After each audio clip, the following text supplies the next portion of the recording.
Welcome back, everybody, to more CVAL content here for the South Division. Texas A&M Maroon, who's gone undefeated through this, now facing off against UST, who managed to usurp LG Orange just yesterday.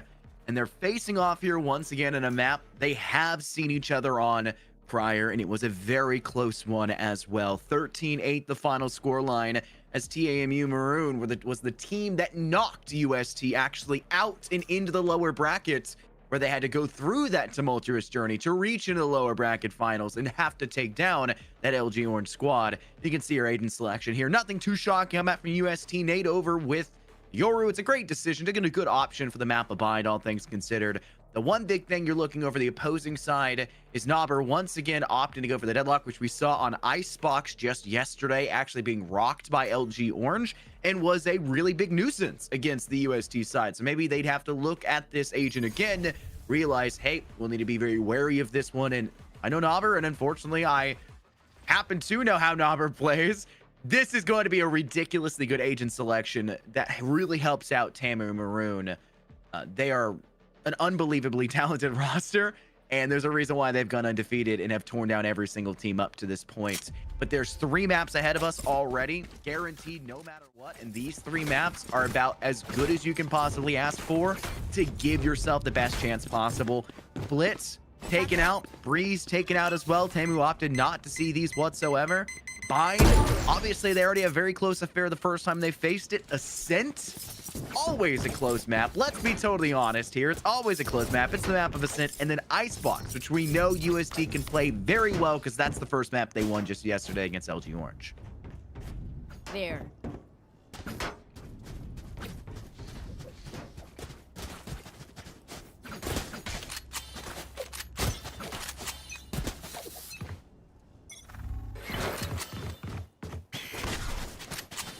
First round already in the books for the pistol round, and looks like a pretty interesting default coming out from TAMU. High aggression coming in from the Yoru of Nate for UST, trying to get that early bit of poking and prodding off towards the B-long side, solidifying their foothold for the aggression. 3 players stacked up inside showers, 2 players ready to take TP at a moment's notice, would give you plenty of chances for information and a quick run out through that TP, which is a strategy a lot of teams have been opting to do so within the last 6 or 7 months. But they've been given the information that, hey, they're swinging in from short instead on that A side, and the rush is coming forward as well, as Asti Frosty knocks down Seikyu for the first blood of this game, and Showy forced to refrag back, not only just getting the first in return, but a second on top of it as the frags break even either way. Knobber has to be aware that with the spike now going down and having been down from Jova, this is a pretty dangerous spot to get flanked in from, and Cliff could have chosen to go through showers, but instead opts to come in through shorts. Of course, Sonic spotting Jova inside of Hookah. Sorry, not Hookah. Punch side U-Haul needs to get the assistance from Glyph to secure, does so. And now it's just a short player, and they need to move in past the denial of utility, and there goes Knobber. Once again, like I said, that deadlock being so darn deadly, and you barely even have a chance to use the utility in the first round. Let's open up for a 4K 1-0 already, TAMU.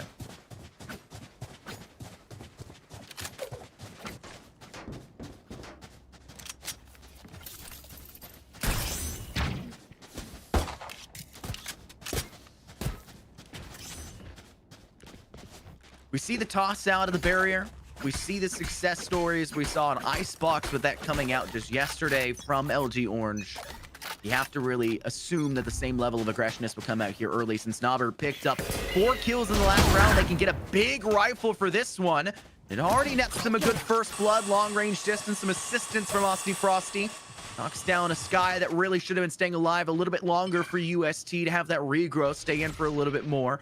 And that makes it even worse for TAMU, or against TAMU, I should say, as Knobber, who took that early bit of damage, can just say, hey, we've got a Sky of our own and a regrowth to get us back up to full HP. And TAMU really don't want to tread this dangerous water that is this escape out through Octagon.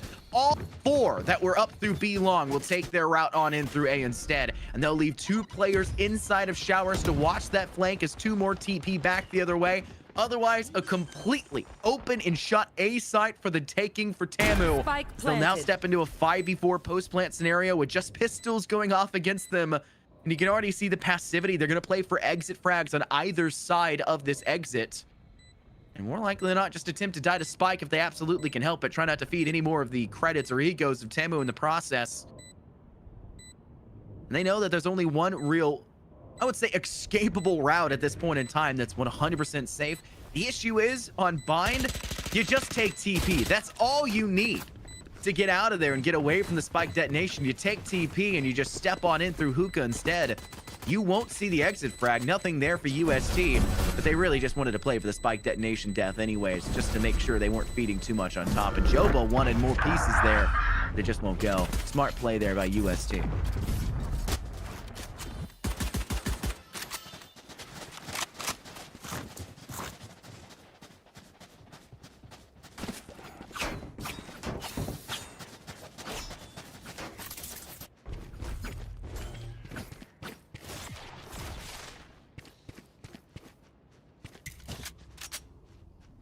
Heading into the third round, rifles will be bought up completely now for UST as expected. Together. You didn't get a lot of credits out of Tamu, but Tamu also didn't lose a player, which means that they're sitting a lot more comfortable. They'll still have all of those SMGs, and they're going to want to take a site that they can very quickly inject their force on towards the objective as fast as possible. Make use of those Spectres that they still have. 3 out of the 5 of the total weapons they're bringing to this round. And they feel like the B site's the way to do so, but not through hookah, more specifically, as that is where a lot of teams will take the most aggressive stance. No, they're moving in from B long because they still have that Viper off, waiting to secure that A short side if they absolutely have to do so. But Knobber's inside of hookah has control over this side, can clear out elbow if necessary. They're going to go ahead and use the ultimate here to clear out tube. They caught one. They just need the assistance to go a little bit further beyond. That's a guaranteed kill as Tamu swings 2 more out the gates to get frags on top. UST have lost 3 in a single swoop of a finger from Tamu. And these 2 players remaining of SaQ and Glyph just say, okay, this is not a winnable round in a 2v5. On a B site retake, we'll stack up over on the A site and play for holding on to these rifles that, when you look over at Tamu, they're hunting. They're on the prowl. They're sniffing out the ground. Bing Shuling's going to come up from far shower side from defender attacker spawn. I apologize. And Joba's clearing out the lamp side right now. Bing Shuling gets caught off guard, but that's information for Joba to try and swing in afterwards. I don't know if they saw 2 players in before. Knobber is going to go ahead and extend as well TP side. See if they can find anything. SaQ denying Joba in from the north side. And the rush comes in. They don't want to let these guns go forward, but SaQ still gets 3 and will survive with this rifle. The round is lost. That's fine. But you managed to hold on to something. But now the rest of the team has to kind of say, do we match this? Do we meet this favor? 2 guns saved. We can buy some SMGs. We can try to work with something heading into round 4. 1 single rifle remaining. Shame on you. There's not really much they can do. They have to even eco out. They have to try to be at the same level of margin for SaQ and at least give them a chance. And they'll go sheriffs and they'll try to stack up hard.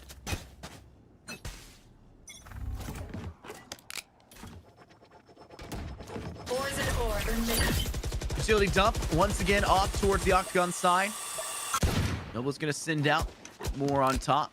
And the guiding light pretty much ready to go forward here for the side of Tamu on this assault, but Yowie is doing a good job of biding their time inside Octagon. Noble will have to be able to extend forward, needs assistance from Aussie Frosty. Great fallback by Chowies. The Tasmanian Tiger does clear out the totality of Octagon. You have no one clearing out hookah, though. A lot of passivity from Tamu's Brim, who's still trying to work in alongside Joba. No one inside hookah. No information being gathered. Just damage off towards 1. And Tamu don't really like the fact that they haven't been able to find success for a first blood and haven't been able to force UST out of these cubbies and or footholds they may or may not be lying within the limited information they have at this point. So they'll make the rotate. They've got plenty of time. 38 seconds still on the clock. 2 players up through short and 2 possibly out through showers, and Knobber can at any point in time TP over as well to assist. 30 seconds left. And they say, who needs showers? Knobber can take it by themselves. Let's put all 4 up through short. We got to get on site. They feel the time constraint. Sky smokes go down, cutting off default sight line. SaQ needs to place the molly up perfectly. Will go for good option. Can't get the shots out towards Noble. Tries to jump as well, but Noble will still die to the molly in over the top. Don't get up. And Nate's on that flank and even squeezes one more after the fact. Needs to get another one on top of it because they need that extra assistance. Somehow Tamu coming up completely dry at this point in time. They can't find anything. And UST will steal away around purely off the back of these sheriffs. Their one rifle player couldn't even hold on to their life for the majority of this round. It was all the sheriff wielders who do so instead.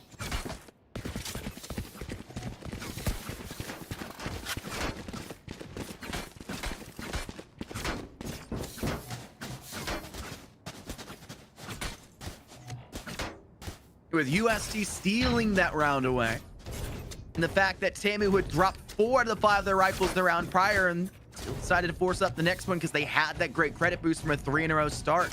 They're starting to look a little bit more high and dry when it comes to the credit economy. They will get all 5 rifles on the board here. They have a showstopper. They still have utility. They've got 2 more ultimates that are a pip or 2 away. Might as well go ahead and extend pretty heavily and try to work from there. The slow field does stop the showstopper from going in too hyper aggressively. Austy Frosty needs information. There's nothing there, and Seikyu just makes matters really worse for Tamu, as Glyph will get theirs charged up instead and try to use their own showstopper to force their way in through to site. Sending it off in towards you all. Nothing there for them. Austy Frosty being zoned and cordoned off inside showers. Knows that the opposing raid is nearby. The Glyph's gonna sit just behind Cubby Stack, and Chowie instead's the player to take down Austy. Chowie needs to now be aware that you do have Noble coming in the back line. Turns at the wrong time, and Noble knocks down 2. Making it their 3rd in this round. The Seekers around the bin. 4 total for them. Make it a full trajectory and going above and beyond in 4 rounds now for Tamu to continue to take the pounding rock into the USD backfield. They're not finding the safe space to get these kills. They're aggressing early and getting first bloods, but they aren't securing post-plant scenarios where Tamu is catching them off guard. Just VALORANT timing at its finest, turning the wrong way.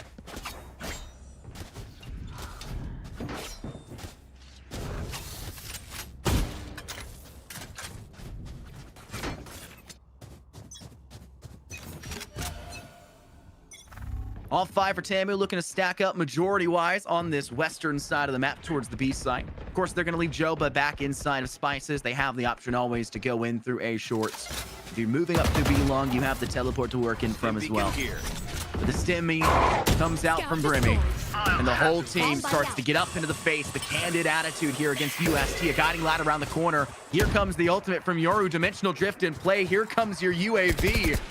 And they're very aware of this. TP will be taken, but they make their way back in towards side, and there will be 3 still actively defending this B objective, as Joba was just a millimeter away from having their head spotted inside Hookah and spotted in the back in return.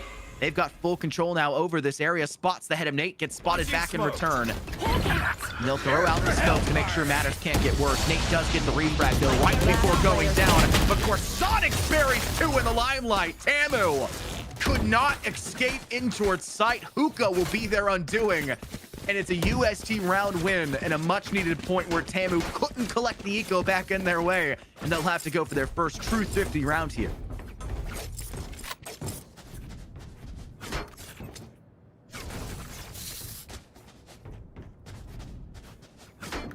The split already favoring them.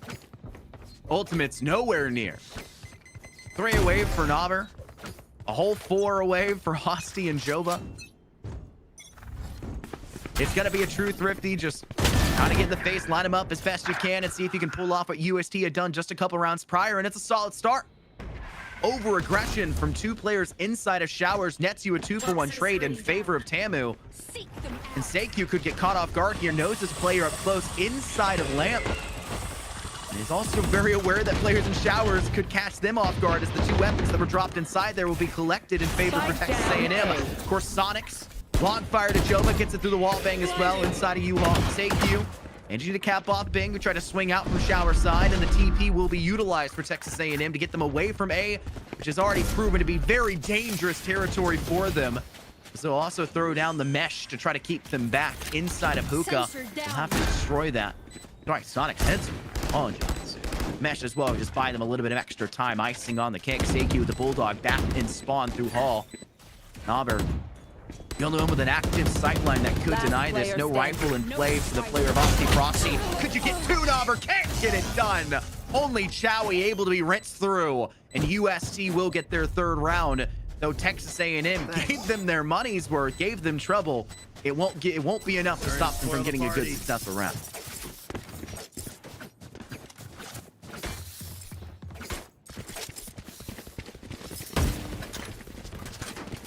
There.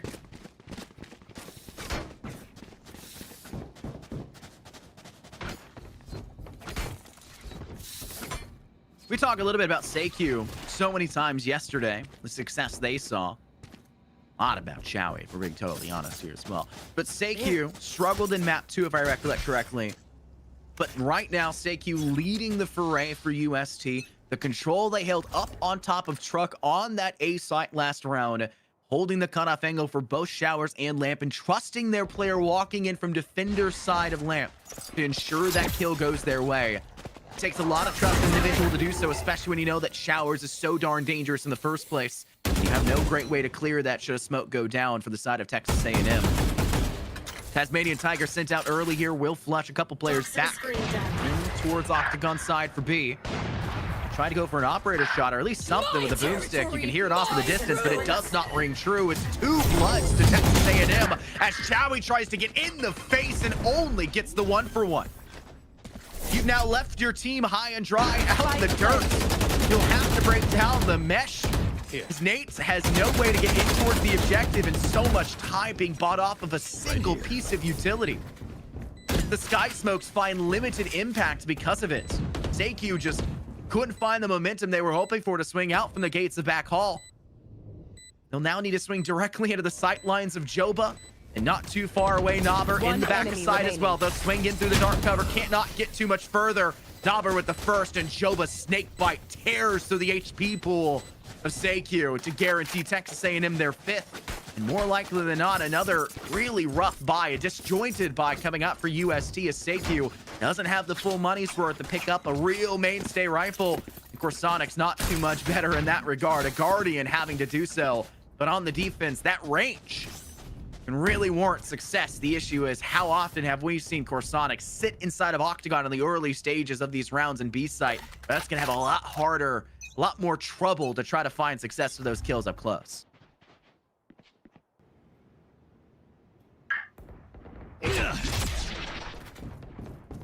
He will take a couple steps back. By a couple, I mean quite the distance. Let's be brutally honest. He'll throw out a quick slow field. Doesn't really tap up Chowie.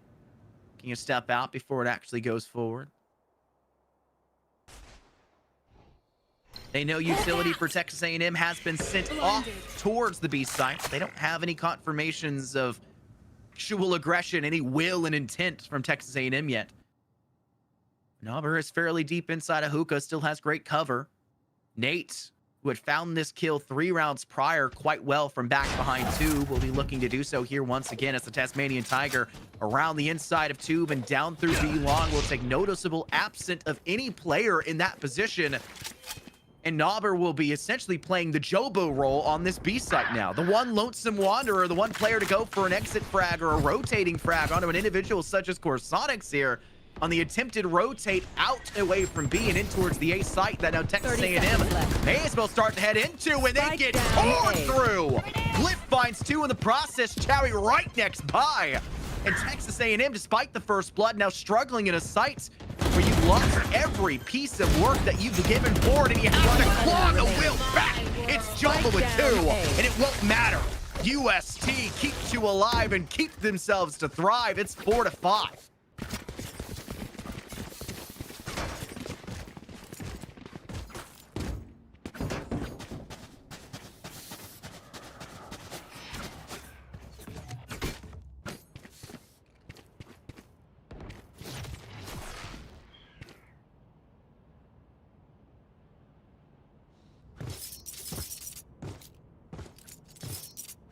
Joba collecting 2 of those kills in that round and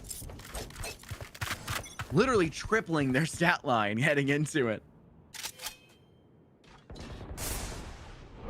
It doesn't make a lot of sense though. I called it out. Joba's been sitting in as that lone wanderer in their default and holding in, making sure they have control over in short A.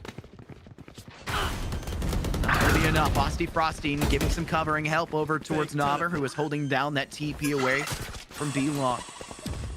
shower exit will be denied a little bit further. Spike will be guaranteed, and it's a pretty rough spot to be in for UST, who have to try to retake this objective. They've got a showstopper of their own, and they're trying to use it here. Slowed and stunned, and Naber knows exactly what they need to do. That rocket fuse can't get much further. A 1-for-1 trade on the skies. It's a big rough way to go about it, and Naber gets a great concuss to make sure Glick can't fight back. But every bit of success that TAMU has managed to scrape by has almost been met exactly in return by UST. Of course, Sonic's down to 5 HP, and Chowie, who says, okay, there's still a chance here in this round. I'll use the Viper's Pit. I'm not sure why, but it won't matter anyways. Of course, Sonics gets out of the area. TPs to B, they want to hold on to the weapon. They've lost enough, a whole ultimate that did you absolutely nothing.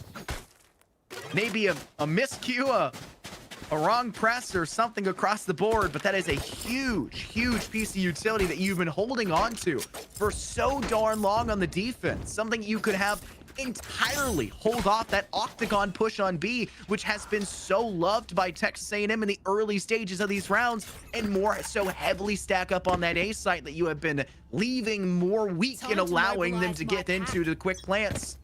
Now no longer available. Micro adjustments have to be made now. The whole stratagem flipped on its head, and in an eco round like this, maybe the ruthless aggression will pay off. Joba could be the first player to fall here. Watching Spices the wrong way. They will be seen unboard, but they still get Nate in the process.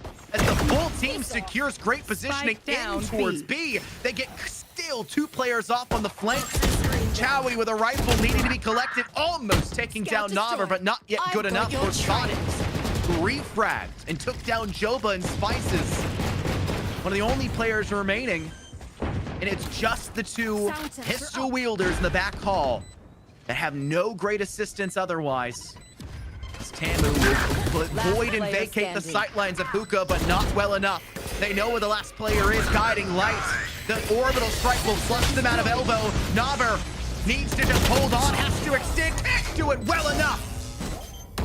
And UST will somehow survive another round, thriftying their way to success against Tamu, who just can't, for some reason, idealize a strategy that can give them success against a team that is just so willing to get aggressive in their face with these sheriffs.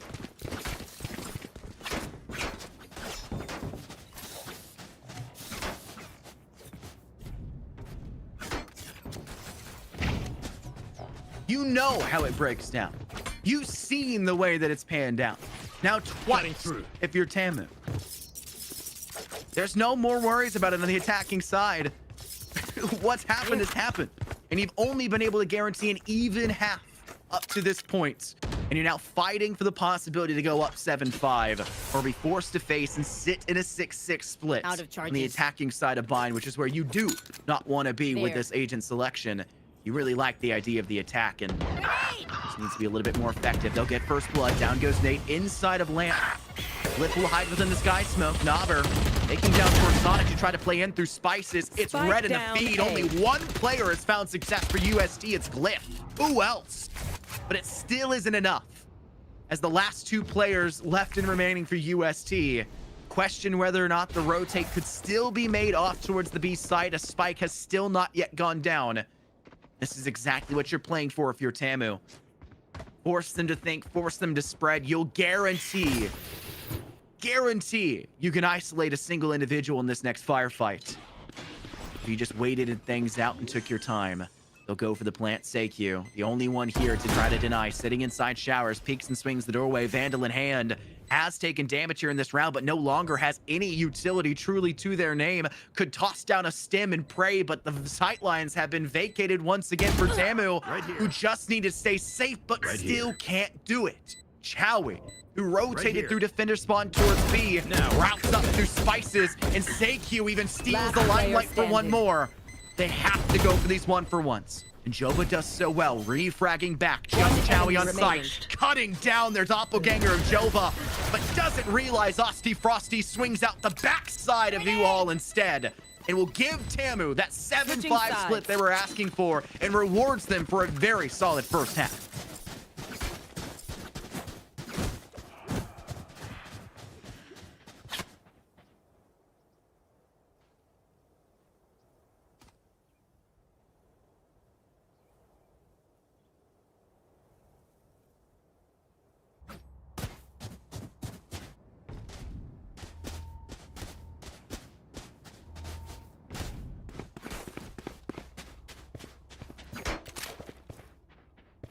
15 kills with a measly 8 deaths.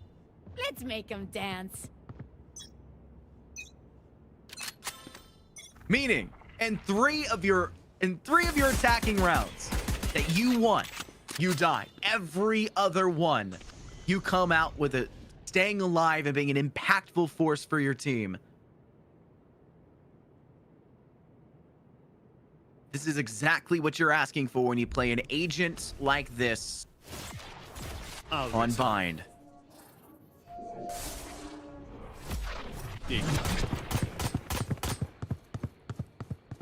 Especially so when it's exactly the same way you played it. Same way you chalked it up. Just half a month ago. When you last faced UST. 13-8 was that scoreline. Knobber couldn't break past the 17 kill margin. A very even statistic for the whole team, just to be honest here. 15 was the lowest kills for the Tamu side. Everyone else had 17.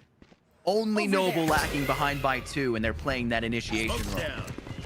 And now we're looking at Knobber, who has swung up into the limelight with 15 already. And still not yet done. It's Aussie Frosty on the defense for the first blood here in this round, getting a second to cap things off. Thank you. Very dangerous position. They try to go for a plant, but the paint shells will ward them off from the area. And just 2 remaining. Glyph will be blinded, tries to swing through. Doug, aka Sonics, gets 3 kills in the process. They don't even need to swing past that. The snake bite cordoned off once again, removed the player going for the plants. And you can just play in for the final frag. They have to go for those kills. They do so very well. Tamu will start things off the second half positive with the first. And you can expect the second to follow should no mistakes be made. Too dire with another round where Pistol seemingly the undoing of Tamu. You gotta hope it works out. And they're gonna go for a little bit more of a longer range option. Knobber. Maybe try to spice things up on the defense with the sniper. See how long and how often they hold this on this half. Because this was something that UST struggled against just yesterday with the deadlock they were facing on Icebox. And they still managed to come away with the victory. Will the same thing be capable here?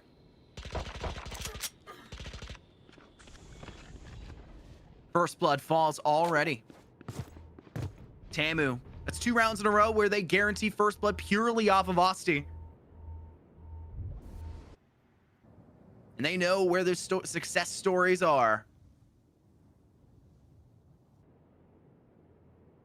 They can continue to sit and hold these longer range angles.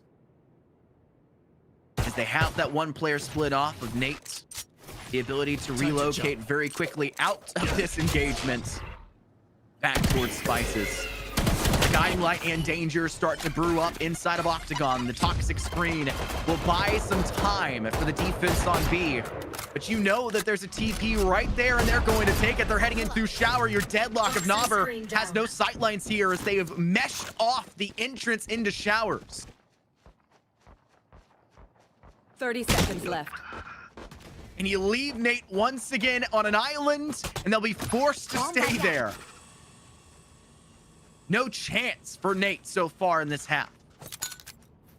The mobility of your Yoru snuffed out so quickly. And Big Shaling, the judge, jury, and executioner of 3 on the exit from Showers. A flawless second round of this half on the defense for Tamu. And they gave nothing, not even an inch, to the opposing side, who will now be able to step into this third round, not able to get everyone with proper armor and a rifle. 2 with soft Seikyu and Glyph, and they're dry on these ult pips. It's not been a lap of luxury. Only Corsonics has had any kills in this entire half so far. Smoke's down.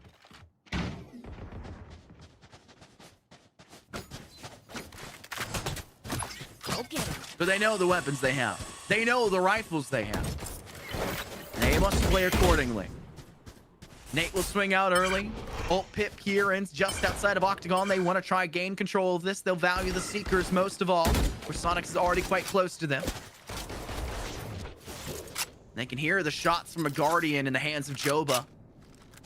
Line firing in through the toxic screen and any smokes that would be placed outside of Octagon in this B site.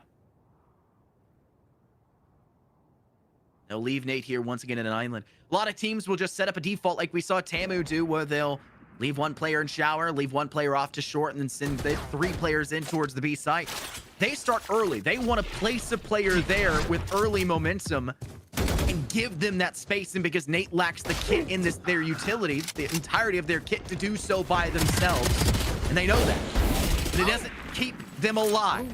That's the problem. Nate goes down first. Chowie and Seikyu on the A site, complete opposites. 30 seconds left. Will join him in the afterlife. Over there. And just 2 remain, and this is the same problem we saw plaguing UST in the first half. They know they can't win it, so they just want to save the rifles they're holding on to. And this is where you're going to see Tamu try to get hyper aggressive. Bing Shiling, the one to survive in the third round of that first half. The first to fall and the only to fall, it seems, to the side of Tamu, as they just try to sit a little bit more passive here, just making sure they can't prowl up to space. I guarantee that this round is, in fact, a defender-dominated victory. Double digits already. They've reached 10.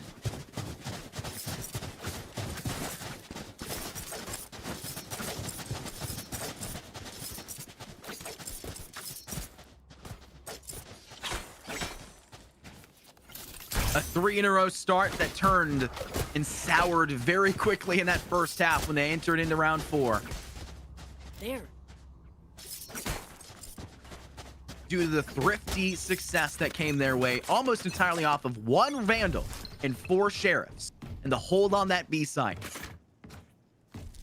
They have to hold a lot of respect if you're Tamu for what UST have been able to do with these Sheriffs, with these weapons and these thrifties.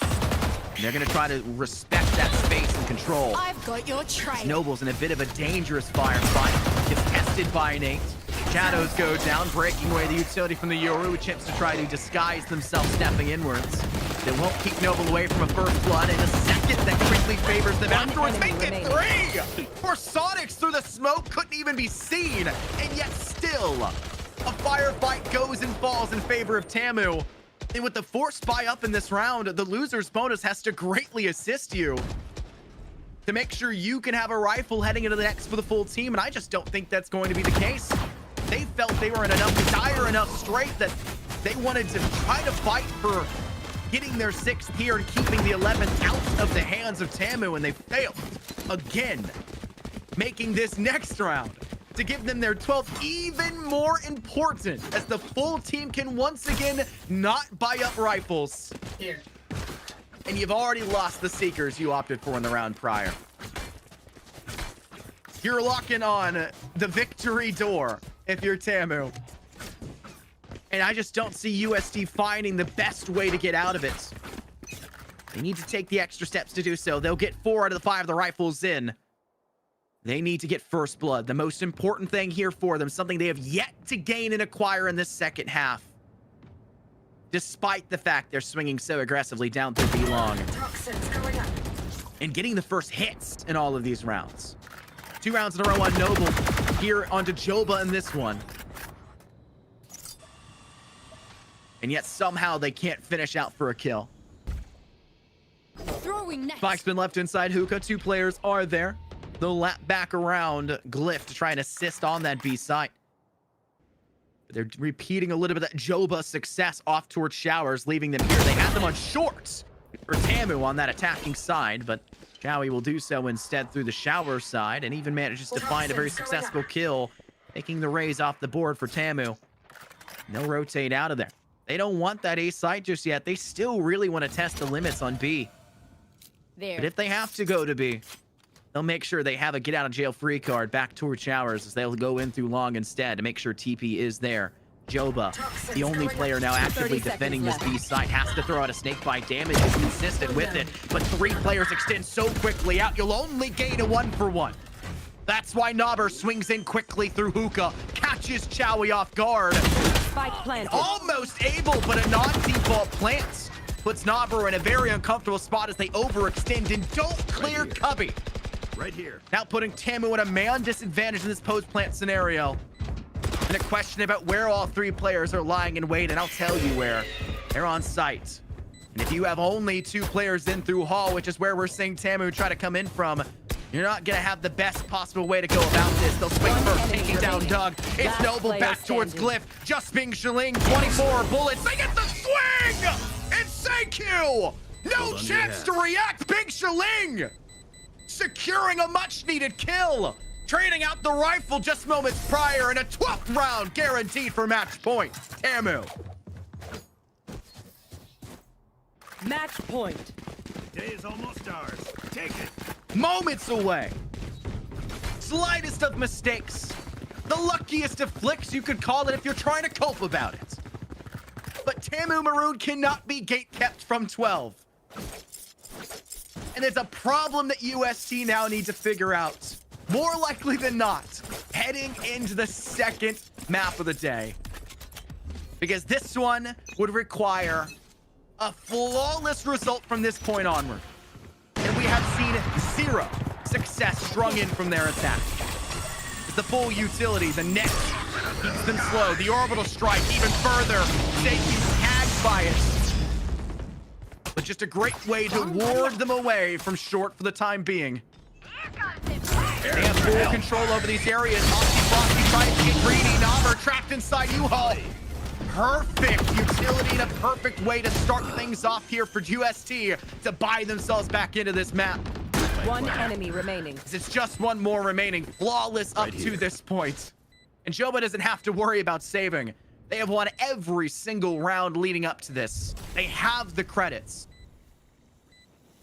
But you want to make sure, at the very least, you deny credits for UST and you knock some credits out of their pockets in the same fell swoop. As Joba's position now guaranteed inside metal. They'll fall back in through the defender spawn. And it doesn't seem like anybody from UST are willing to test this individual. Round 1, 6-12, still needing to double all of the successful work they brought onto their team to this point from here onwards. They still must go perfect.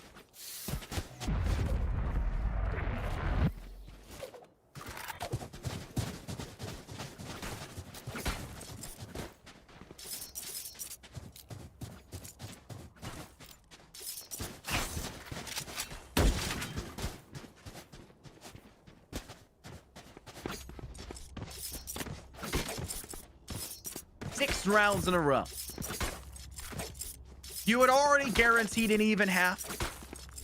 Heading into round 12, you get it. You get the win. 7-5 split. And you string more 5 afterwards. To go from a 6-5 to a 12-5. And you already get first blood here for the 12-6.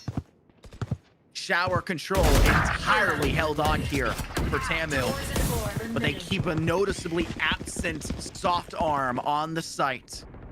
That acquiesces that first blood and that man advantage back over towards the attacking side of UST to even the odds. And they have control over this B site. A really dangerous area for Glyph to be within, but Naber, they just know that for sure. Osty Frosty waiting to toss down a great paint shell. This go back towards Glyph to keep them out of the area. 82 HP with that tag. But of course, Sonics with a double spray down. A hellscape to extend out from. As Naber, the only one remaining, almost catches Chowie in the long fire spray turn.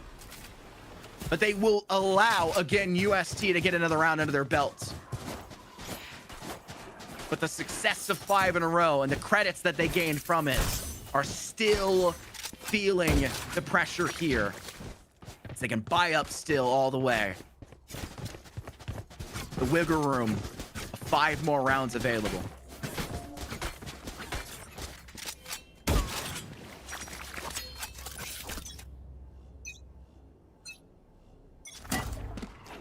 That is a little awkward, Chowie.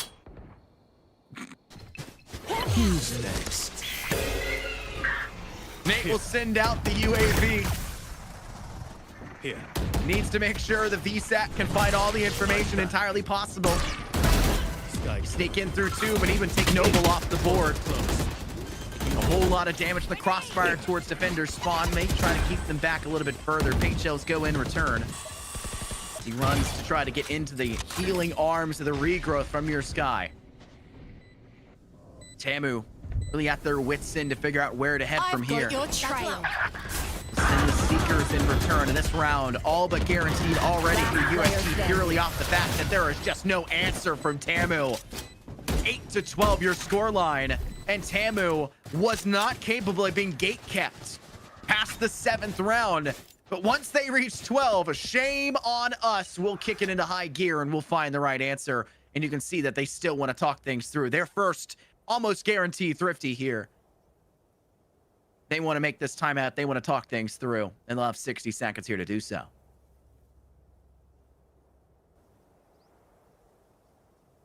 We've seen their success on A. We've given them too many first bloods. Where was a lot of our victories coming from in the first 5 rounds of this half? I had mentioned it in round 3 of it. I had mentioned it in round 15. It was the fact that despite UST getting the first hits out in these rounds, the first battles of attrition for HP, they weren't getting the kills. And Tamu was finding him nearly every single time first. And now a noticeable absence of that.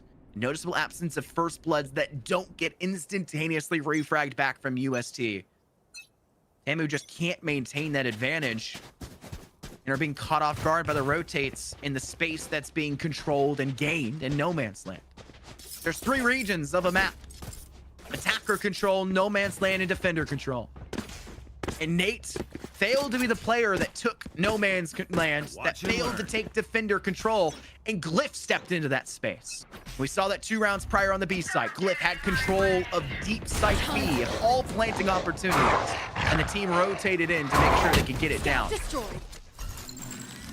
They've got to be a lot smarter about keeping them out of these areas, and I think they're aware of that. They're giving up shower. They don't have to worry about the angle for sure. They'll just need to make sure that their U-Haul player, their Lamp player, can't be caught off guard from it. As the Viper's pit, popped by Tamu, locks down all of A short. And will force, more likely than not, at least 2 players off towards shower. Joba has to feel the danger. The snake bite drops Nate even further in the HP pool. Asti Frosty, first blood in the round, and Tamu still finding the success they want. Corsonic to go for this plant a non-default outside of showers where they got in all that space. Bing Shaling has to refrag back the loss of Asti Frosty 1-for-1 in the process, but Tamu still at that advantage.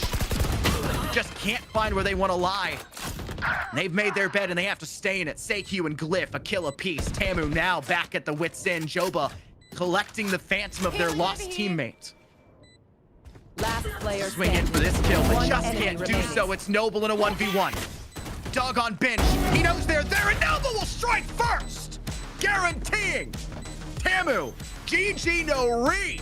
They'll send themselves up and out of bind. 13-8 your final scoreline, and like I had mentioned Defenders before, win. 13-8 was the scoreline back last month, just 20 days ago on the map of Bind. In the same way, the same success story coming out entirely for Tamu. It's what you need to see, and they'll have to do it as well for the second map on top, because the second map will be just as dangerous, as they're now going to head on over to the map of Ascent, something where good teams go to die. And Tamu tends to thrive in these very aggressive rounds. We know what they can do, but we'll have to see it after this break. We'll see you guys soon.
After a 13-8 split on the first map of Bind in this best of 5 finals, Tamu coming into this one with the 1-0 start they were asking for and deserved after going undefeated throughout the CVAL side. The weight and pressure is now back in on UST's shoulders. They headed into this one yesterday against LG Orange, and it was a map, the only map they'd actually managed to take off of them in their previous series 2-1 against LG Orange. And they said, we're not done with that one. We don't just want a 13-6 win. We want to go 13-1. We want to dominate and leave no questions asked against a team that rightfully did make their way through the winner's bracket, only falling to this exact same Tamu team in the semis before in a 3-0 way. Ascent is UST, and Tamu has not played this map competitive side for quite a while.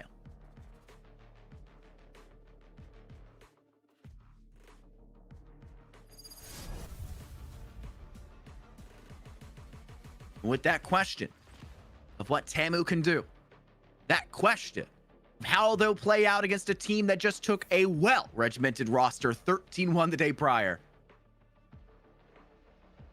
how will they pan out? I'll tell you what we'll see, though, for the agent selection, an exact mirror composition. Who could have guessed it? It is Ascent. Gone are the days where we would occasionally see an Omens traded out for an Astra. You could still maybe see it, but they just don't fill the same role that you necessarily would like. And everyone else seems like a must-pick in the first place. It's hard to stray away from them anyways. That Sova is an end-all, be-all for this team.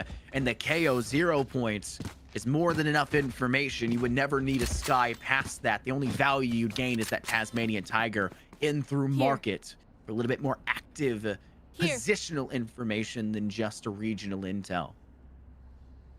Here. The first round will get started. Frosty Frosty trying to show where a possible lineup will be coming from. Flying in raid around the bend. The Owl Drone needs to be cleared. Bing Shaling has aggression they can work with, but it will not matter. 2 players through tree get caught off guard as they're just going to go ahead and try to rush down Corsonics. They don't want to deal with this player, so they're going to get high and mighty and aggressive to do so. Nobber finally humbling Corsonics out the swing, and they'll take another one to the afterlife. A Tamu pistol round win. Who'da thunk it? Perfect so far in this series when it comes to starting off the first and second halves. We'll have to see if that continues to hold true in the second half of Ascent, but we've got 11 more rounds to see until we get there. Turn out. Placing swarm grenade. Placing swarm grenade.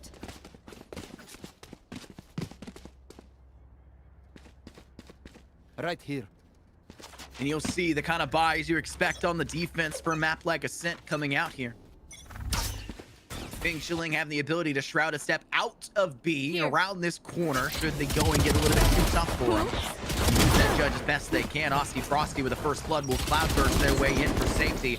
And there is that blood you're anticipating off towards B main as Bing Shilling wants to now move all the way in towards attacker spawn to cut off the very possible rotate that could be there and through there. That's not where the dangers will lie. No, it's the play in through Puppy instead. They want 3. They'll spray down the angle. Nobber gaining the advantage on the Corsonics. Team Ace Does go down to Seikyu. The same thing can be said back in return from Jova. Everyone's got a piece of the proverbial pie in that round. And it's a second one for Tamu as anticipated. They can trade out that judge if they so want for that bulldog that was dropped. Right here. They have to do something. No, Bing Chilling will still hold it. Nobber's just tough out of luck. They'll have to deal with it, I guess. It's kind of shocking. I mean, you're looking at a third round, you know they're gonna have rifles. Where are you gonna sit, Bing Shilling? You're not already up in that space to sit inside Cubby of B main. You're sitting farther back with a judge. And now you're walking into that space. They traded the weapon. They had to. They're holding a pistol right. Nope, they still have it. You give an inch, they take a mile, it seems.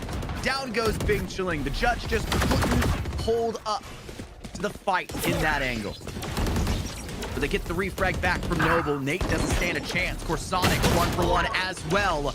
And you finally knocked off everybody on that B site and can put that plant in towards sight. Spike planted. Zosty Frosty will have a player on both sides. Can swing Player for the standing. first, gets refragged. Nobber, who came into this with nothing to their name, now the only one remaining and has to go in through market to get the rifle that was dropped from your jet player Zosty Frosty just moments prior. And Chowie will hold that cutoff angle still from down below. And the information should be there. They've been spotted. Nobber hits the first, can at least destroy the eco of UST heading into the next. But they can't guarantee a 3-0 start that they were able to do on both halves of the map of Bind. But it's a sit, baby. You gotta expect it anyways. It's gonna be as close as you can possibly get 9 times out of 10. And this is a great way to go about it, as Nobber can just hold on. They saved a bit of eco, but they somehow still don't have enough to buy up armor in this round because they, I guess, had to get something going for them in the prior. And the one player that found the most success out of this UST attack has been that Omen. And that Omen ult isn't doing you any favors this early. It's a bit unfortunate. Right here. There's that damage. Chowie just able to avoid on the other side.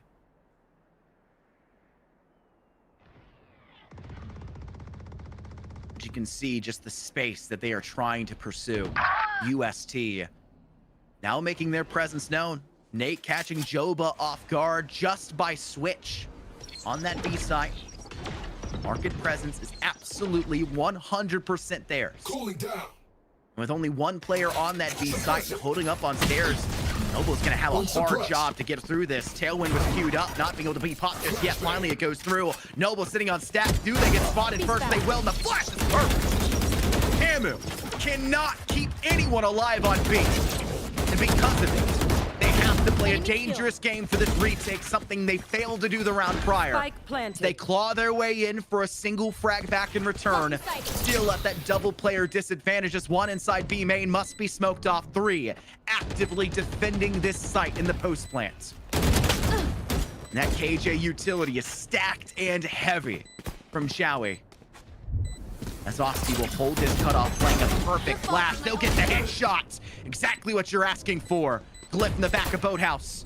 Little to no HP. Bing chilling, watching the staircase side. Osti Frosty forced to go for an isolate. Paranoia a bit wide. It doesn't matter. Seikyu doesn't get tagged by it.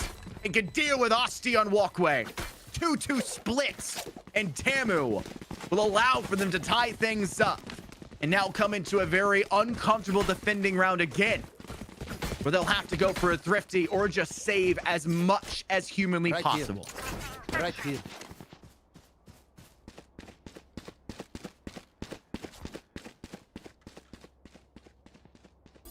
Placing swarm grenade. Placing swarm grenade. Placing alarm bot. Blade Storm pops. Great way to save some credits and give your team a good shot. But it can't give you much. And that's the same exact thing we've seen now for Nobber. Tossing the 0 point out in default on the wall. Trying to see anyone coming up through A main and nothing. But a red herring for sure, as 4 players stacked up for UST, ready to divulge themselves and engorge on the A site, with only 2 players actively there to defend it.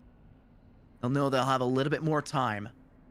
The dark cover goes out and Glyph will move off towards Winery. Standing ahead. Noble will need to send out a little bit of extra utility of their own. The smokes go down. Blade Storm out. Osti Frosty can't get much. 5 HP to their name. Is there an extra blade still in that back pocket? I think there's still one more available. But they really don't like this A site. They don't like their chances. They want to rotate. They have time to do so. 30 But the seconds left. utility is heavy on B. And they'll be meeting a force that has rotated just as quickly as they've started.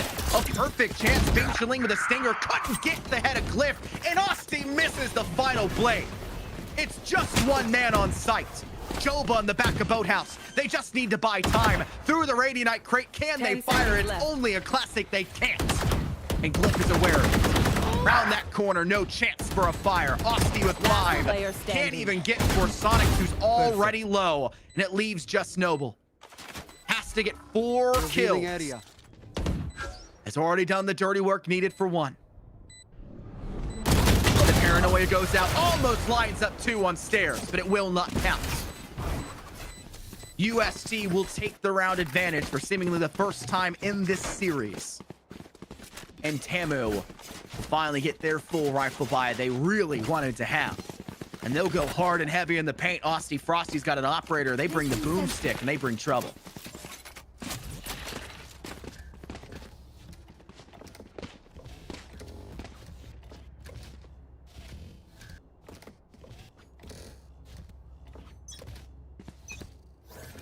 UST are no foreigners when it comes to dealing with a boomstick in the opposition's hands. An entire map of Icebox. Having to deal with LG Orange. Having to deal with a deadlock that was so darn effective they felt like the only player on an entire roster. But it can't keep the first player in this round alive as Tamu strikes first using the sniper of choice here. In Osti Frosty's hands. To rotate away. Spike is in an A main. 2 players up through tree. The 0 point been used here for Nobber. Do they have all the information they're asking for? Ling will have to be a lot smarter. Dark cover goes out. They're waiting. They're trying to figure out if they want to use a paranoia or a dark cover here. They'll send out the dark cover first. Spraying down the wide angle. Here's the 0 point. No more util for you. And though Nobber will go down, it's not before dealing the damage to 2 and securing the first. Ling also gets their piece of the pie. Osti, though, really making sure they're getting their calories worth. 3 kills in that round, and it's the tying round for Tamu to make sure that UST cannot hold on to that lead.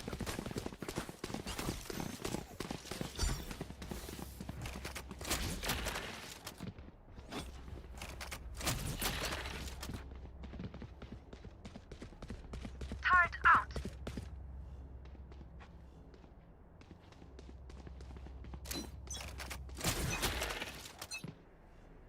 Get out of my way! Bladestorm we pop to the attacking side of UST, and Nate can't find anything off the back of it. The flick high to the sky for Osti. The rotate being forced to be made. They got to get out of there, and they know it. The tailwind can't be queued if you are suppressed. The timing was near perfect for UST off the back of it, but you couldn't keep Nate up. And because of that, first blood goes the wrong way. A very dangerous spot now for Nobber. The Hunter's Fury comes out to follow up behind the Owl Drone pit. Nobber takes a huge lick of damage because of it. Osti has to deal with the pressure from below. Can they get the wall bang down to the player using the no command? Such a dangerous piece of utility and ultimate that's too hard to be concerned with. From the shadows will be utilized. They didn't like what they saw when they went for it. Noble in through the gates, down through tree. Chowie chewing up 2 in the process may make this nigh impossible as they'll both come in through this door. Last player In the standing. corner, it's Glyph. Just Bing Chiling, just a judge in hand. And they know there's nearly no chance for it. They'll get a rifle and they'll fall back. They don't even want to grab the operator left in that doorway just a couple feet in front of them outside of door. UST realizing the needed plan for a method of attack in that round. The speed and mobility they had to enact. And it's icing on the cake to toss in the ults to make matters worse for him. Great recovery and back into lead for UST. Turret out. Right here.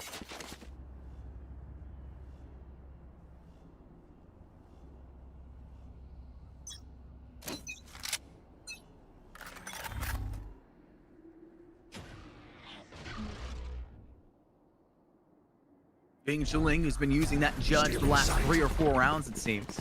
Back in with a rifle. Trying to pursue towards the gelato stand, but nobody's really in that space of A main. Being a little bit further back towards top mid.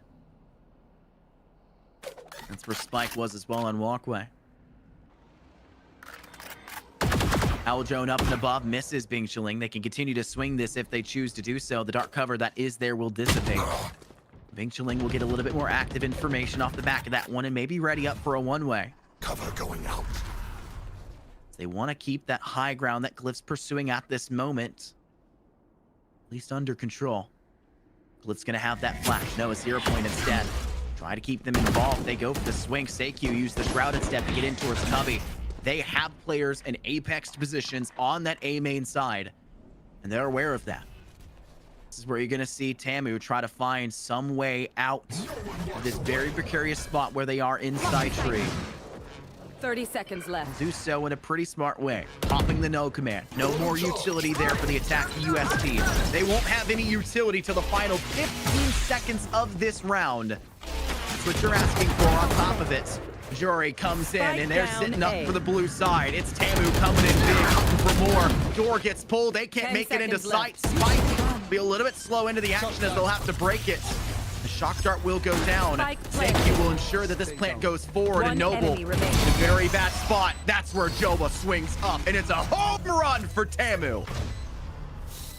They still get to tank, but it's not that big of a deal. That spike will be defused, and UST will have made no impact off of that ultimate, which is very unfortunate for such a strong piece of utility that can almost guarantee an entire round, especially if you're smart with an uncertain sights. Same way we saw Viper's Pit go down in the last map. That almost felt like a miscue, a mispress. This one with good intent, Right here. but not enough coverage. The player of Joba up inside of Raptors.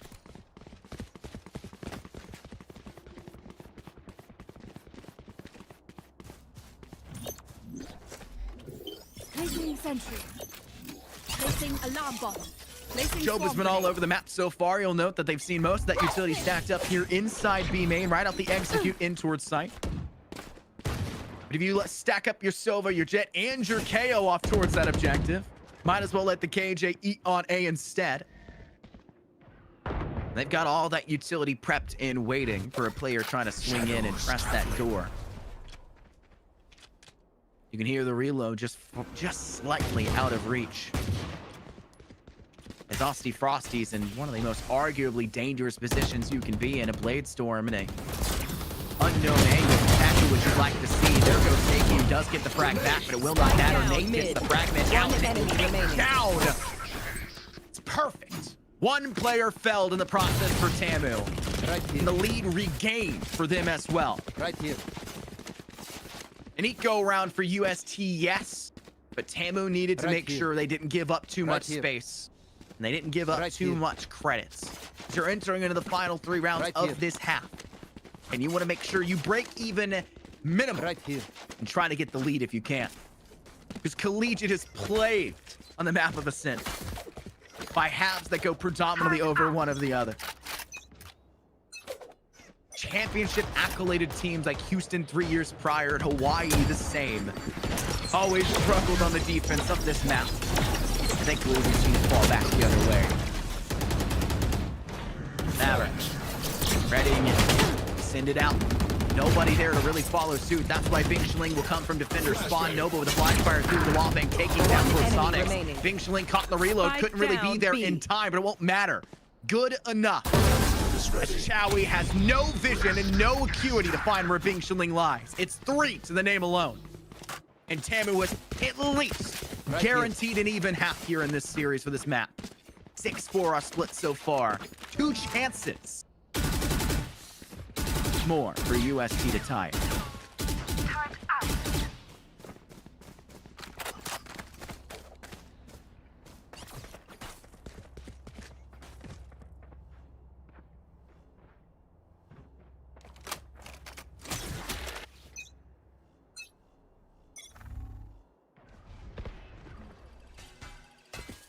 The operator for Austin, Stay down. sing its name and it will come true. As it looks like Seikyu, who's dropped away from top mid, will be possibly victimized here again by the same boomstick that just knocked down Nate just moments prior. As Austin will be flashed to be forced back Chowie using that space, that safe ground claim to try to move in here through tree. Bingqiling, there's really no utility Chowie can have here to guarantee space. They need to wait for the full team to extend out through arches in the first place before they can do so. They can't assist the team because of that. And there it is, exactly the case. And the nano swarms keep them off of door switch. You can't pull it to defend yourself. The best case scenario here is that you try to survive the onslaught and the rush going forward. That just will not be the case.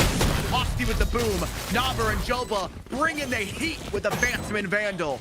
And Tamu goes above and beyond again at halftime. And it could get even worse for UST. Right here. As they'll have to fight for the chance to go 7-5. Instead of the opposite way where they tried to fight for the 6-6 split on our first map of Bind. Right here. This would be a rough way to go about the ending of this first half for UST if they allow this to split up 8-4. Double the stat line. Right here. 4 rounds they'll need to claw back against a team that has won every single pistol so far in this series. Asking to do it again and deny them of that, statistically an anomaly. It's not a large sample size, just 3 so far. My math teacher in high school would be berating me. But casters don't do math. Bye. And apparently, it don't add up anyways. Chowie, peeking an angle slow with a rifle on the wrong arm does not equal success.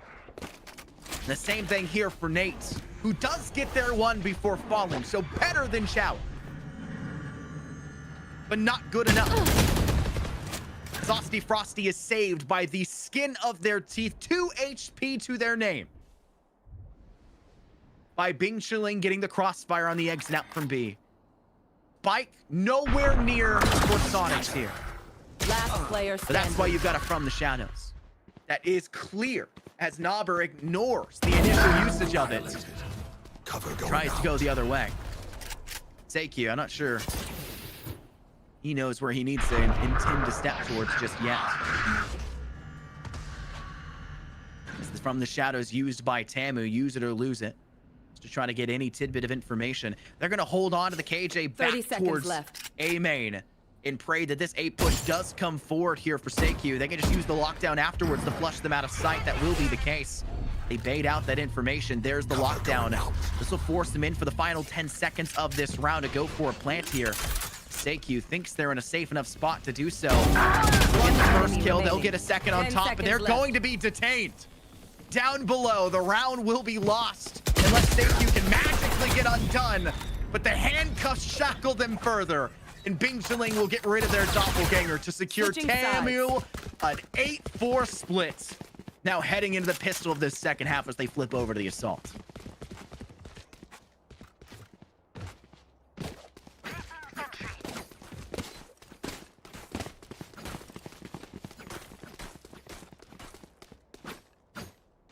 So many options for success. And UST has been at the neck of Tamu nearly every single round. But we're seeing the same problems that occurred in the second half start against UST, allowing these rounds to be sprung together. And it's not even the success story of taking a pistol and finding the third round, which buries the odds of a fourth. No. Tamu fought rightfully so, rifle on rifle rounds, the meat of these halves, and take 6 in a row. That cannot be allowed if you're UST, especially when you're already down a map in a series, especially when this is the map that you have absolutely controlled up to this point in CVAL.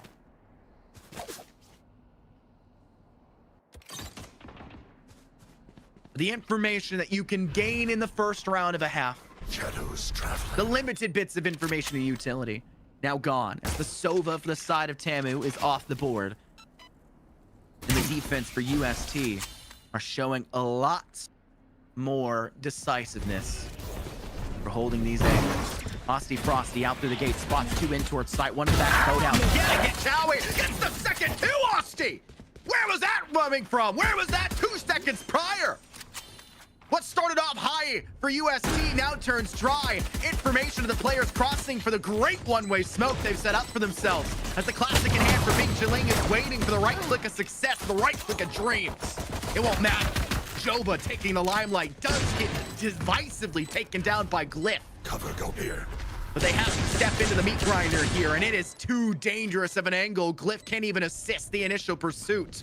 Needs to rep and One ready. enemy A remaining. flash over the top, and it can't give SayQ anything. Knobber gets the final two with a classic, and it's 9-4. Do you feel the pressure, UST? Are you not entertained?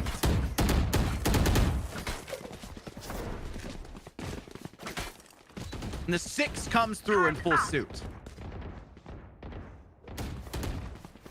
And the perfection that is a pistol round and a half continues Right for here. Texas A&M Maroon.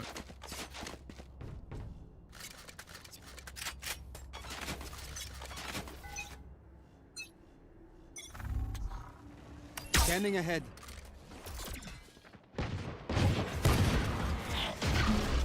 UST's defense has to hold on in this round. Aggression needs to be met with aggression, and Aussie Frosty's in the face already, but seems like the solid defense on this B site. It's a heavy stack and a heavy price to pay. Doug, aka Corsonic, extends out through that elbow. They picked up a Last Spectre to player try to work standing. with, but UST, Spike down B. they've now collected every SMG in the books. Only Nate's out to dry with it, and Noble will need to have a rifle come through with so many kills. And the damage, it's already there. Glyph gets the save! Classic! And despite the fact we see the pistol round go for Tamu, they can't get their freebie round after. And UST now at their wits' end, they know they've won that. Where do they go from here? Timeout. 6 rounds in a row, can't be made 7, and they can't allow it to continue to brew up momentum for Tamu. So they'll use 60 seconds to slow the roll, get themselves some talking points, try to guide this roster in the right direction. And Tiger's the perfect player to do so for them. Had to step away from an active roster position to then coach.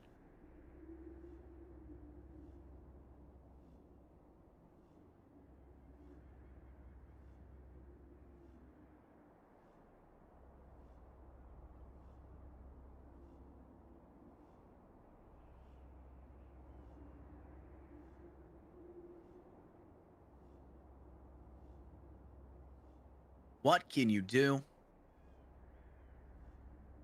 Where from here? You're playing a dangerous game if you're UST. The rifles will be here, and the question remains for Tamu. But you give them a timeout as well in a scenario where it's kind of unknown. It's a guessing game as to what you can possibly even do. And they give them yet the best chances they've ever had. They'll try to even out the credits as best they can to make sure everyone's on the same footing. The way they're seemingly choosing to do so initially was a Guardian in choice, actually, for a player on the side of Tamu, but I think they've opted to sell that away and save that for another round.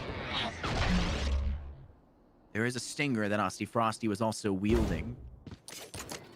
That will continue to be the case. It's a slow, methodical approach. Looks to be the A site. They did default fairly well. They now know that Nate is inside of Winery, and they don't really have the ability to clear that away. So they'll go for a smoke set up and prime in the first place. They'll get a player off towards Cubby. SayQ extends to a dangerous area, and somehow Bingshling still gets that frag. A. Spike's in a really bad spot. Tamu are aware of that. Just 2 players remaining in a 2v4. Noble Last player will standing. lose their only assistance. As Joba tried to rotate back through walkway, and the Odin, of course, Sonics buries them on that retreat. No more pivot, just the wide angle to swing. Have to make that decision, and this one's made for them. Great shot to the head 30 of Glyph. seconds left. A rifle they can collect, a Vandal they can use. Do they choose to save? Do they choose to extend? 24 seconds is not much time to make your way in through arch side on A. Are they aware, though, that Revealing area. Corsonics is ready to swing the other way? I don't think they are. The flank was there perfectly in the same swing as Nate. 6 rounds now to UST, but Tamu at least gave them their money's worth. Heading in with just a Stinger and 4 pistols.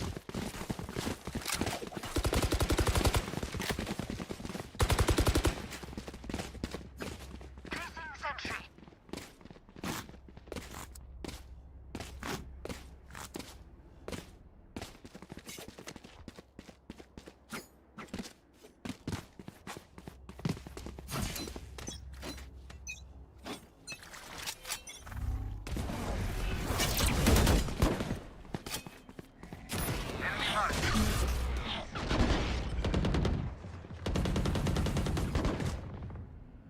You can already feel that the default coming out, the energy from Tamu has changed. They have to get proper rifles in their hands. When they do so, they need to make their presence known, and they're going for early pressure off towards A main, but they weren't actually extending to that space the same way that UST were at that time. They want this B site. The issue is that's where the Odin still is and remain in the hands of KhazixMayJump, and there's not been an answer for that whatsoever. And Owl drone up over the top can pip down KhazixMayJump and give you something. KhazixMayJump can just spray it in the first place, and you have no answer past it in return. They'll have to go for the no command. This one well placed. Knobber goes down. They can be recollected. It's just not the best area to do so, as the rest of your team is caught off now in no man's land. Bingling with a stabilization, bringing this back to a fair 3-on-3. Joba dropping in as the last player off of walkway. And the plant is struggling to find the safety net they would like to go for it. And into the space. One enemy remaining. Just continuously pounding the rock as Joba went to the wrong side of Boathouse. Meaning no covering fire whatsoever. Both players extending the Boathouse peak, or a peak in general, on site towards Stairwell. You need two players on the same page, and unfortunately, they were quite literally on the same page. They need to be looking on the opposing ends to make sure they're getting the whole picture here. And that gives UST another round up close to Tamu, who are likely going to be put in another spot where they've got to guess what they can bring, and it's not much here. Another thrifty for Tamu. Suppressing. Where's that lineup going for Glyph?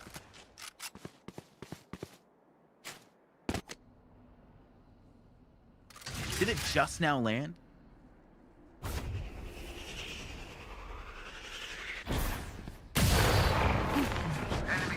Nate will try to send an op shot out. This one not hitting anything, but it will kind of scare off Tamu for just a few moments. Shrouded step in towards coming. Nate, an implosive there, able to be dealt with by Knobber, but Noble gets a 2-kill special on an ult here. And Glyph gets a dink on Osti on top of it. This is One enemy remaining. something being brought from nothing from Tamu. Chowie thought they could have gotten something on top of it. Can't get much. And it's just KhazixMayJump. Last player In a standing. 3v1, and it gets all three! You've got to be kidding me! I get that Osti's low, but you've got two players swinging, and KhazixMayJump is him! Clutch. Dog? Nah, he is Don't worry, dog! you're with me. UST should have absolutely lost that round, but a saving grace by the name of KhazixMayJump keeps them in it.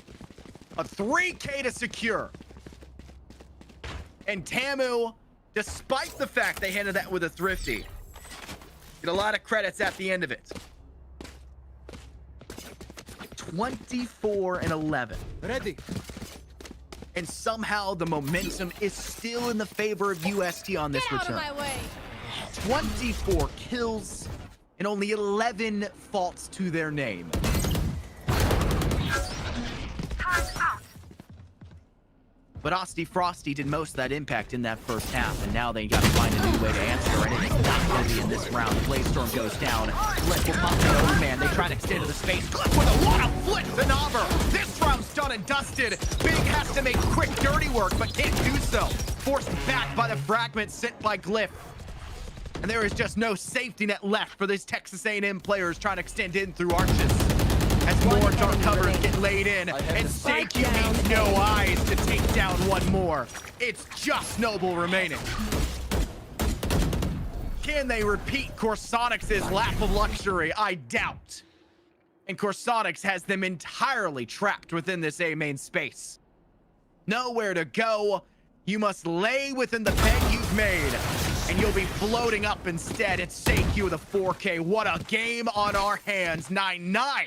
UST have made the comeback.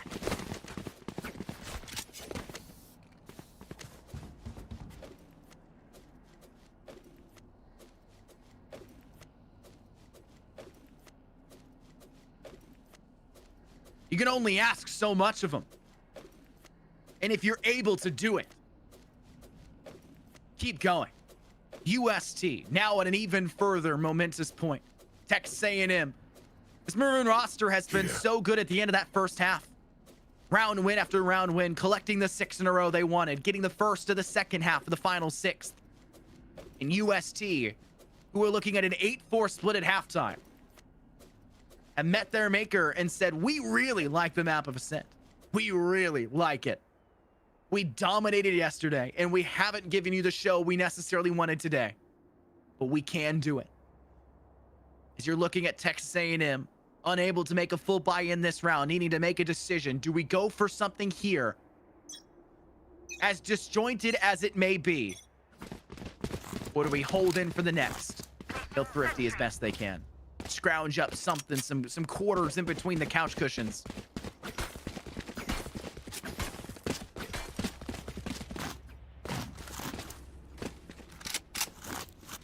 They're really bringing up everything they possibly can. They don't want to let UST get double digits. The checkpoint or chokehold in the collegiate side, it tends to be a checkpoint with momentum favoring them. And momentum is the 6th man on the field. It's a long name, and it doesn't make much sense. When you calculate father time in as well, since UST have the luxury of playing the defense here, they've got 7 men able to easily keep Tamu at bay. And it can only get worse. Tamu working 3 players deep in through mid. Market control. The biggest question here, Knobber has a flash they can send out.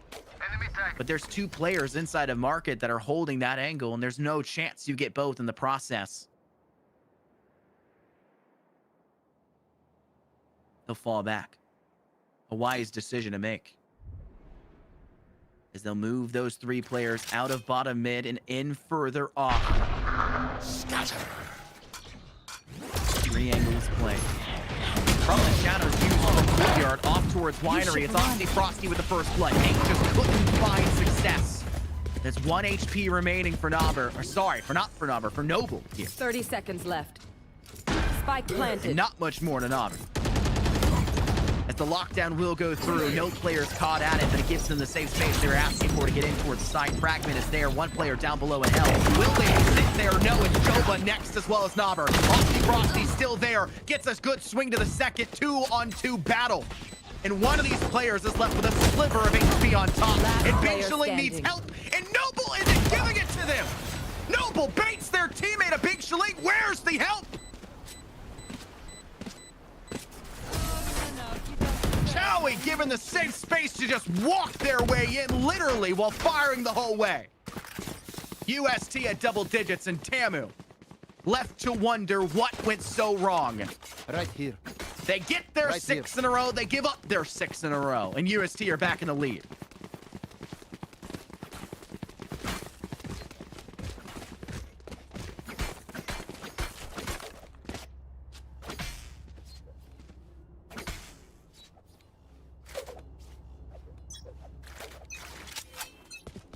Close as you can ask for here.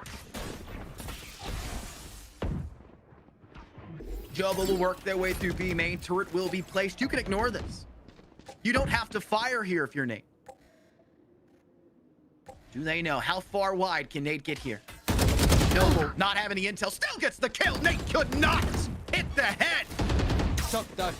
As Doug, aka Corsonics, will try to swing out to clear that turret. But kept back. They wanted to refrag back Noble, knowing they were damaged. The communication was there. But the speed and the efficacy of that attempt just wasn't as effective as it could be. The man advantage for Texas A&M. Still an advantage. Aussie Frosty, though, is in a really bad spot. Forced a tailwind out of there. Now or never. The suppress would have given them information and denied that utility in a moment afterwards. You have to extend somewhere, and your duelist is off in no man's land down at bottom mid. It's got to be Joba out the gate, and they get their frag. They get their 1. But Aussie Frosty can't. Not checking their corner, not ready for the play in through market. Now it's Chowie in this space, clearing away the turret 1 player top of stairs. And they're spotted. Knobber needs to be aware of that. Taking damage in the process, trying to get hit from the wall bang. Corsanics could send a shock dart possibly into Cubby and actually take down the player that's lying there. There's not much HP remaining for them, but Noble still good for a kill in that space, and it's Tamu. Maroon in the feed as well. Not giving up a single past Asti Frosty at bottom mid. They tie things up, and they're at choke point or check hole. And only one of these teams can reach that 13th score line, here. unless it goes to OT, because then they technically both can. But then it's not actually a win, so it doesn't count as much. Incidental.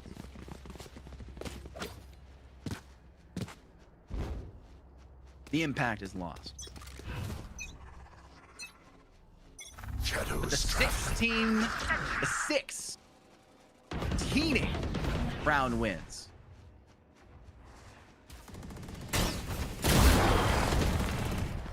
As both sides get their 6 they wanted.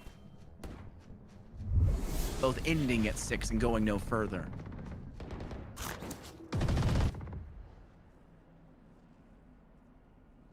Tamu will have to find a new way for this round. Last one was won purely off the backs of frags. Impactful ones on that B main execute. They found no success anywhere else. As Asti Frosty just claimed space, but couldn't keep it under control. Shadows traveling. They were a huge impact in that first half, and unfortunately have not been as effective as they should have been here in the second. Fragment will try to ward off Glyph, who's holding that effective utility that is that Vandal. But Seikyu knocks and lines up 2 as Spike Nate has the down Blade A. Storm in hand. It's just Joba. The Blade Storm reset 30 thanks seconds to left. that kill. Thanks I to got the the 2 spike. kills. Joba will have to make the decision about how they want to go through this. Door around the corner. Joba, no chance. All 3 ready to swing that angle, and Nate wanted their 3rd of the round. They will get it.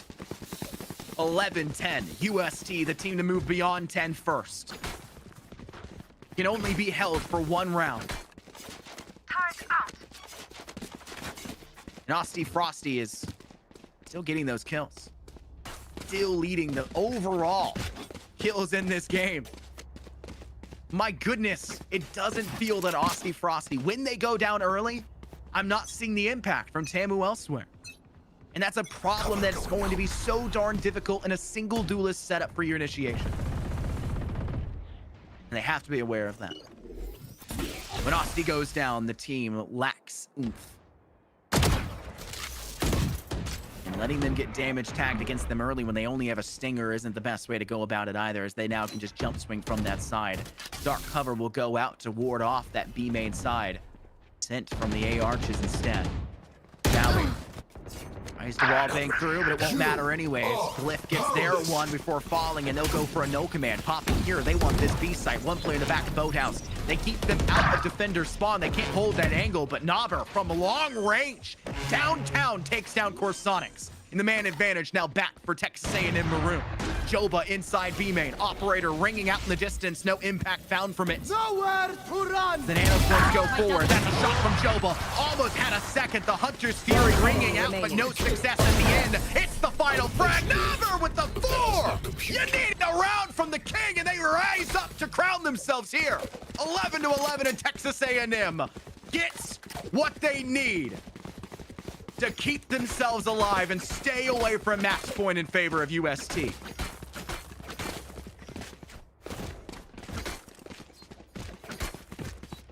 Turret out.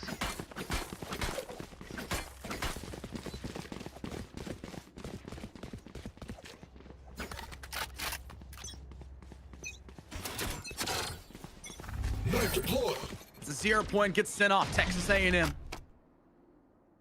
How will this momentum curry their way? They've had to buy operators for UST. Turrets destroyed. Credits. Maybe not perfect, but Chowie's still got a rifle, and they know how to use it. They use it well for the first blood, knocking off Joby, a very, very important piece of their kit and utility.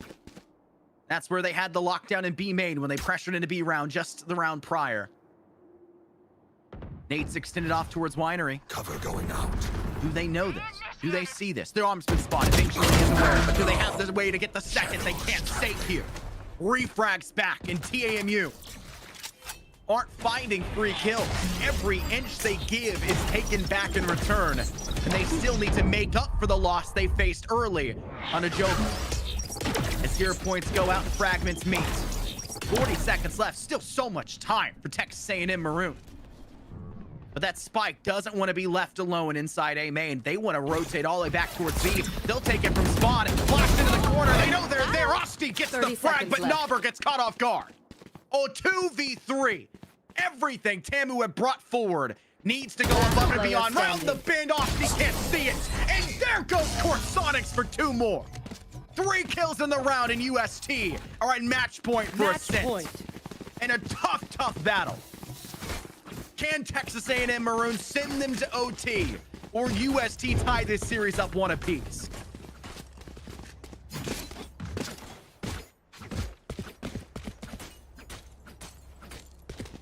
Right here.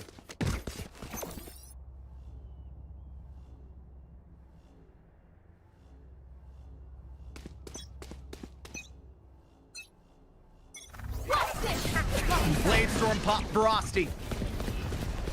They're feeling the pressure. Paranoia in. Do they have the distance? Did they make it up on Jin? They didn't. Player in the back of sight. Can they see them? They get the damage, but Nate stays alive. Good for Nauber. Placing swarm A grenade. 4v2. As Tamu have the advantage in numbers, and Joba, who survives the initial push this round, takes down Chowie. UST will need to pray that Corsonics can pull off more than just a 3K. They need 4. And though we see that Noble's been damaged, everyone else is lapping in luxury of a full HP kit. And the spray down is here. It's a round 1. And Ascent will, in fact, go all the way into OT. And we will see a 13th round for both teams, more likely than not. That tech is only as good as Right here. As Tamu transitions now into the defense, the side they ended off on a 6 or a 5 round win, technically, for their defense. And UST will move back over to the attack where they struggle, need a drop. concluding that side.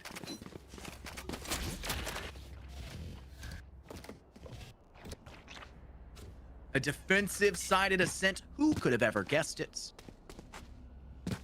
Who could have ever known?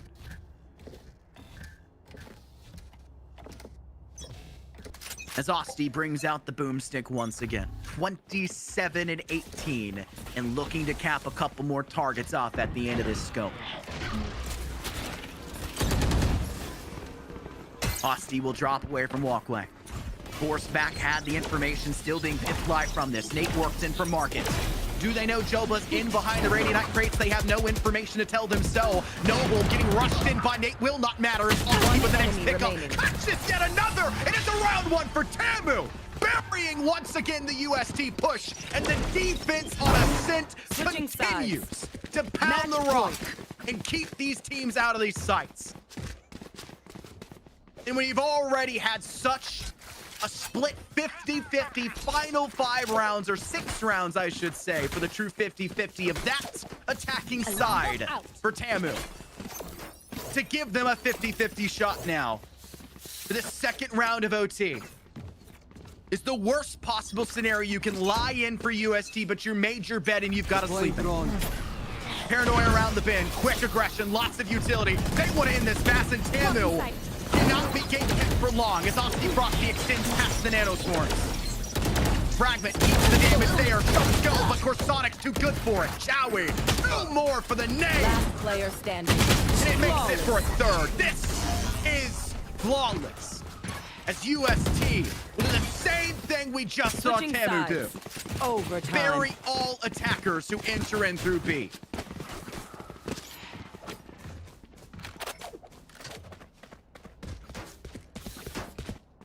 Can Osti reach the big 30? Placing sentry.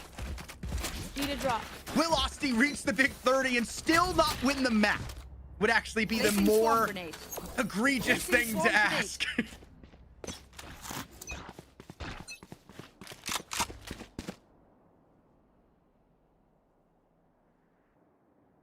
The mental must stay high, though.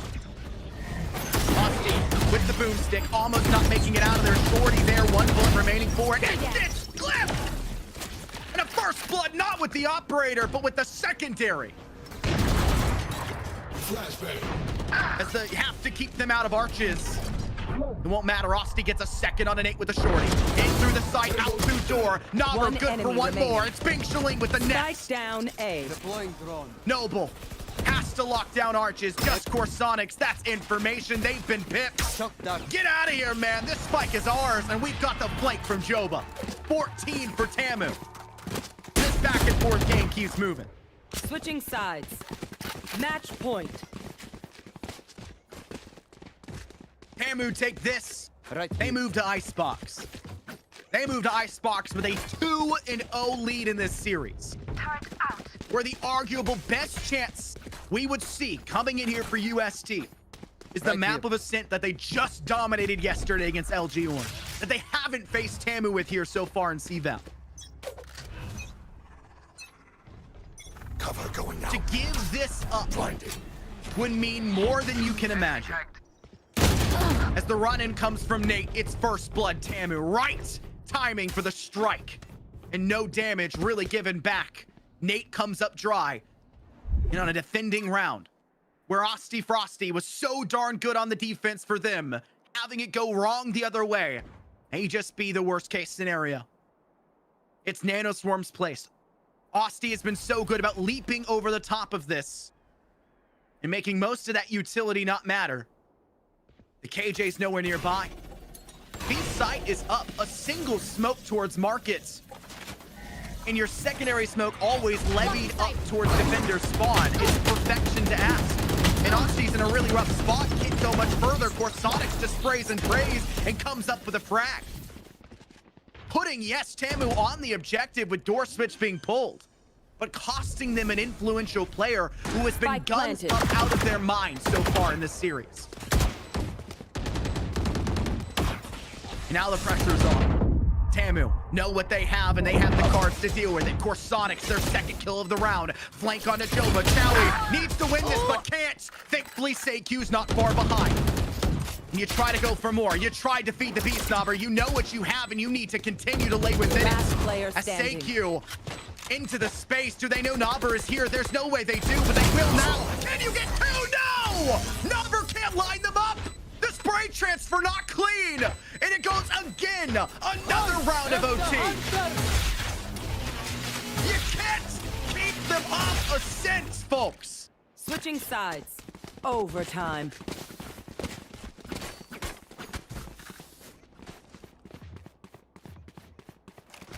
Need a drop. And Asti still thought they were on attack there for a moment. They bought a rifle. Placing sentry. Incorrect.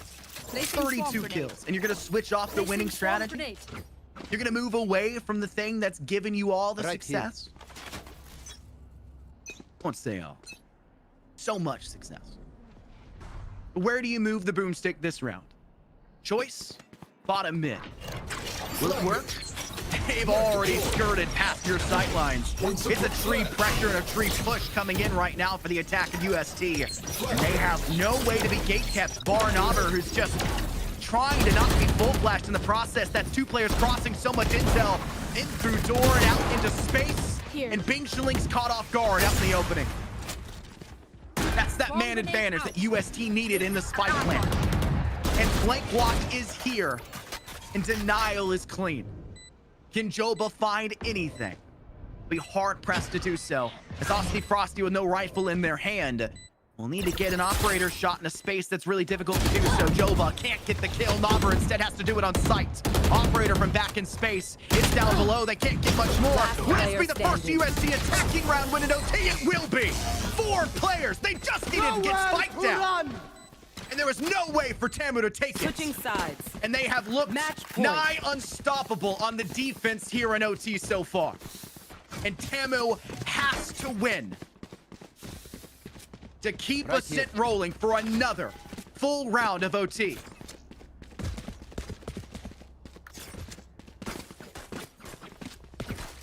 Right here. Turret out. The operator working against Oski. in the prior round. The glaring weakness of its kit, the sightline required of it, not there spells disaster. And they circumnavigate the entire scope, avoiding the player at bottom mid, and it gives them the round. UST knew what they had to do, and they're continuing to do it. This is the perfect chance for Osti. Mark it under control. Flank is coming, but look, you've got a player on walkway. They saw where the dark cover came from, and now he knocks off Big. And all of those frags you gained for your team, noticeably losing their impact. It now comes to a 2v2. Chowie is not done. Noble, where did you go? Spike You've been planted. left behind and now forced to rot inside of Market. Both players in boat house. Dark cover and close that sight line. And thank you, buries the hatchet! Map done and dusted at 16-14. Tamu cannot keep the flawless streak. It is 1-1 in the series. As UST want to make sure this is not a 3-0 route to the finals. What a game, what a series, and Osti Frosty's miraculous 30+ kills could not lead them to victory. All of it. And still no win. 33 kills.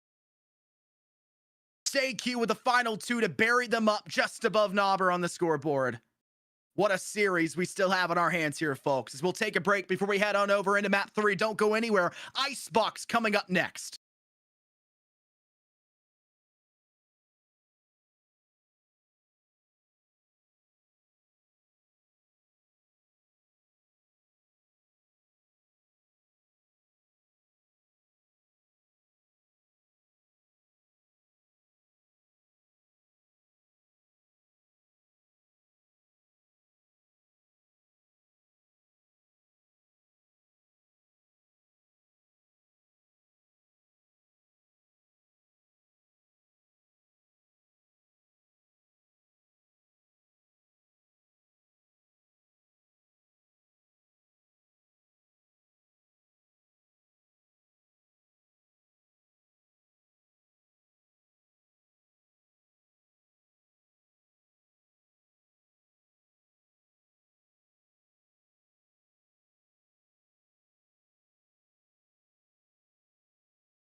We saw an unbelievable icebox come out from UST just yesterday, where they almost took a loss against LG Orange, facing off against one of the best we've seen a single player do an absolute rip through on the deadlock.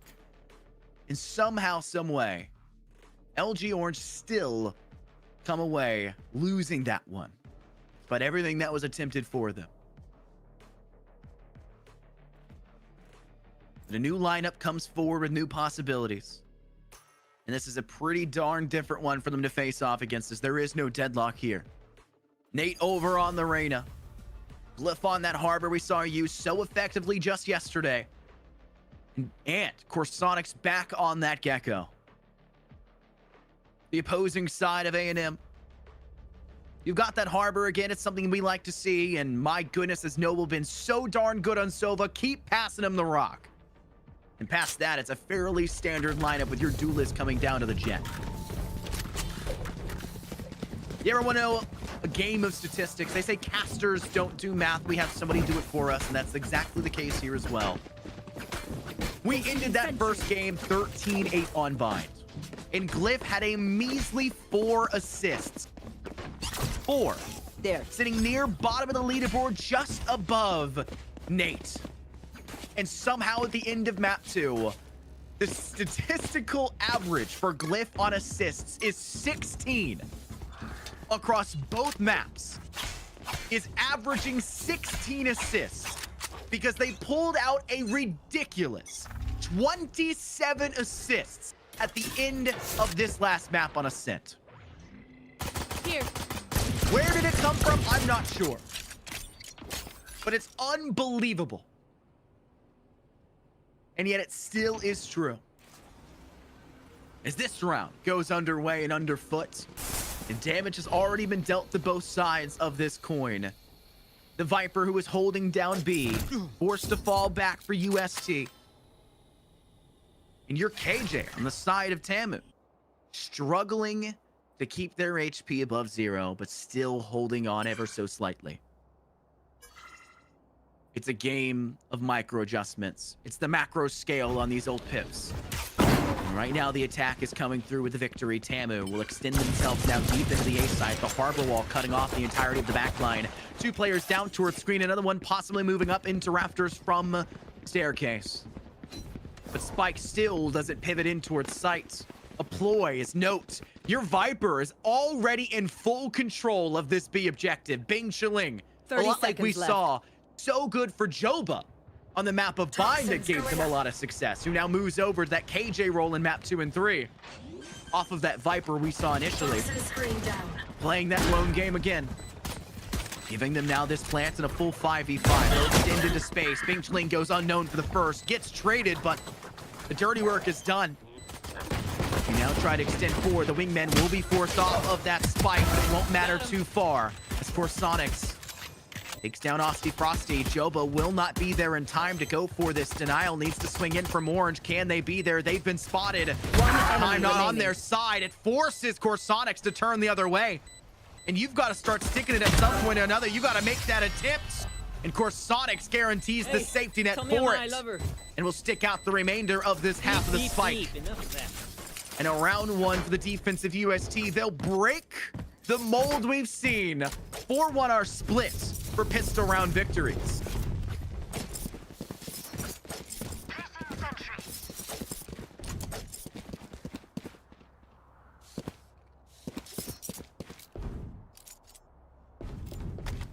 An Icebox ices out the team that is Tamu early. But they want to commit. Look at this build. Look at this lineup. They may have lost the first round, but they have not lost hopes. All stingers all day, baby, as 4 rush up through belts. Take control of Nest. Take control of this A main area.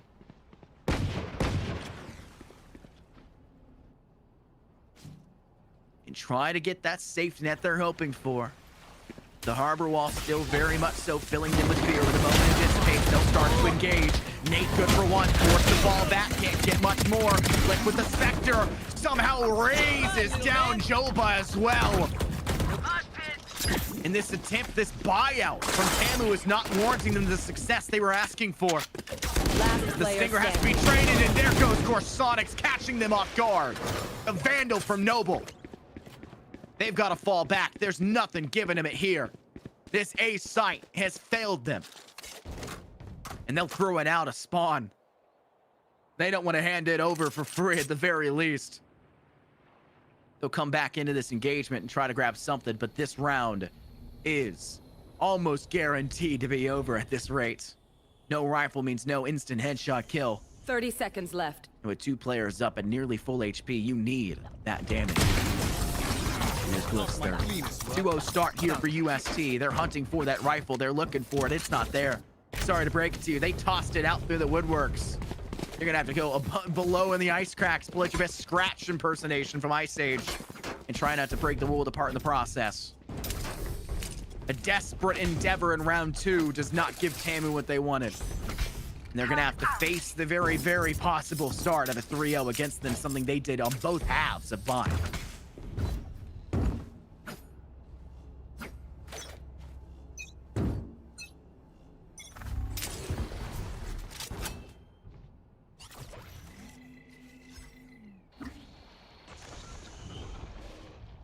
As a fallback plan must be put forward. The ult pip collected the macro game of the ult economy coming into play. They won it in round 1 and round 2. Doesn't seem to be varying too far in round 3. Seiki with the Bulldog. Knocks Dusty Frosty down for the first frag of this round. And their default split, leaving that KJ behind.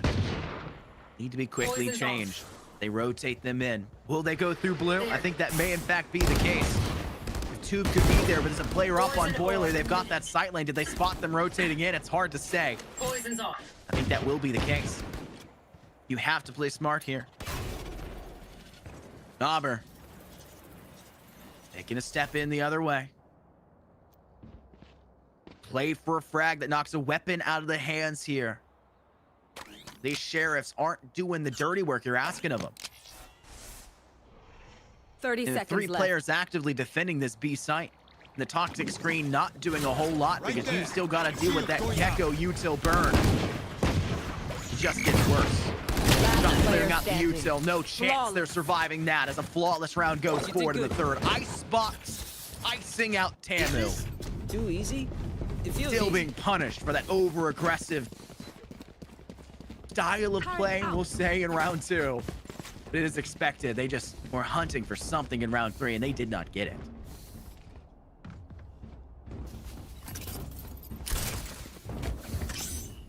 There. Right there. The credit's easily there as well. Not losing a single weapon the round prior. Still holding on to the half they had in round 2.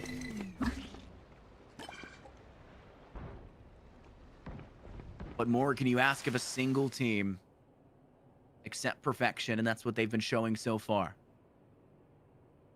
They pulled off what seemed impossible at the halftime point on Ascent. Now they turn the other way. Turn the other cheek. Joba watching from the top of Belt. Cliff is nearby, holding that sight line.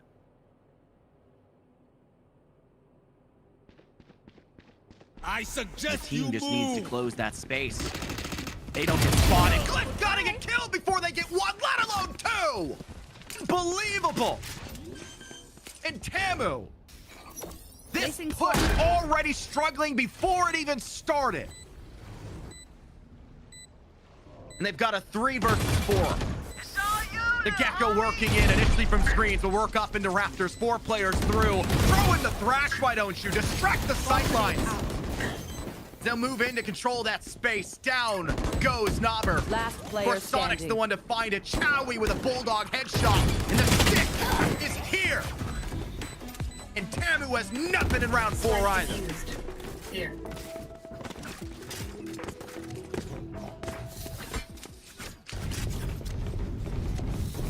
So much impact lost early.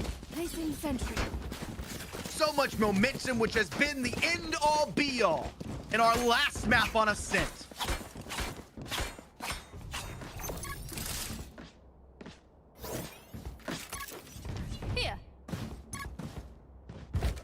there. Being given it again early.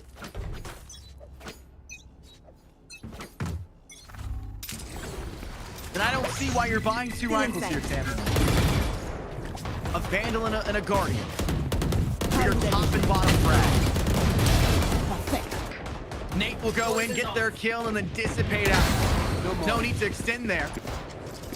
Noble does at least good enough to get one more back in return. There goes the harbor wall. Keep them back, keep them steady, keep them honest. As the ult hit the macro game, Tamu's still trying to win this, and they've been reasonably just at doing so. They just can't win the actual round. They need to make bigger scale adjustments, and they'll do so fairly well Spike here, down even in the A. odds of a 3v3. Shot my wingman. Noble has to refrag an unjust kill onto their own harbor of Navar. Chowie. Bottom side of rafters. No information is here. Nothing to assist or facilitate a push on this site. Poison's off. And they'll rotate the Viper on the defense here of UST back over towards Poison the B orb side. emitting. Leaving this into an eventual 3v1. Of course, 30 Sonic seconds isn't left. there in time to assist from the flank. They'll make sure nobody steps through orange. This has to be a green take. The call out has been made. Of course, Sonic's took control of A main, has attacker spawn, and green is the pursuit. With only 13 seconds left, you just need the single, and the snake bite just did it Spike for down you. B. You've got to step into no man's land even further for this plant. You can do it. But are you keeping them honest? Here comes Last player Sonic. standing. Sees the one player on site. Bing Chilling now back behind yellow crate. One Will enemy they both remaining. line up? They don't. Chowie comes out at the right time and space. 5-0. A start for Tamu you never would have Team expected. A. Like clockwork. UST Remember, your weapon cannot be is outdone only a tool. on You can't Icebox just just shoot. yet. You have to think. Turn out. Is the mental chalked? Are they struggling to recover from the OT loss? Is Osti just tired of being fed the rock from our previous map? The man went 33 and 23 and still lost in that map. 8 kills above the second best player. 10 kills above their second best player on their team. And couldn't come away with a victory, and now is dry with 0. 5 rounds in. Water rising. And they're kept back. Osti Frosty in through the gate, up You into should rafters. run. Harbor wall keeping a sight line, and the lockdown comes into play. They get the shots, and he's still cut dry. Nothing to their name. As Cliff comes up with the frag instead. Lockdown for the attack is cleansed. One more detained on the defensive one My as friend. Noble strikes again to Glyph. This fight being actively defused. enemy Coverage is there, and what a Team A. flick from Seikyu and Corsonic! Everyone getting a piece of the pie again as a 6-0 start rings true. 6 in a row on a 6 for both teams, and a 6 in a row with no chance back for the side here of Tamu. Jackson, what are we seeing here?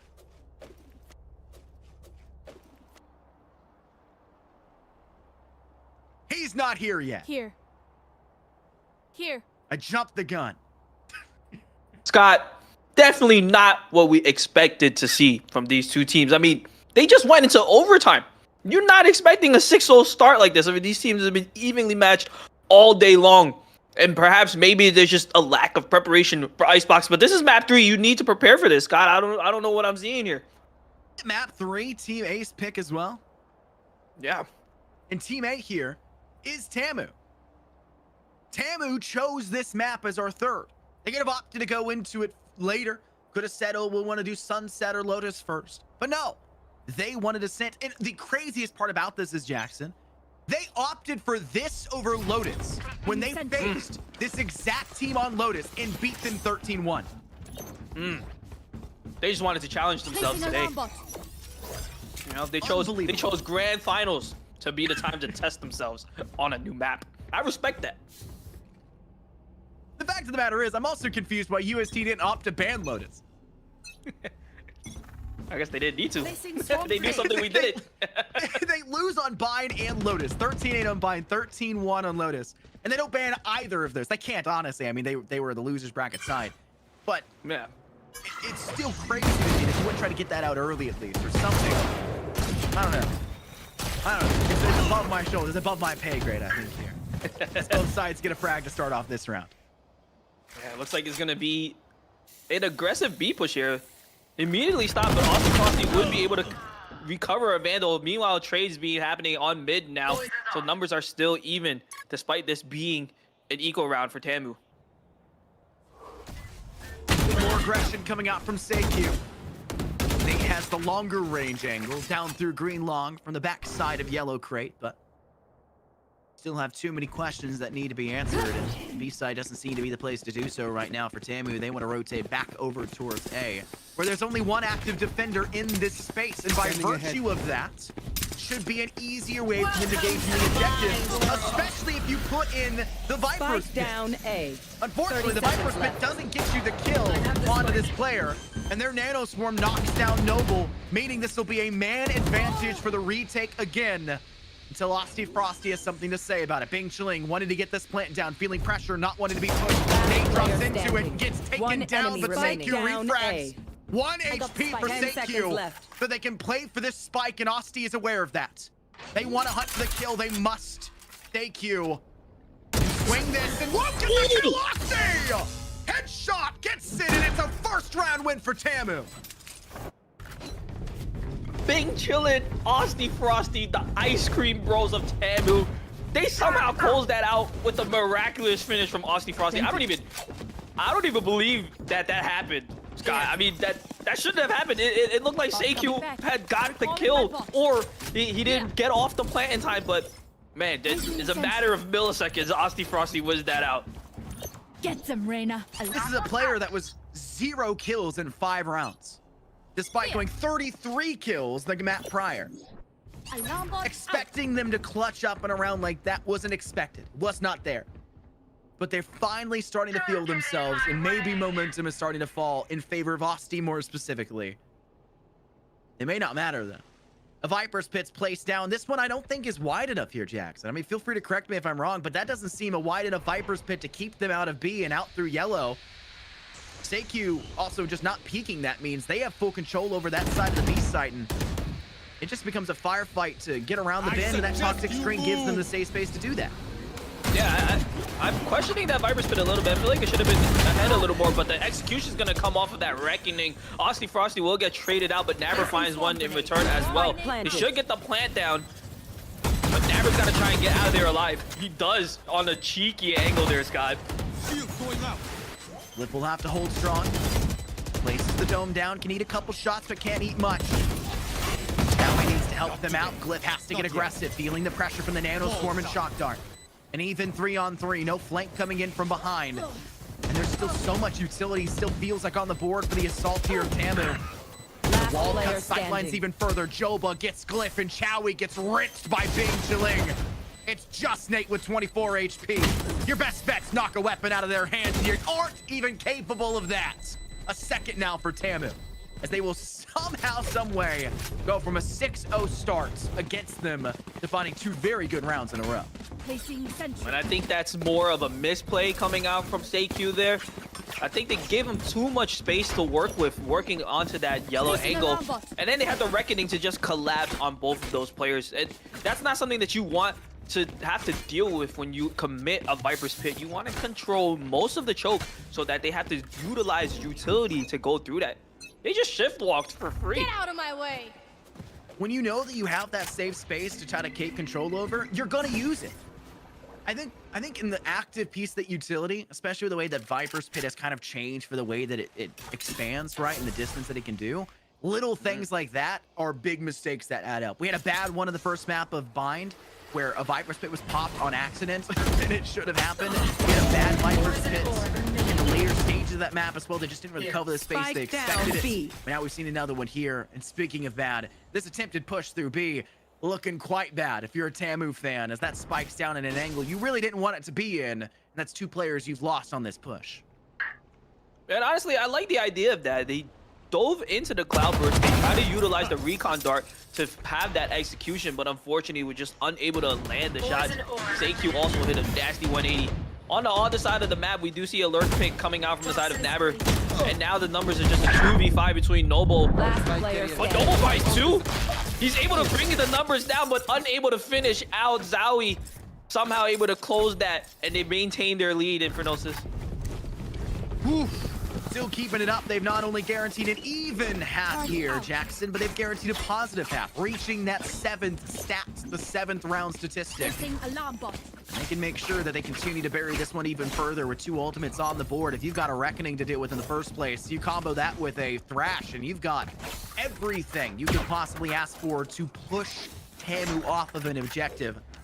We saw that Thrash come in maybe, what, 5 rounds ago? So it's been charged up since then, and it was really coming off the back of the fact that Core Sonics has been him, has been getting these kills, and is playing almost the macro game that Tamu were fighting for early in this map, really going for those ult pips. And maybe they get a little overzealous in this round, fighting in towards the pip on A and just biting the bullet quite literally to the first spot. For this execution, Right here. they were able to find a pick onto one player, so they have the numbers advantage. Reckoning from the defense is going to come out. They try to stop the plant. And they swarm on the chase. I can't even see anything. Look at all the utility, guys. Don't put the fact that how many people on Viper with a hard on this map, it just gets worse. Both teams are opting for the same exact 2 sidelines and LBC of utility. It just gets worse. And all of it's static right now on this A side. Planted down, coming up ready to be. Got a single light till Chowie. Something to say about it. Dopper will get cut around the back on Liv and Chowie all by themselves. He's making out of a molehill, and it's completely good for their second round. But the third will lose him, and the third round will fall in favor of Tam. I like what they were attempting there, USC. They would try to prevent the plant with the Reckoning. Utilizing a huge ultimate like that and not regaining that space, I think that was a mistake. They weren't able to push back all the harbor utility. Probably weren't able to. They didn't have an output online on their side, actually. They're missing a Sova, so that's where that weakness comes. You have all of this utility that's popping out, but you don't have that radar, that wall hack that Sova can provide. Yes, Gecko is nice because he can defuse, but without sight lines, Gecko's not as useful as Sova. You have a big lack, right? You're finding some trouble here. Poison's off. You gotta make up for that shortcoming. Seikyu jump peeks around the corner, knows that there are players there, but really nothing else past that. You're in an eco round, there's not much you can do. Osty Frosty with that first blood. And Glyph is waiting. Maybe hoping something continues to come out through green, but that will not be the case. The team is rotated away from B. They're now heading on over towards the A side, Jackson, and they're going to meet into the face of Nate, who does take down Nobber Spike down up on A. belt. But it's a short-lived victory as the team can now move in towards the A site, but they're a little bit too slow to do so. And they're going to use a lockdown in a thrifty round because they respect that UST have been so darn good about these ecos and thrifties, both in Ascent and on Bond. Yeah, and now we're really starting to see Spike where down that A. Sova makes a difference. There's not a lot of information that can be gathered on the side of UST besides throwing their bodies there. Still, they're winning out these gunfights, and now it's a 2v2. The Spike plant is going to planted. go down. Shawi One also enemy has remaining. that Last player lockdown. standing. Won't be able to use it, though, as Joba will hit the shots. Now Glyph trying to try his luck, but won't be able to get it. Joba finishes the job, putting 4 on the board. That Last 6-0 round half, before the switch. that 6-0 start that just came, it's not looking like that anymore. They're closing the gap. It's looking like a whole lot more of a reasonable map in the first place. Reasonable half, but let alone a reasonable map, right? 6 in a row to start. Last 5 rounds, you've managed to close out 4 of them in your favor, and you need this next one. You want to make this a 7-5 split. Having to come back from an 8-4 is difficult, but if you transition to the defense and Placing swarm Icebox, grenade. it is definitely much more manageable. The defense tends to thrive when it comes to this map. That was not the case way back when. The craft comes out, Here. will detain Osty Frosty, but they're floating up high. Will be hard to cut that sight line. Joba gets 2 though. Bit of a shocker, but because it refragged by their doppelganger of Chody. Revealing area. You have to worry about that utility in the back of yellow as Sonic is all by their lonesome, scraping one more kill before finally being dusted. And the Hudson's Fury is now going to try and counter that lockdown. That buys them the time to scale up here. I Meanwhile, the rest of the members of Last UST have player already standing. rotated over. Big Chili will find the pick on the Seikyu, so now it's just Shawi left in a 1v3. He's gonna try and reposition and see if he can get a pick, but not really able to find anything right now. Spike planted. Shall we? Back around the bend. Knows the Bing Shilling's more likely than not in that cubby, but it will not matter. Tamu secures themselves that 5th round they needed. 5 Switching wins in sides. 6 rounds, which sounds impressive. But they got 6-round wins in 6 rounds for the other side, on the other side of the bend for UST, which is much more impressive considering they went straight flawless in that side. They're gonna have to hope though that the mistakes they made in those final 6 rounds there, Jackson, aren't going to be their undoing, because defense tends to win games on the map of Icebox. Yeah, that's very true. And despite that, though, I think the Gecko may have a bit more of an advantage on the attack side. Not necessarily compared to Sova, but Gecko is not very easy to play on defense. The wingman works a lot better when you're able to utilize him as a planter, as well as the flash. I forget the name of the flashes, but meanwhile, Frosty is going down Frosty A. right now, finding 2 quick headshots. Not even let me finish my sentence, but I'm just gonna say that the Gecko flashes work a lot better on attack than they do on defense. Unlucky. Doesn't matter too much. Frosty goes down, and it's Nate to do so. Seikyu. One more to their name. And even 3-on-3 on site, but it's not too bad. You have to go a little bit further, though. Plant will go down. This one will be sticked and finished. With the spike down, you have to start to aggress. Tamu coming up big with Joba's kill onto Glyph. Seikyu Last needs to player step up, and standing. Nest can do so for one, but it's the right click from Bing Shilling. Free gun, by the way, might I add. Still good in round 2 as well. Solid way to go about it, and that will give them a 7-6 split, and more likely than not, the 7-7 they're asking for in the next. Hey, free gun, but also the best gun. Only gun that you can just jump peek around the corner and still have accuracy, which is crazy. It's a free gun. That's the only thing I can ever say about it. It's just free gun, by the way. Turret out. It's unbelievable what it can do. There's no reason why it should be so darn good. Yeah, absolutely not.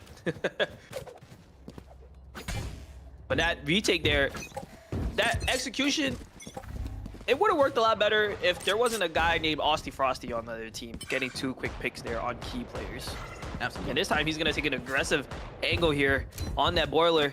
Try to see if he can find a pick with the outlaw, but he's just gonna fall back. If you can't find that, take a couple steps back. Put more trust in yourself and your team to hold that angle instead of Here. trying to be a little bit too hyper aggressive. This was the same thing that we saw kind of be the undoing of UST early in the first half on the map of Icebox. But that's the issue when it comes to the second half of Icebox, when UST made that lap back into victory against LG Orange. They were worried about the snipers. And once you transition back over to the defense, it's less of a concern of the one-man army that was that deadlock. Was no longer as big of a Enemy concern because kill. the rest of the team couldn't step up. Frosty, though, steps up big, takes down Nate. That outlaw gives themselves the biggest chance possible to continue to bury that hatchet even further. It was an interesting 2-3 split, but it's just put the Spike spike down, B. alone now over on the B side, and Joba's just taking it. Spike's down. Trying to enemy put a lot remaining. into that fake, but Tamu not falling for it. They're just playing patient with their long-range weapons. We see Joba find a 30 pick. seconds left. Glyph desperately trying to recover the spike, but just the classic in hand. Great gun, but when you're playing against an Ares, it's not really going to do too much, Scott. Yeah, just spray and pray down the aisle. 7-7 splits. And if you had asked me if I thought this was entirely possible after this started out 6-0, I would say maybe, but probably not. But this is the darkest timeline right now if you're a UST fan, allowing a 6-0 start to turn into a 7-7 split heading into the second half where you are on the attack is going to be quite dangerous to try to face off against. But now you've got a good chance to get yourself your 8. You can't be gate kept for too much longer. And Frosty has a lot of weight on their shoulders to make this outlaw first kill go their way. But he can't fire too fast with it, which means they can peek once, get hit, and then fall back and just, you know, stay alive to push another site. Here. Meanwhile, UST looking to hit towards that A area once again. This time not really opting to fake it though. They realized they had the gun advantage. They might as well stick together to try and prevent any conversions from the other side. The harbor wall is going to come out to try and close these sight lines. And Noble's going to try and find some cheeky damage with shock darts, but won't be able to get anything. Keep in mind, this is a bonus round for Tamu. So they really don't need to win as long as they take a bunch of weapons with them. But winning would be nice. Osti, who was initially holding on B from yellow, will fall back more so towards the Fender side spawn and rotate up into rafters. The attack has panned out quite well, but it's still mostly going over down towards A. Tamu as time in the battle of attrition will ring true One for the enemy remaining. most victorious you can.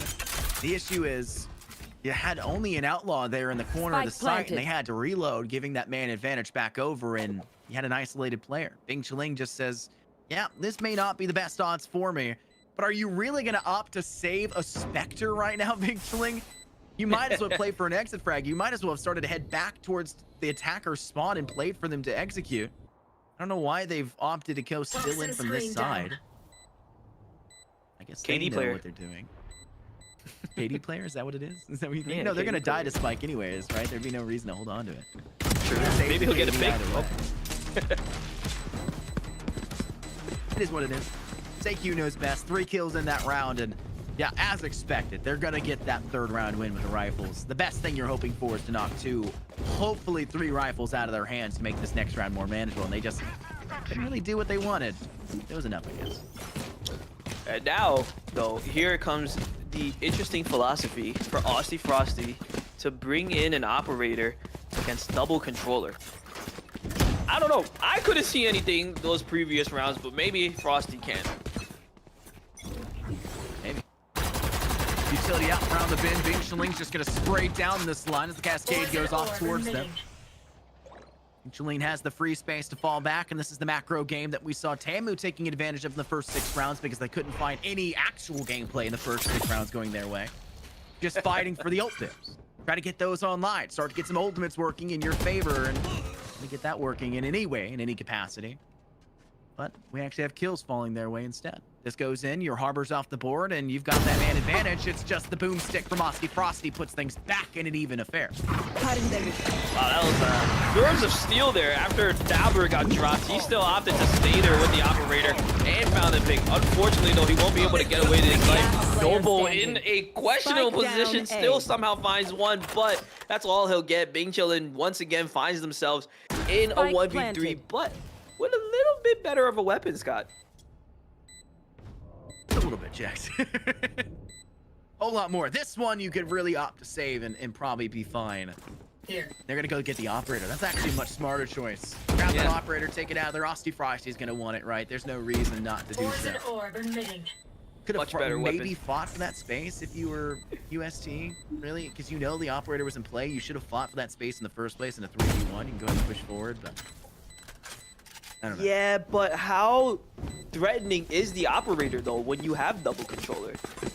Very. It's the first blood you're concerned with. True. The refrags you're concerned with, which is what the problem in this round. It was the outlaw that was giving them the first bloods in the round prior. It's kind of like on Ascent. We saw the operator be such an effective force coming out for Frosty as well because of the first bloods. Retakes, it was awful. It was terrible. Didn't see us, like, we saw maybe one successful retake where the operator actually had good impact in the retake. Every other time was basically just it getting first bloods, second bloods, and holding angles. It's going to be the same exact thing here. It's your first blood. It's your way to keep the gate. It's when they're having to peek for information, you're punishing them for those. And you're basically saying, if you're going to come to a site, you're going to need to throw up all of your coves, you're going to throw up all of your cascades, you're going to need to throw up the toxic screen, everything, before you come forward, because I'm going to punish you if you don't. That's true. And we did mention that UST does have to put bodies on the line to get information. And you saw that there. Had to jump peek that. Almost got taken out by that boomstick. Aussie Frosty now has the Blaze Storm in hand. Will get spotted out by the sentry turret. Placing swarm grenade. Killed my bot. Dump out the util, fall back a little bit further. Swamp Default grenade plant out. spot is available. Tapping it for just a moment there, but the wingman will get the job done before being cleared. Terminated. Job off inside a nest. First blood goes their way. That's Glyph, a harbor that you were really hoping would stay up on the line, and the fallback plan must be made for UST, who really say, yeah, B was cool and all, but have we thought about A? to the other objective. Toxins And they're going testing the Oh, waters by yeah. moving their KJ Monster off that on way the with the bait and switch Good. tactic. They still want B, and they're willing to commit for it. And Auber gets a little bit too big for their britches and gets punished by Seiki. Yeah, I mean, Down. losing the harbor kind of made it hard to rotate without that controller utility, but they try to re-hit B 30 just to see if seconds they left. brought any rotates over. And now we are going to see in the backside, the KJ has crept all the way into the spawn. Zowie makes contact with Frosty, but takes so much damage, he's going to have to fall back. And this should give Frosty an idea that they're rotating over to A. Yep, he's going to hear the plant now. Okay, Got thank the you. spike Free gun, by the way. planted. Free gun, by the way. Better than a rifle. Free gun, by the way. Third kill for Joba here in this round. A different play style with the operator to give them that leeway. Welcome 2 to blades left here for my Frosty. world. Frosty doesn't have a weapon past that Viper's pit, of all things. They know this Yeah. is a mostly thrifty start. Might as well try to take advantage of it. But this lockdown, meet your maker, baby. We'll throw one right back at you. Where can you go from here? They'll move up to the high side of Nest. Turret goes down as well. Of course, Sonic strikes the Bing Chiling. And they need to step into the Viper's pit. Doug is enemy detained. They remaining. know it. Where Sonic's off the board. And Seikyu, pulling him all the way back, needs to swing this, and they won't be given the chance. The defuse guaranteed. In a really good round, honestly, from Tamu on that rotate and hold and a thrifty. That was all off the back of one operator and one blade storm. And a lockdown. I mean, Joba got that lockdown that round. They didn't have it, but they got 3 picks, able to utilize that lockdown to win out the round. Big round coming out for Tamu there. Also drew out the Viper's pit as well. So all in all, it was a thrifty, but on top of that, there's so much more implications of the ultimate economy that they are now, I think, in the lead. Yeah. It's you got to play so early for it. And if you don't, you can get punished. And same way, you can also get ult pips by just getting kills. And I think that's kind of like what we're seeing one of these teams opt to go for more over the other.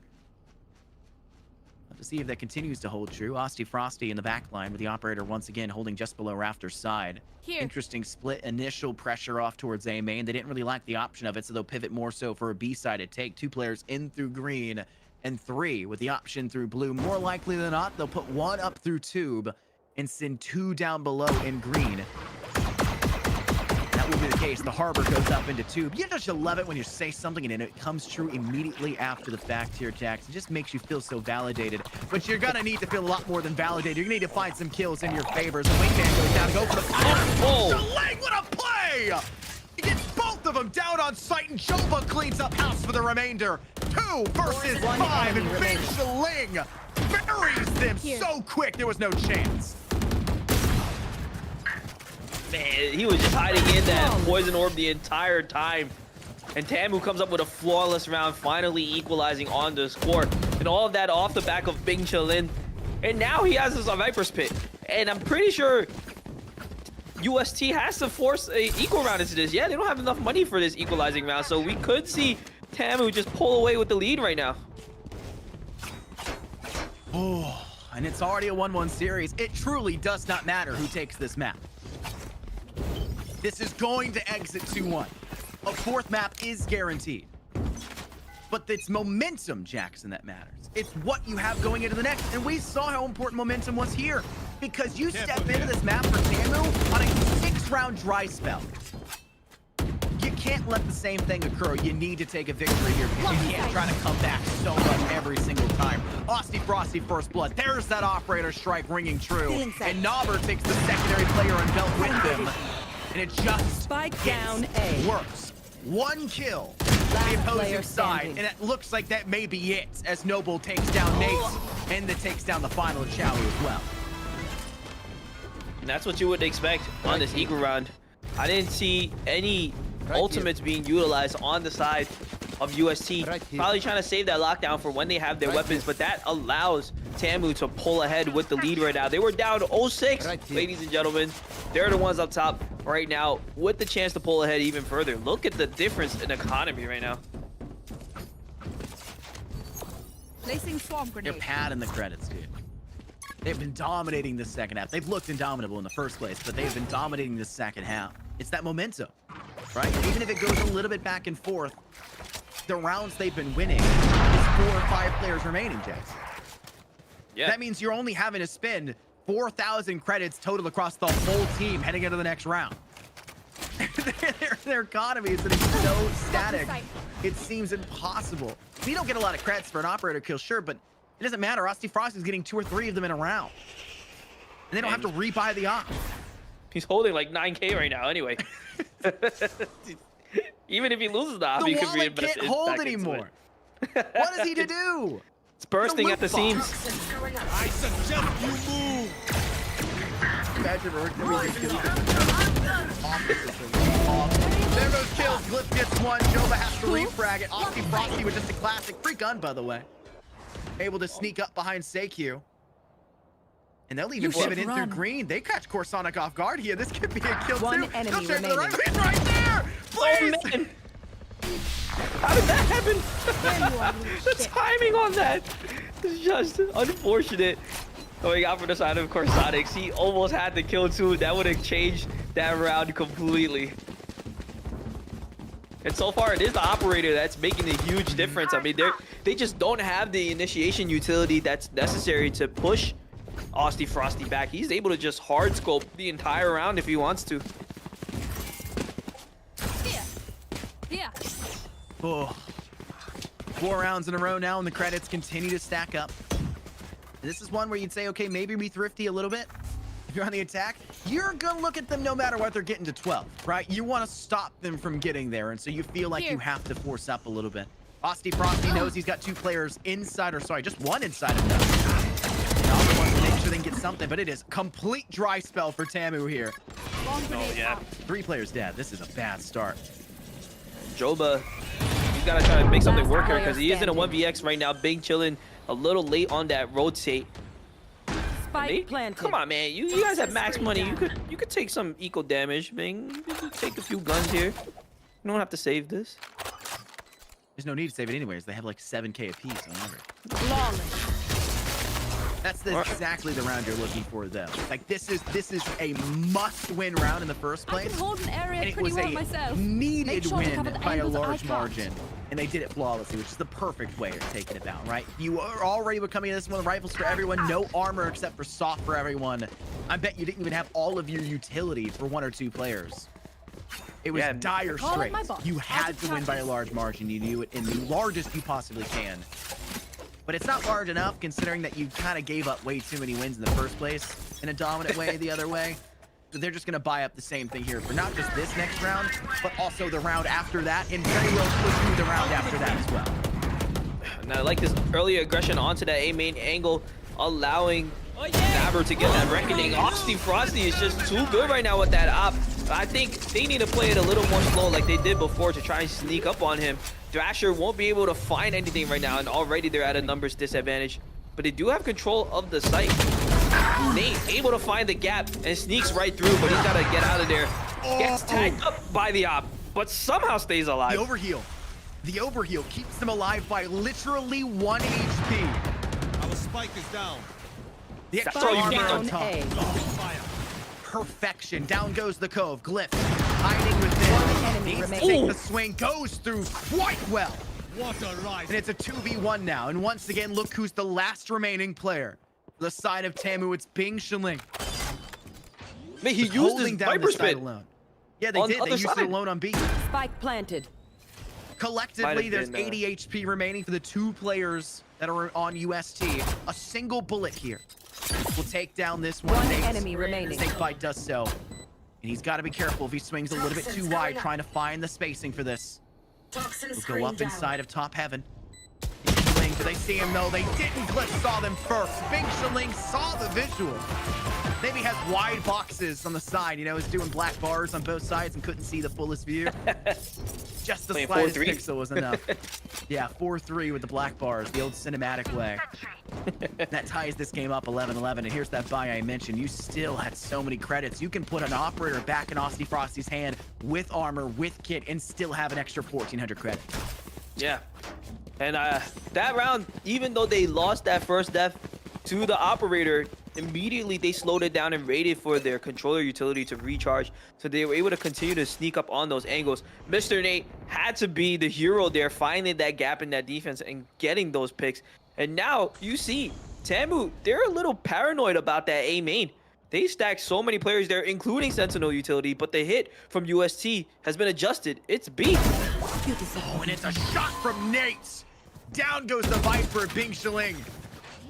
Such an effective force when you need to have a kill early. Spike It planted. just gets worse as the whole team will vacate sites.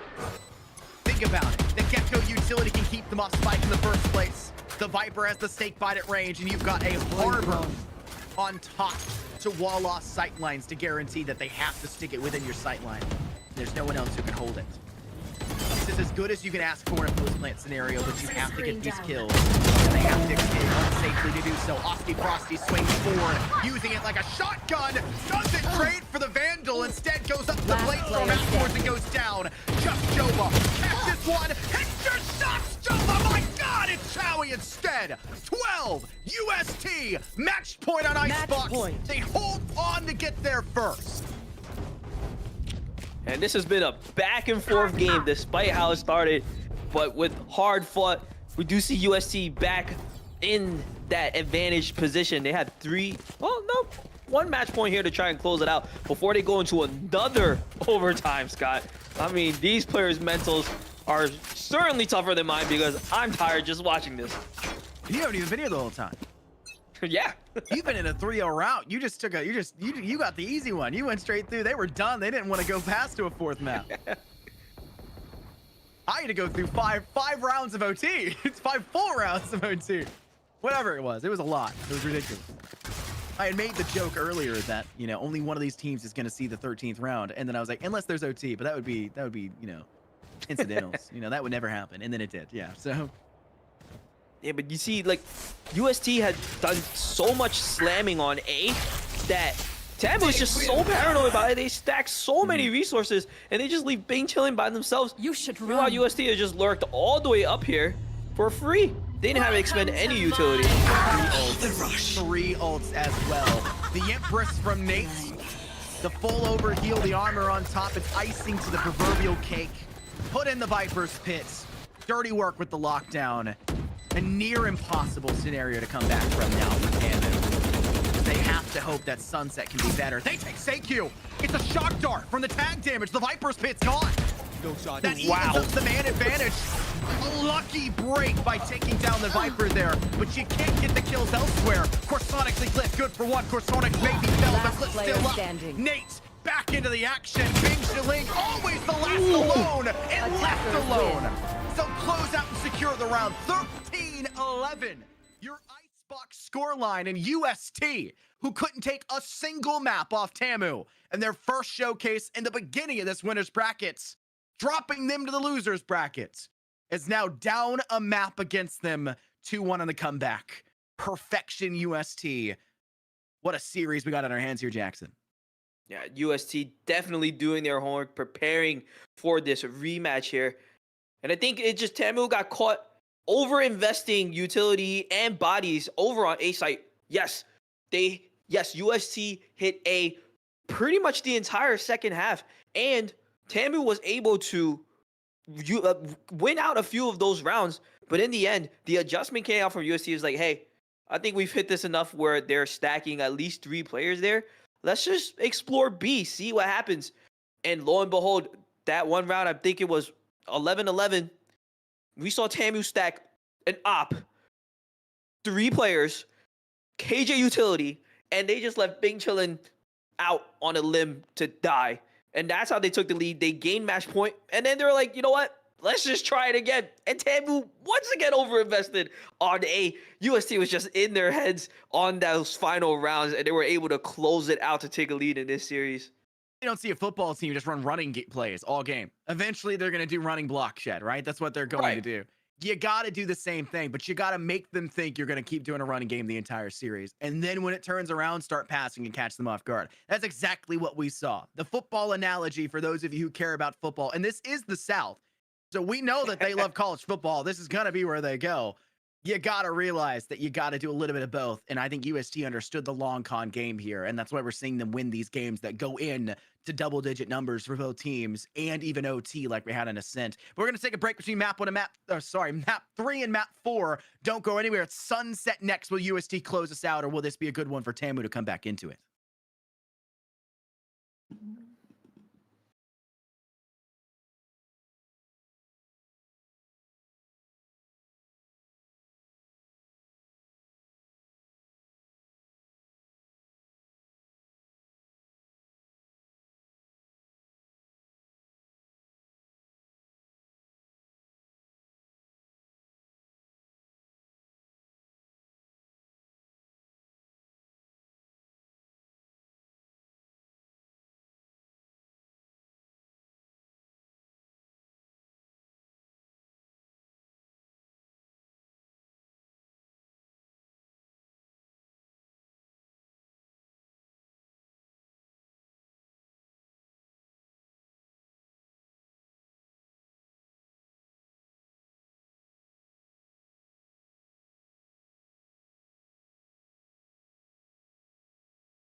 highlight map of Ascent. We've seen the dusty dunes of Bind, and we've seen the frigid winters of Icebox, Jackson. And now we're back to lap in the limelight of luxury on the warm vibrato that is Sunset. And a map that you don't see too often, and a map that is, I would say, overshadowed by its better cousin that is Lotus by most teams. I think Sunset is a very fun map to play, but I don't think teams have quite figured it out just yet. Those wide openings in mid, as well as these like really short, pathways in between each site, they kind of can trip up a defense because you just don't expect people to be like the offensive team to be right in your face in the beginning of the match. Yeah, it's really in the face, that candid attitude. And to make matters worse, it doesn't get any easier for the attacking team, no matter what objective you want to head to. Because your idea is you need to swing in, you need control of courtyard. And if you get control of courtyard, that gives you a great way to step into market and take the B site. But you still need that tertiary angle from B main, and B main is awful to get through. Awful to swing through, Jackson. It's not good. So you have such an easy access to the B site that doesn't really gain you as much of a foothold as you would necessarily like, because you're still struggling through the main breach in towards site. And A does you no good. It gives you nothing. You still have to take control of the single A main side where you can get swung from both Link and from Elbow. There's no safe space in that objective, and it makes attacking quite difficult, but it also creates so many versatile options depending on your agent selection that can really warrant some cheeky strategies, and that's why we don't really see the exact same selections. No mirror matchups like you see in every game of Ascent. Almost totally different, and that's the case we're seeing here. Fades, yes, for both teams, but Yoru out for Nate. A deadlock for Chowie. They both have Omens, whatever. They both have Cypress, who is kind of like a must-pick for this map. But it's totally different otherwise. The Raze has to be brought in. You've got a breach on the board for your initiation. It's very different for those two between the Yoru and the Deadlock and the breach and the Raze. Yeah, I'm almost... And this was UST's map pick. So they must have practiced the Yoru here. Hopefully. And you say it's a map pick. You get to the 4th and 5th map, you're basically not even picking anymore. It's just which one do you want to play first, They didn't get a pick. Just saying, they just get to choose which they see first. Link's gonna get rushed in here quickly through market. Had a good paranoia. Free gun, trying to get the right click in, but both sides are failing to do so. Frags go up in favor instead of Chowie and Seikyu. It's a good way for UST to start off on the right foot. Market control is there, and they're going to use that as a point to push in through B. Get that spike down as quick as they can, but Seikyu is kind of trapped over in market and needs the assistance to get across, and has to use a dark cover to do so. And it's just a little bit slower than they would have liked, allowing for Nobber to get that refrag in. Maybe even swing forward with a teammate for 2. They can get that help. Where's your teammate beside you? You're swinging the wrong way here, Noble, and it costs them this round. It's a 1-0 start going the other way for UST. Yeah, and this is just a very, very quick hit from the attacking team. They're just going through market right away, and this is the problem with Sunset. And this is, I think, why UST opted to go for that Yoru pick. Defensive rotations are going to be very, very difficult. The offense can actually get to site much quicker than the defense can. So that's exactly what we saw happen there. Once they overwhelmed the market, the rest of the teammates of Tamu, they just couldn't rotate in time. By the time they got over there, it was already a 2v5. 2-5 is the split we have for pistol round wins, and all of the maps up to this point. 2 for UST now, 5 for Tamu. Tamu giving this one up would be a little bit sad to see, but it is what it is. Following up, they've lost their first blood in this round. They can't even get anything back. Glyph somehow managed to get the flick over to deal with both Noble and Nobber. Taking a lot of damage in the process, sure, but still staying alive, and that's clearly what you're asking for. Meshnet keeps a little bit further back. Stops that momentum forward. Even though Deadlock is dead, it means nothing in the utility. It's still static, and Joba doesn't really have the ammo, the ammunition. They mix 2 words together there, Jackson, to really burn that down, and they're going to have to try to circumnavigate it in some capacity, and I think they're just going to try to die to Spike at this point. Yeah, they don't really have the weaponry or the range to try and fight back on this. So play for Last player exits, standing. or just die to spike, or H is gonna run through. Oh no, he's not gonna run into Fake Chillin. Fake Chillin's gonna 1 and 2, and he's gonna recover the Bulldog. I think that's a weapon worthwhile. No, he'll just die to spike. Make sure that they aren't able to recover the Bulldog instead. I guess you're heading to round 3. You're gonna buy a Vandal anyways. Yeah. No point. Also, you hurt your economy actually if you just holding save on it. to it, yeah, because you don't get it. Yeah. So no point. Good call. But you wouldn't need to buy anyways, because you would have a Bulldog. Yeah. You just I you guess. gotta make the decision. You'd be in a better position economically with that Bulldog. You still get a little bit, right? You get a better position with the Bulldog, but it's not by much. So it's like, do you want 300 extra credits in a Bulldog, or do you want 300 less credits in a Vandal? And I think they just opted for the Vandal, which is not a horrible decision, to be fair. Tammy, you're gonna work in defensively, strong arming this B side. 3 players ready to breach in through that B main objective.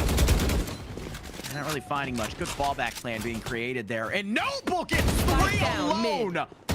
Chowie, Nate, and SayQ have nothing to say about it. Thankfully, Doug's there for the refrag, but the damage has been done. And it's easy cleanup for Nobber on Careful site. there. Just Glyph remaining, and this one-way smoke is still up and waiting, and Glyph's gonna have to buy their time until it's over. And it's over. Nice shot. A lot of that is now. We see Tamu just falling back a little bit, not taking too many aggressive fights, allowing UST to utilize their utility to push toward mid. Noble finding that off angle. We weren't able to see it on screen, but he was able to get 3 picks there, and that really just stopped any advancement from UST. At that point, the round was over. If I'm UST, I'm just chalking it up to, you know what, it's a bonus round, we didn't convert. That's fine. We still have the lead going into this bye round. This goes here. Shadows strong. traveling. I was named the Pickles Deli. I love pickles. Delis usually have pickles that are like cut long ways, too, right? Like long slices. Yeah. So they just eating it like buns? So, well, we can talk about this in a little bit, but there is a spot that uses long pickles as like subs bread. Interesting, yeah. That's interesting.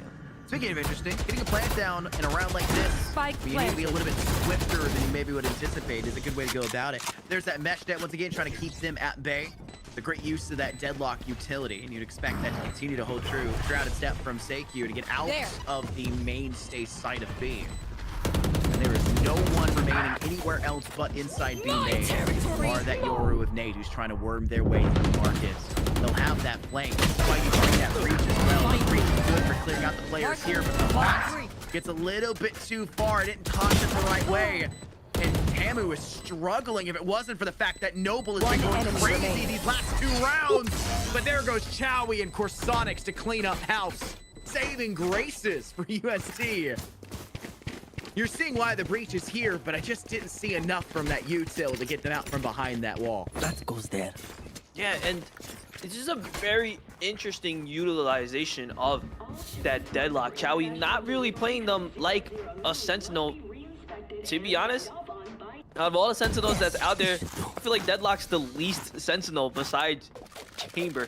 But what they're using the Deadlock for is more of a post-plant situation. They throw all that mesh net, all of those sound trips onto the spike, and that way it just wastes the diffuser's time. They're not really able to fully commit to a diffuse. They gotta turn around, shoot utility. That allows the rest of the team to just collapse on that, and it makes it very difficult for the defensive team to get any sort of momentum during that retake.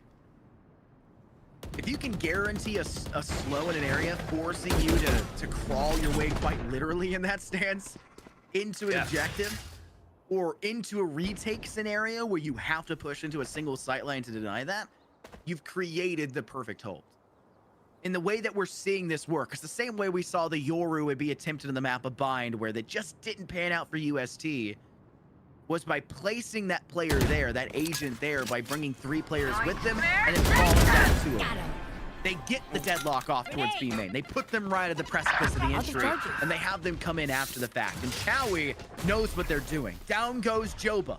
Grab net, just find nobody. But the barrier Face mesh your still fear. plays the lockdown market, and they're going to use a roll with Thunder as well to make matters worse. It doesn't get much after the fact. Or sorry, Nightfall doesn't get much after the fact. No one was really there. But you get the kill, and you're now going to fall back to a much better spot inside of B main. Yeah, but it does push them away from the spike, though. But again, there's still so much utility on that spike that Chowie has laid down. Frosty gets slowed by one of the soundtracks, but Cliff has this market cross, and they are so good at setting that up, UST. There's just not much that they can do. They have the C's as well to lower HP, and Corsonics can just swing for an easy kill. 4 on the board for UST. Let's do better. Just for fun. The consistency factor right now for UST is, it just can't be understated. It's one of those scenarios where you have a timeout for each half, use it or lose it. And I've always been a big harper for teams to use their timeouts. We saw them be used pretty sparingly on Ascent, but they did get used for both sides. We saw one on Icebox, if I recollect, right at the very beginning before you had kind of hopped into it. But using it this early, a lot of times I'd say after round 5, a timeout almost never makes sense. But this does. Your defense is not defending B. Your defense is getting absolutely pushed through like wet paper. You've got to find a much better way to hold on to this objective. And so much of B is held by teams off entirely just Cypher. That's why Cypher is so good for this map. That's why Cypher was so good on Bind when Bind initially came into the alpha for Valorant. Cypher felt like the king of the map, was made for the map. It's the same feeling you have here on Sunset. And I'm not seeing that impact come out from it. Cypher Cage is cutting off sight lines, but the trap wires aren't really finding their targets. You're getting way more success out of a barrier mesh than you are actually out of a trap wire that cuts off sight lines. Your entire point is to keep them out of the objective for as long as possible, and instead you're just cutting off sight lines when they're firing through those anyways because they know exactly where you're going to be. Change your progressions. Get in the face a little bit more. Don't let them take B main and leave them there. That's your secret to success. Now on this eco round, you're gonna have to try something a little bit aggressive. I like this one-way smoke that they're putting down for Austin. Frosty will spot Chowie, but unable to find the picks. Meanwhile, Joba just trying to sneak out aggressively as well. Will find the spy cam and take that down. So far, neither team really budging an inch. Bing Chillin's gonna try and push forward. I think he does get spotted out by the over ultimate. And he's gonna have to fall back here, otherwise he's gonna be stuck. Showstopper also there to support as well. That's a throw clone. And despite all of the util and ultimates being thrown, no lives have been taken just yet, Scott.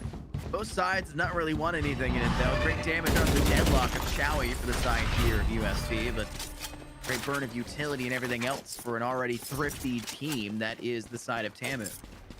If you can continue to barrage their utility and get nothing but wins in that regard, you need to make sure you're capable of doing so as they now hit in the A site, which is something we've not really seen, in all honesty, come out just yet from this UST side. Joba does squeak away one kill. Nate being allowed into the back line and getting 2 evens the odds with that refract.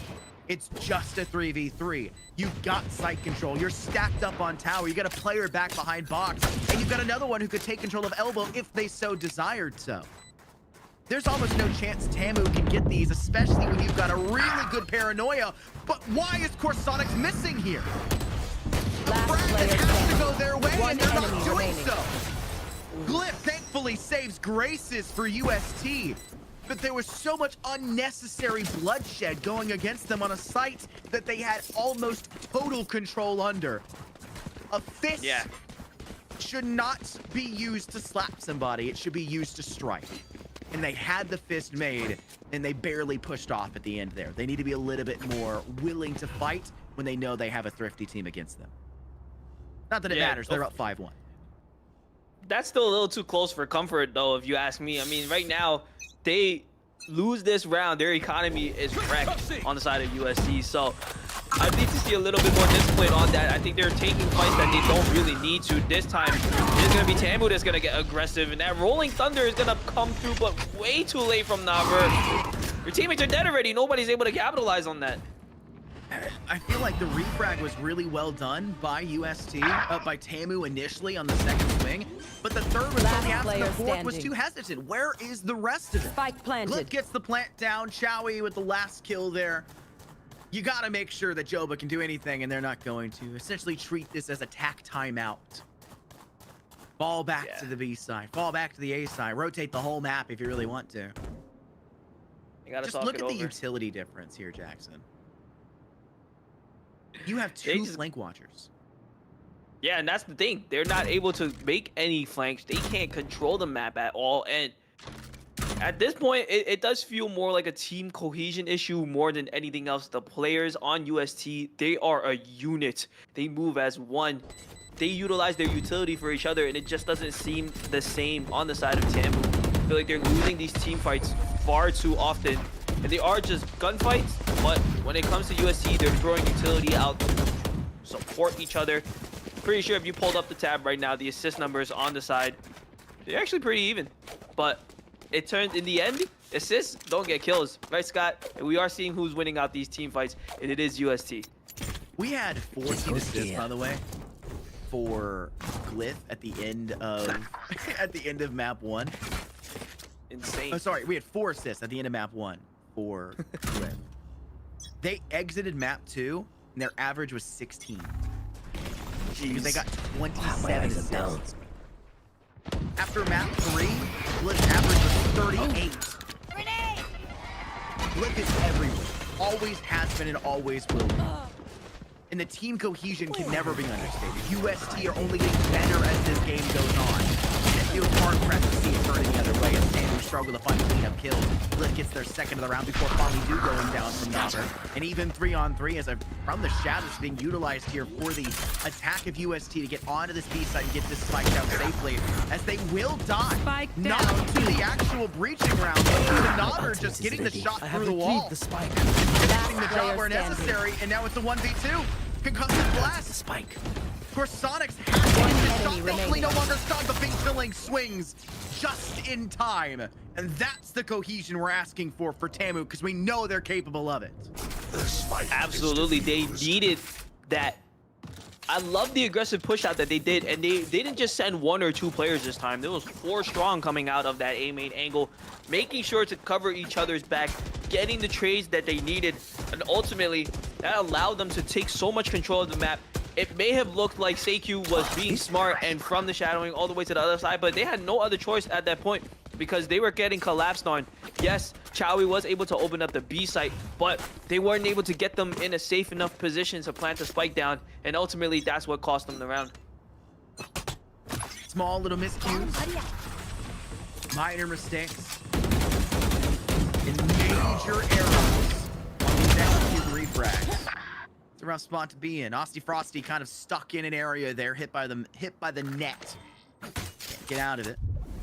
Still getting away with 2 kills there and evening things up now at a 3-on-3 is very impressive for Austy Frosty, but we know what Austy Frosty can do. Top frags map 2, he still loses. Had 8 more kills than the second best person. I know exactly where you are. 9 more than his teammate. Top fragging for their team and top of the scoreboard for our last map of Icebox as well.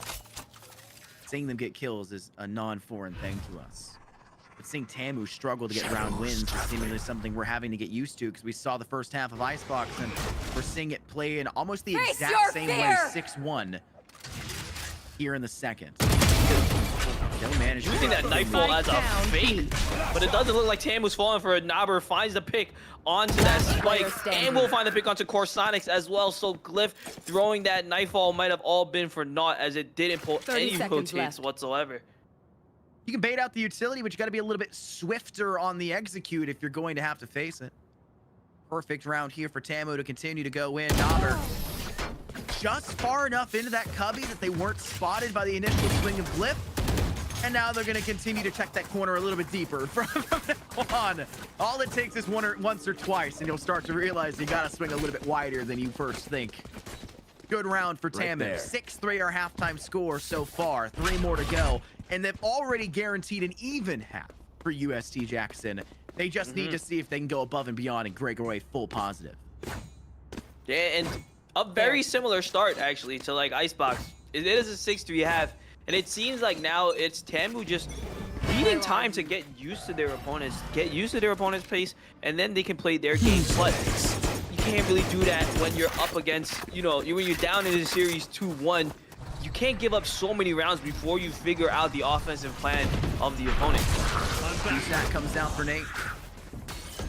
So much information on side, taking control of the Spike space. The down UST are still A. losing players in the back line. Seiki, the most recent pick. Stinger out for Nate. Nell now one Last player player knocked off the standing. board as the entire team is struggling to find success. For Sonic, scraping one off the board. And it's a bottom of the barrel attempt. It's fine. They get the spike down in a thrifty round. And they get some credits to their name. But you're also patting egos a little, which I hate to see. Because Austy Frosty, we know what happens if we give this man kills. We've seen what happens when Austy Frosty gets a good gun in their hand. I just think the issue is that Austy Frosty hasn't been using an operator in this map because there just isn't the space to do so. And we're not seeing them go off as much as we have been on maps like Icebox and Ascent. Yeah, this isn't exactly an op map. There. The sight It is lines not. are just way too short. I mean, the offense, like I said, the offense is in your face within 2 seconds. Cover going out. And if you know they can get so quickly up to you, why not a judge? Where's the judge from the defense right now of Tamu? Can you imagine a judge inside B main, Jackson? True. Inside market, holding the corner? We've not seen very many flashes through market door. We've seen deep flashes to behind market table, behind market wall, Right. but we've not seen flashes around the corner. They didn't bring a breach. You have the breach that can flash that angle. They don't. They've got to do a Yoru. And I'm sorry, Yoru is okay at flashing that. You're gonna have to see if they're really good at flashing this. The trap wire will be removed thanks to that Yoru clone. And that line lasted way too long onto Joba, and they will pay the price for refusing to have their eyes work. Yeah, and I think this time, I feel like leaving the Cypher by themselves is kind of a liability right now. UST is just able to sniff that out each and every single time. Luckily, though, they were playing retake, and they do have this Rolling Thunder to work with. Paranoia will come through as well. But so does the Deadlock Annihilation, but it doesn't matter when you have Austy Frosty with the Showstopper Paint Shell combo. Finding 2. Numbers are even now. Paint Shell is going to start diffusing, and Austy Frosty is trying to go for the H right now. Is he going to get it? No, he's not. Cliff puts an end to that nonsense, but you know what? Doesn't get the ace, but they do get the round, Last Scott. round in the half. Spend everything. Gate kept from a positive half, it seems. That's what we're seeing right now for UST. Tamu has been so weird about this in this map. It was the same on Icebox. They struggle in the very beginning, and then all of a sudden they're a second half of a first half team. That's not how it's supposed to work. It's supposed to be a second half team. If you refuse to show up for the first half of a half, what does that tell you? I don't understand it. They're letting things get too far gone, too far drawn out before they recover, and it was the problem I mentioned about momentum. They lose the second map and they struggle to find where they need to come from. They lose the third map and they struggle to find where they need to come from. And it's always a start that goes awry. A 7-1 or 6-1 split. Triggered. It's got to get fixed and fast because you can't let it happen again because you have to win this map in the first place. Make it or break it territory.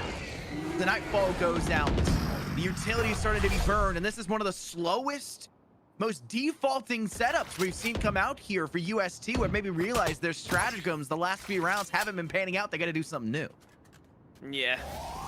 Good on them for readjusting, once again realizing that things need to change before it's too late. Hopefully, Tamu finds a hint of that as well. Big challenge, trying to play with danger right now, but there is a crossfire being set. Joba will find the pick, but Nate gets the trade out as well. So now the flash is going to come through. They're going to try to double swing him. Nate will find one and be able to get out of there with their life as well. The spike's going to be planted, and there goes that teleport right into the aftershock. Chalito finds the pick out to Noble to keep the numbers advantage in their favor. And now it's just Austy Frosty needing to clutch out this 1v3. It can only come from one angle, right? They have the barrier down. The barrier mesh is entirely locking down market. It's honestly one of, if not the best use of Deadlock in the entirety of this. They're going to scatter from having that barrier mesh lock down not only the market exit, but when they hit A, it locks down Link as well. Because we saw that in round 2 and we saw it in round 8. It's perfect. But the issue is, Chowie is struggling to get out there into A and hold on to that angle there on the attack. And then when it came to B, they were winning it anyways half the time. They didn't necessarily need it. It just was an extra icing on the cake. they just stopped utilizing it, started trying to hit A, and then we're starting to acquiesce rounds back the other way. But it's a good half for them. They get their positive stance. They go up 7-5 and now transition to the defense where, yeah, they can probably use that barrier mesh pretty effectively here as well, and they can try to hope for it, but they don't really have the best use of flashes around these corners because they're going to have to play a pretty aggressive style of defense. We can already see them try to do so over on that A site with 4 players stacked there. Yeah, not having a traditional flash is going to make it hard to retake here.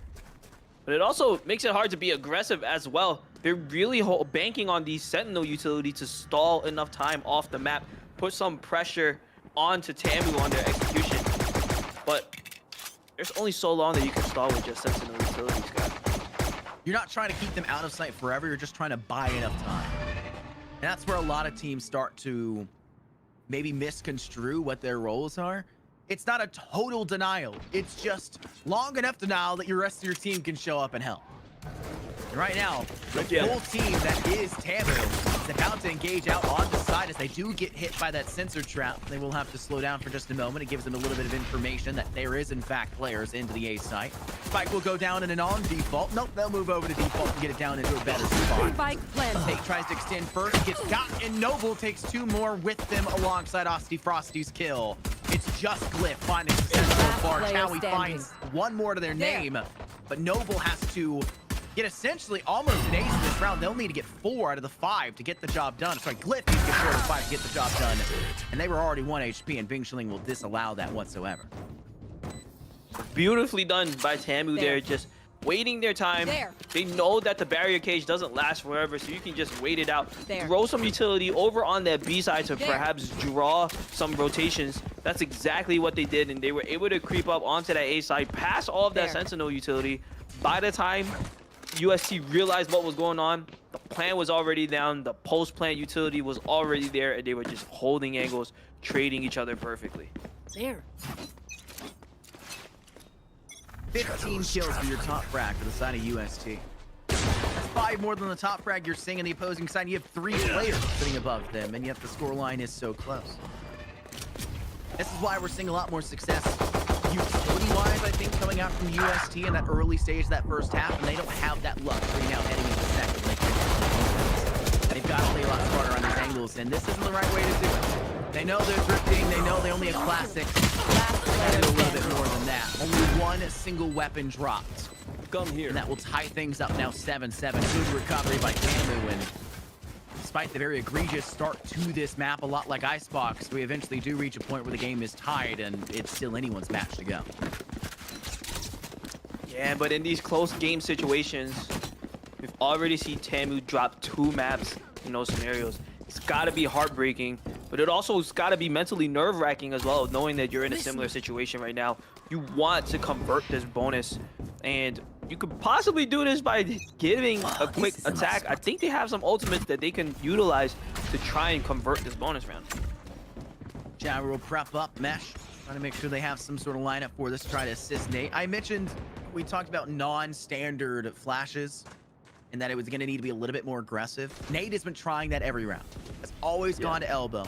But the great thing about Yoru is that you can always just transition backwards and just TP out of there and not have to worry about it whatsoever. But you got to get that space control. We're seeing that there. Look at that barrier mesh placed that far forward. You now have all of this control of your Chowie, where you can sit here, dominate this space, and keep them and get early information about the rotate. Even if you were to fall here, you are just given so much active information that it pulls on as you throw yet another barrier mesh, but it won't matter. Taken down by Nobber, the utility too much to overcome. Full dumpage for the Russian from Tamu. But they only even out the frags 1-1 as Seiki was in a real rough spot getting pressured from elbow as 3 players start to pursue. But his teammates are already there, looking to smoke out to try and push in that. Trades are going to go across the board, but it looks like they're even in favor now. Glyph got to try and reposition to team up with Corsonics to keep this 2v2. Health on both sides. The total health is pretty much even, Scott. When you know you've got a 2v2, do you bait out the player that's already low, or do you try to go in a little bit further? They'll try to swing out. One enemy hiding remaining. behind cover will not matter. Last Glyph player did go standing. in front, but it's Corsonics now in the 1v1. Noble round the bend. Has to fire. Can't fire fast enough. in a much needed round where you have to get this win. If you're on the side of UST after losing those pistols and allowing this to tie back up, you do so. You copies of And the nothing. fallback plan is made. How do you go into this next if you could barely win this rifle buy against an SMG? Do you meet and match Corsonics, Jackson? You can't. You can't go all the way. So you may need to play defensively with something like a Spectre or a Judge, or just play hey with a Sheriff, and we got to go 8-8. Yeah, I think you play around Thug here and don't force up. You have the lead right now. There's no need to take a risk. No You know, way there Nate was saves this, right? the bonus round. That was a pretty good bonus round for Tamu. To be honest, they pretty much took down everybody. But you need to play the credit long game here if you're UST. Nate is holding on to the Guardian. 0 credits to Nate's name. $0. Poor man. And is committing to this. I don't know where the confidence is coming from. I'm not too sure. But they've got to do a lot more than just a single kill in this round to make it worthwhile. They'll refrag back, make up for the loss of Chowie just moments prior. There. Nate's happy to do so at the very least. Grenade! If you have no one actually on this B site, you need to step into the most dangerous door on market. You start to send out the Roomba of death. Nate gets shot back the other way. The Prowler will tag them. Market control is lost in the dark cover, makes it so that they have to move that spike into a different location on the inside bend. This pillar side on B. They have nowhere really to fall safely as the Nightfall comes in instead, and this hits all of the backside of Boba. I'm only missing one player in the process. No Prowler is there to follow suit as Nate knocks off Noble. There's the value for the Guardian you were hoping for. But they need more, and they aren't going to find it as the Outlaw rips through him, and Nobber gets 3 in the same fell swoop. Yeah, and now that purchase of the Guardian is really going to hurt Nate. I mean, look, only 2,300 credits to his name. Not going to be able to buy up with the rest of his team, so that gotta hurt. If you're going to do a big buy like that during a save round, you have to make sure that you are converting 3 or 4 kills with that Guardian. The only saving grace I could say that happened for UST is they were able to draw out the Nightfall, but does it really matter? They still have a Rolling Thunder to work with and a full buy, so this is gonna be pretty difficult for UST now that they weren't playing the credits long game. Yeah, Nate's kind of put the team into a really awkward scenario too, where they buy up the last round and now you have nothing. Your team can buy. How much is it willing to do? How much is actually going to happen? Full rush into B main. They're trying to do that aggression that I was highlighting should have been done in the first half for the side of UST. Spike drop. Going back and going the wrong way entirely though. Glyph the only one now remaining on the defense. Spike planted. Tamu's attack is just Oh, holding on. This is a good chance though for Glyph. They line up Nobber and Austin Frosty, and that puts us now to a 1v2, and they're still at full HP. They only brought a half I armor, know half shield, exactly but where you are. maybe enough. Nightfall comes forward. Glyph wants this. They can't get it though, and it's a waste to the ults. And another ego fed for Noble, who's getting closer and closer to their own ultimate as well.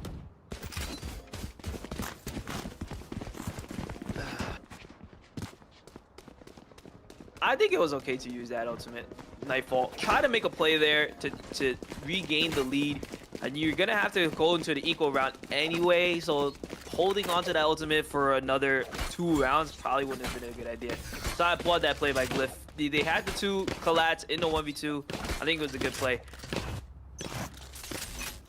The issue is no information, right? And your utility in your kit doesn't really create that opportunity for you I there. must wait a moment. It is what it is. It happens. Trap bar will be triggered off towards the side of A. They don't have to worry too much about that. The second one stacked up there just for the exact same reason. Tamu are aware that there's going to be a gun advantage considering there has been no aggression coming out so far from the side here of UST. And anytime UST don't get in the face of Tamu in courtyard alone, let alone towards A lobby, you gotta assume they don't have very solid weapons. And it's a rightful decision to do so. They're trying to play for this first blood, so they want to let maybe the slightest over-aggression come forward and broil up over the top for UST and punish them at distance. But they all have sheriffs, and that also can one-tap at distance. You're going to be quite concerned about that as Nate, round the corner, almost takes down Austin Frosty, but not good enough, and the spike is ready to rush through A long and get into this A side. There. Grenade! Paint Shells now trying to take down SayQ. Austin Frosty so quick, using the showstopper, taking advantage of any space that can get off of these picks. You're gonna try and fire it off, 30 seconds left. but they most likely won't be able to go on just clearing the close corner. And this is an equal round coming out for UST, but they're not able to pull back into this with just 3 members. Seikyu will find one. That might be all he can Player get. standing. It's down to 4 Sonics. Is he able to find another one? No, he's not. That's double digits on the board for Tamu. The checkpointer chokehold. I highlighted it on every map up to this point, and I'll continue to highlight it for every map up to this point. Possibly even the next if we do happen to go to that third. And Tamu in the lead. I'd have to believe that could very well be the case. Joba. That is the funniest thing. The hand is still out holding that piece of utility as the timeout goes forward. I talk about use it or lose it for the timeouts. You got to talk things through. There was a very early one called on Icebox. Same thing here for this first half. Just say, hey, what's going wrong? How do we break down the strategy? What can we do? Tamu's attacks are ruthless. They're very aggressive. And that last round was very calm. They play for first bloods. They wait for an overextension. And I'm sorry to break it to you, the same characteristic problems on the defense are plaguing this UST side. It's Nate extending. And that's a weakness that's built up because of their agent selection. I don't like to say games are won or lost in agent selection. They're greatly helped by your agent selection. But the Yoru pick isn't doing a whole lot defensively right now for this team. And they didn't get the lead they wanted on attack because they allowed Tamu to start to feel more comfortable in the latter half of that first half. Yeah, absolutely. With the Yoru pick, you have to get tricky. You have to get aggressive. But I don't think it's just the Yoru pick. I don't think that the surrounding cast, the supporting cast is really able to get him the space that he needs. I mean, the lack of a breach right now, we're seeing it. It's kind of hurting. There's no stuns. There's no flash for Nate to push out, get a quick pick, and teleport out. He's got to have to do everything dry on his own. And that's going to be really difficult to do. So we now see the Rolling Thunder Paranoia combo come out onto that B site for an early hit. Austy Frosty will get the first blood. You're asking a whole lot. With first blood, it makes it so much easier to get this plant down. Noble will stop it for just a moment before hopping right back on. That's that B site in total control for Tamu. Bring them You're gonna have a down. whole lot of work cut out for here for UST to go around the bend. The flash does work for Nate, but that's this fake decoy as well. Nobody's moving in past that. Albert will clear away the utility on the back window. Back towards Tree. Austy Frosty from inside market takes their One second and enemy third remaining. kill to the afterlife. They will fall off the hands of Cliff, but the damage has been wrought forward. And it's just accumulating too fast. 11 round wins now for Tamu. And it hurts to say, but you mentioned the breach, and it's so much more true than you could possibly think so.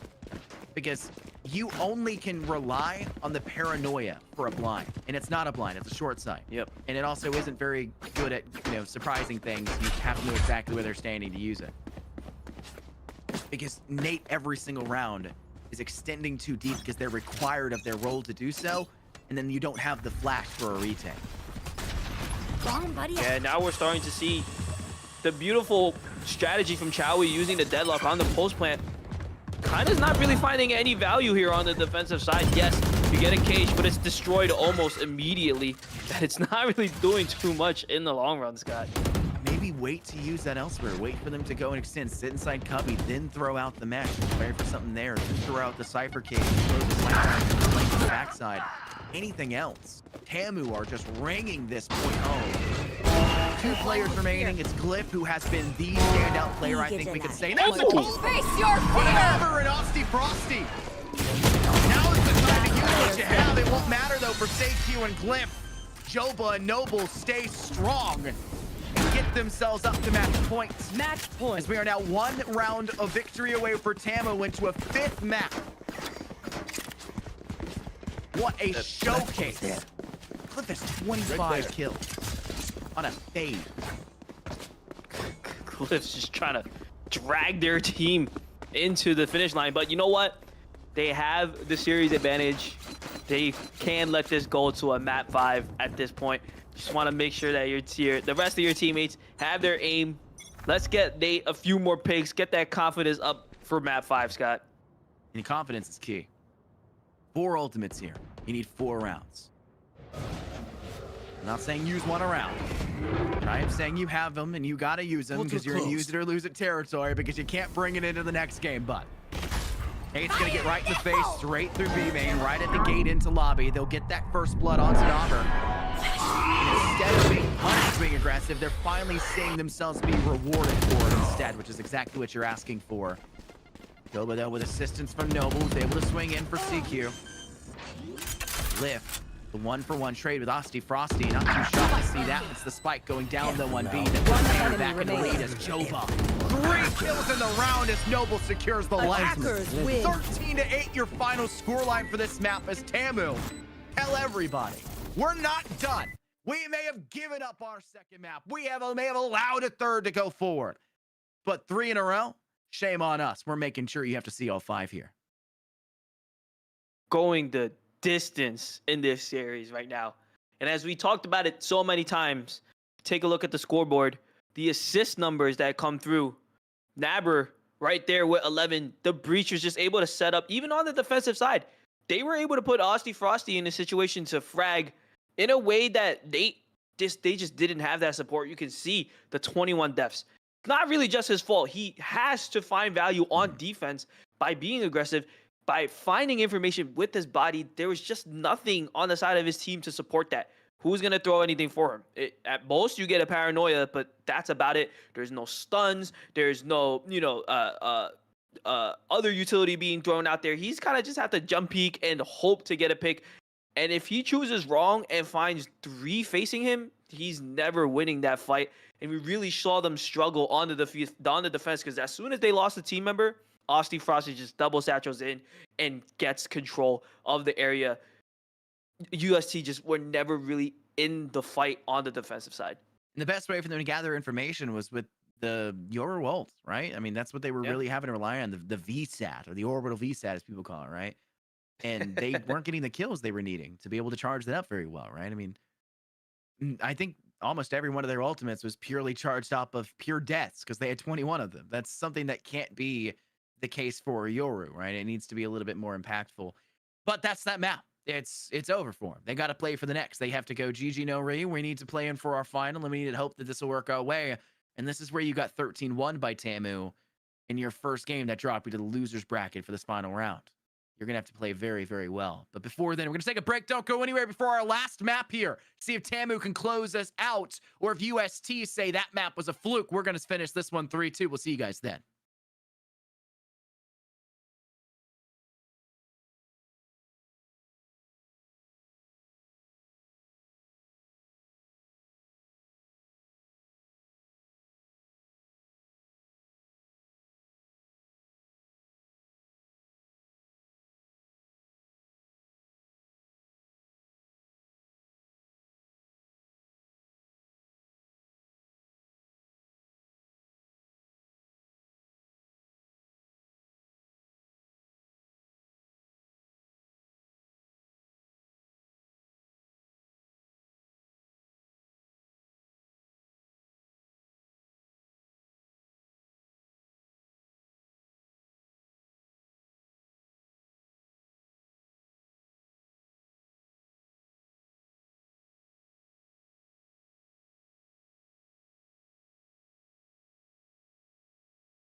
20 days ago, Jackson, these two teams faced off and Tamu Maroon knocked UST off the board and into the losers bracket.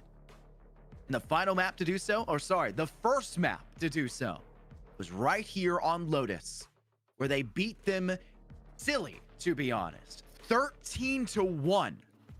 A total blowout. And now we get to see if they're capable of the exact same thing again, as they come in with what looks to be the exact same lineup, bar the fact that a Fade is being brought in instead for Glyph, who was going crazy with it before. Might as well keep feeding him the rock. They trade out the Sky that they are no longer bringing to do so. Man, what a Cinderella run it has been for UST, coming all the way back from the losers bracket in the first round. Now to meet up with the team. Yeah, with Tamu through the rematch of the century. Does Coach Tiger have the anti-strat that they need to close out this series? This series has been so much closer than either of us could have imagined, but they really need to win it out here. And you know what? Lotus is that IGL playground. It's time to see who can have the better audibles. And this map started out, when it first came out, it was a very T-sided map. Reminded us so much of Haven. But as teams started figuring out and as double controllers started getting more and more popular, it has also swayed a little bit towards the defense, Scott. Yeah, it feels to be a little bit more wishy-washy. Teams starting to feel more of an understanding. I called this yesterday. I said, this map, if Haven has to exit from the map pool, there has to be a 3 objective map that falls into the new status quo. And this map is almost always played. It's up there with a sit now in the current meta for teams that want to play this in the collegiate scene. It's almost always in the pool in some regard. It's so popular, and I can see why. There's a lot of reasons. It feels much more even recently as well, and you're no longer in that weird state, kind of like Sunset is, where you're not 100% into it. And it's not so obvious anymore that one side dominates over the other. But speaking of dominating, you got to dominate the field. You got to get into the space. You got to take control of areas. And right now for your attack, a lot of that space control is being removed from you, stripped back the other way here by UST. We're trying to vie for control off towards A lobby. Yeah, and Tamu's going to have to do a really, really good job of re-clearing this. Hopefully with some utility. If not, they're just going to dry swing into 3 crosshairs. Nate's going to find a first pick on some mobile, and yep, they're out of there. We'll take that numbers advantage. Thank you. They're going to take that space, too. They want to go all the way in through to the B-side. StakeQ can just blind fire in through there and even gets the kill to Nobber. Why do you keep swinging the same angle you're taking damage from? Why swing farther? There's tracers. You can see where the fire is coming from and the angle at which it's firing from. It is what it is. Chowie gets themselves a nice kill. Refract by Jola, who's picked up 2. Will pay the price for that transgression, though, as it is Corsonic to secure for the final. That's what you're trying to ask for. And it's a round 1 victory that goes in and is really warranted because they were so aggressive off towards Tree. They took control of lobby. They got in the face early of this Tamu side and made sure that they couldn't play that super slow first round that a lot of teams like on Lotus. We see UST slowly creeping up, taking that rebel control. But what really grinds my gears, honestly, is Noble. Of all of the agents, opts to go for the dry swing. You have the rechargeable flash. We saw on Nabir's point of view that he spotted 3. There's no reason to dry swing into that. You have a flash, just throw it. Get some confirmation, be a little bit more careful. Once they took that numbers advantage, it just fell back, and there was no more initiation utility left for Tamu to work off of. I'll point out something here. UST have already tied their round wins. It took them till round 7, by the way, to get that round. They got it in round 7. Just uncharted territory right now, this is new territory for them. They don't know what happens from this point onwards. But I know what happens. You just gotta bury one into the gates, and that's exactly what you'll do. Oh my goodness, Corsonic's playing the KJ to a T. It's either Viper or KJ. If you put both there, you are literally following him into an acid trap with a blade storm of nanoswarms right there below him. They widened that C Placing entrance, sentry. the C main entrance, to try to help with that. But nobody was stepping into the corner. They were just walking still straight through that doorway, and it was just no chance. A literal pit of destruction. Here. And it's flawless. That's just gorgeous. And they've got Bulldogs for this next round. This is one of the worst possible ways to go into round 3. Okay, but we see this aggressive shadow step now coming out from the side of Bing chilling. They are going to punish Nate for being a little bit too aggressive once again by themselves. I do not like seeing that, especially when it comes to rebel control. So now we do see the numbers advantage swinging into Tamu's favor. They're slowly trying to gain Bring them control of that A main, and Joba's going to find a lurking pick onto Chowie as well. So this round is starting off very well for Tamu. Not much more time left before they start to have to move in towards this A site. They flip door to try to give themselves another player inside of tree. I think Glyph didn't realize they were already there. I'm not sure how. It's been a good 20 seconds since anyone had Last moved there. player Paranoia standing. does go out, and Joba finds their second kill of this round. Just thank you. And they'll have to say thank you. I'll head into the next round real quick. My teammates were waiting on me. 2-1. And a flawless to flawless. Back-to-back meeting each other. Yeah. What else can you ask? Way to answer. What way a to start answer, to a man. map, Jack. This is definitely going to be a good map 5, Scott. I mean, you've been waiting all day to find out. Because if we walked into another 13-1 on this map, it'd be the most disappointing end to a map of full best of 5 grand finals you could ask Alarm for. bot out. Placing swarm Well, grenade. like you said, they've doubled their wins from the last time these two teams met here. Poison core Try to territory. emitting. Here. Poison's off. Here. Speaking of which, one ways inside of Toxins going lobby have got to be the most annoying thing to deal with as an Toxin attacking screen team. down.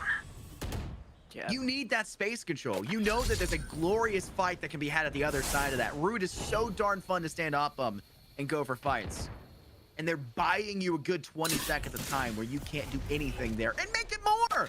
You thought Poison's one off. dark cover was bad. Throw a second one out Here. there. Oh, you missed that one, though. Oh, it did drop. Here. Disappointing. Still, does the same job. And Knobber's pinging it. Knobber's like, Toxins yeah, going they're up. in it. I'm calling it. He messed up the smoke. Call him out for it. But I think everybody was spike over towards Mound. You're kind of expecting to push towards C, but they swung and they didn't find a kill, so they're not going to go back to C. Dude, in a minute has passed on the round already. We've seen nothing but Here. dark clouds. The best utility exchange ever in the history of esports. Just dark cloud exchanges. And with that minute gone, 30 seconds This left. doesn't give them much time to rotate if this attack fails. They're going to have to all in onto this A site. Glyph will start it off by finding a pick onto Joba, though. So that's numbers down already. timing almost worked in favor of Knobber, but ZQ still closes up for the kill. Nate even finding one Enemy remaining. Though Nate does go Spike down, it's down Refract A. City, and somehow, some way, we're looking at a Spike. very interesting engagement right now for UST, who just really played this long-term battle of attrition, and it favored them at the end of the day. Victory Yeah. all alone inside tree. Shots to try to hit him, nothing too big concern with it. You mentioned that this final 30 seconds will have no time to rotate. There's a third objective on the map. They can go to B. They can walk through Link. But if they can't even hold a post plant or get a good plant on the A side, they're not Yep. going to get it on B. We've already seen them struggle with that in round 2. They need to play a little bit more proactive on these early starts, and being washed out by the 2 dark covers at the very beginning in A lobby is a hard way to bite the bullet for that. Satchel out. Yeah, they need to find something to deal with that one way. I mean, they can't waste 1 minute just staring at a cloud. All right, this time faster. Double satchel. Honestly, Frosty will find 2. So that's one way to counteract that dark cloud, Scott. You've got to get past it. You've got to push through and don't let them static it. That was the perfect way to do so. And you can't let it happen 2 rounds. You can't let them do 3 rounds in a row, because at that I've point, got they're your going to start to trail. counteract and they're going to say, okay, we got the value we wanted out of this strategy. We'll employ something else. You Poison's can't off. let them have 2 good rounds. One enemy remaining. This is the Toxin perfect screen answer down. to that awful battle of attrition the round prior. 3v1 now scenario in a post plant. They get it down on the A site. Noble guarantees it at least. They have 2 angles to come from. You either come from top or you go from stairs, and stairs will be where they stay. And it's not a stairway to heaven. They're laying here still on the floor. These parasites It's aren't back gonna into the take next here. round, and a good recovery round win to come out on this attack. Here. Beautiful adjustment. come out fast and strong. You got Mr. Nate. He can't double satchel right past that, and they would just push through. They were able to pinch UST from both sides there. Beautifully done. I want to see more of that aggression. Don't just stand in front of a dark cloud for a whole minute. That's a lot of time to be wasted on a 3-point map. And if you know the dark clouds, the dark covers are being placed so actively, why are we not seeing more pressure towards C-Mount? They spent a minute poking C-Mount, not even burning utility there, and then giving up on it. Because they didn't know where the Viper was. They didn't know where both of those Sentinels were going to be. And they felt pressure to go elsewhere. This time, though, speed's the name of the game. They go into the B site, they get control of it. Now they're going to lock down Link and need to do the same thing back towards the other way. Paranoia completely cuts off Austin Frosty. Nothing they can do about it. Tries to send it a prowl around the main cliff. Can't do much either. And you need to play a post-plant scenario here just a little bit further back, as you're essentially in a thrifty versus buyout. And you just needed to secure the victory off on the western side of the map. It's just the eastern play, and it's just a blind fire from Ping Chiling. Huge damage to the first, your own secure to the second, and it's just Seikyu alone who has a Vandal, and they want to hold on to it. So they're going to prowl out towards attacker spawn, where you've got people coming on your rear, and you've got people pushing on your front. They're not going to let you leave this lobby. Yeah, now we need to see an adjustment come out from UST. Okay, this aggressive push that you're doing on Rebel, it may have worked, but what happens when you stack 3 people and you play so aggressively is that you end up losing ground on the other side. Once Tamu recognized that, they just immediately pushed into that B area 4 strong. They took control of the site and they had the pulse plant completely. UST was never able to recover that. So it is a balance. You can't just full send on A, and when you don't find anything, stay on A. You have to make sure that you're rotating. You have to make sure that your Sentinel utility is covering your blind spots.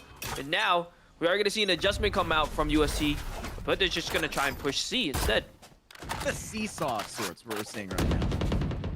You have it's a balancing game, but at the same time, you can push yourself off. It's not just about standing on one leg. You can make it so that they go up and down. You drive the force. And yet, I'm not seeing enough of that in the last few rounds coming out from UST. They need to be a little bit more impactful. Nate's trying to get aggressive. They're on the raise now, so it's a little bit easier to get out of there. We saw that the aggression they were employing off towards Tree wasn't panning out for them, so they've gone very absent on that side. I think their position here is known. That Paranoia was pretty much directed towards that cubby, and there's the sightlines. But Pink Chiling has no covering fire, and Noble gets caught off guard as well, leaving just Jova off towards Mound, needing assistance swiftly, and having to do it all by their lonesome. That's a spike they have to collect, and more likely than not need to avoid on that seaside. Because you've got A! You've let your Viper take all of that site, rotate in, and it's going to be a retake of post-plant scenario as long as you can get out through Link safely, and there's no one there for B to do so. 30 seconds left. So they're going to get a free plant on A because the rotate has come over onto that B and C side. Lockdown for good measure to secure the plant. And they still have a good chance of getting deep post-plant position right now, Scott. They could be able to take the fight aggressively and catch them in these cheeky heaven angles that UST may not be expecting. If Knobber was already up in top, you had left your raise of Austin Frosty back behind to hold Link door and to hold that roof door. You didn't need to place the lockdown. You could have waited an extra 10 minutes. Last player standing. But it's too late for that. It was just Knobber there for the final few moments. And despite being in a post-plant scenario, you couldn't manage to secure the victory because time constraints make it feel like you have to go isolate. An A site is wide. The angles you have to defend are many, Jackson. And it does feel like a lot of the times you have to spread your defense very thin if you don't have enough players there. And it's kind of this false, like, red herring. You don't have to do that. You can stack 3 players inside Tree. If you plant for Tree, you can stack 3 players inside Tree. Why do we not see them go for that instead? I know why. Because Knobber was already out in the open. They were already up inside top. But if they were going to go up inside top, they should have been holding top more aggressively to go for that first peek, to get that first blood, to make it a 3-3 post plant for an even fight. Yeah, the positioning, they positioned pretty deep there, so they had to commit to that. But I really do think the round was won off the setup push, setting up Mr. Nate into that crossfire. It allowed them to swing out at the perfect timing to cover. Now this Nightfall is going to try and pull some of them back, because Mr. Nate did see a multitude of enemies. But he's just gonna stand in the middle of the smoke and get sprayed out by a random bullet. Very unfortunate right now. Now the numbers advantage are completely in Tamu's favor. It's a rough way to go about it, but it's working out quite well for your assault. It's impressive. Down goes Corsonics. Nobo will covering fire for the player putting the spike in play. Joey's up above, inside upper, placing a snake bite towards Link to make sure Frosty can't step away and making sure that Noble maybe wouldn't be able to escape back that way either. You're very one-dimensional. It's a flat retake here. Split's trying to work from Link, you're trying to work from upper. There's no tertiary angle, and it just creates this essentially defensive hold where you only have to have 2 players going for a firefight at any time to match those 2 players you have remaining. They're not even required to use their number advantage. You're not stressing them whatsoever. And that's their 4th round win to tie things up when you're heading into an eco. Despite having Glyph, who had way too many credits in this round somehow. I'm not even sure how they had that many compared to the rest of the team. You're running out of time, it almost feels like. And it's super weird to see that the credit game is still being a problem for them when the scoreline is so even, just because they got the first 2 and have been struggling to find any after that. Yeah, and also the rounds that they win aren't very defining. They're also pretty close. Meanwhile, Tamu able to definitively win rounds flawless fashion or keeping 4 alive. And I really want to see more setup on Mr. Day. Like, he's a really good player. He just needs a little help. Last time he died because he was out in open and there wasn't a utility setup for him. But previous round, they did that perfectly and they were able to win. I've got your trail. Chasing the firefight, does not win it out against Nobber. Gonna have to fall back. Sheriff's not doing very much work. Nobber using that round for dominant control. And they know Glyph's in that smoke, but there wasn't too much they could do past it. Just spray through it, and Noble does very well. Tagging the player down, getting the kill. And now isolating Chowie. Force Corsonics in the 1v5. Flawless round ending, very possible here. As I believe Corsonics is just going to play to die to the spike. I think a timeout after this, honestly, wouldn't be a bad idea. You're treating this as a timeout in the first place, but you need all 5 members to be actively engaged with the timeout. And Corsonics is a little bit more distracted trying to go for something there. I think a timeout would be a wise decision here. Yeah, they gotta stop this momentum that Tamu has right now. Exactly. I think another set play would really help them. But who knows? We gotta see if Tiger. They did struggle on this map before, and there is a reason for that, Scott. And it might just be that their playbook is not deep enough for Lotus. I don't even know if that's necessarily true. We've seen variations of defenses. We've seen them adjust on these strategies that we're seeing come out from Tamu. But Tamu has so many different attacking strategies that these defenses, they've shown the same thing 3 times in a row for 2 different attacks. And they're not realizing which one they need to move to quick enough. And then it turns into a strategy, hey, we know how to defend this push, but we only know how to defend this push when we've got 5 players and we're down to 3. What do we do next? There's no fallback plan. And that's the biggest issue. These strategies would work. We've seen it work. We've seen them win now 2 rounds that weren't in the pistol and bonus. They just didn't have all 5 players at the time. They didn't have man advantage, and they've always had a man advantage early, and they were able to retake those objectives. Nobber gets first blood, though. That man advantage I was highlighting is even worse. It's being Chilling combos the second, and Chowie gets refragged after their only frag, leaving us to a 4v2, double the player count in this A site, easily under control. They'll plant this for a hold all the way back towards Root and inside A main. Where are you?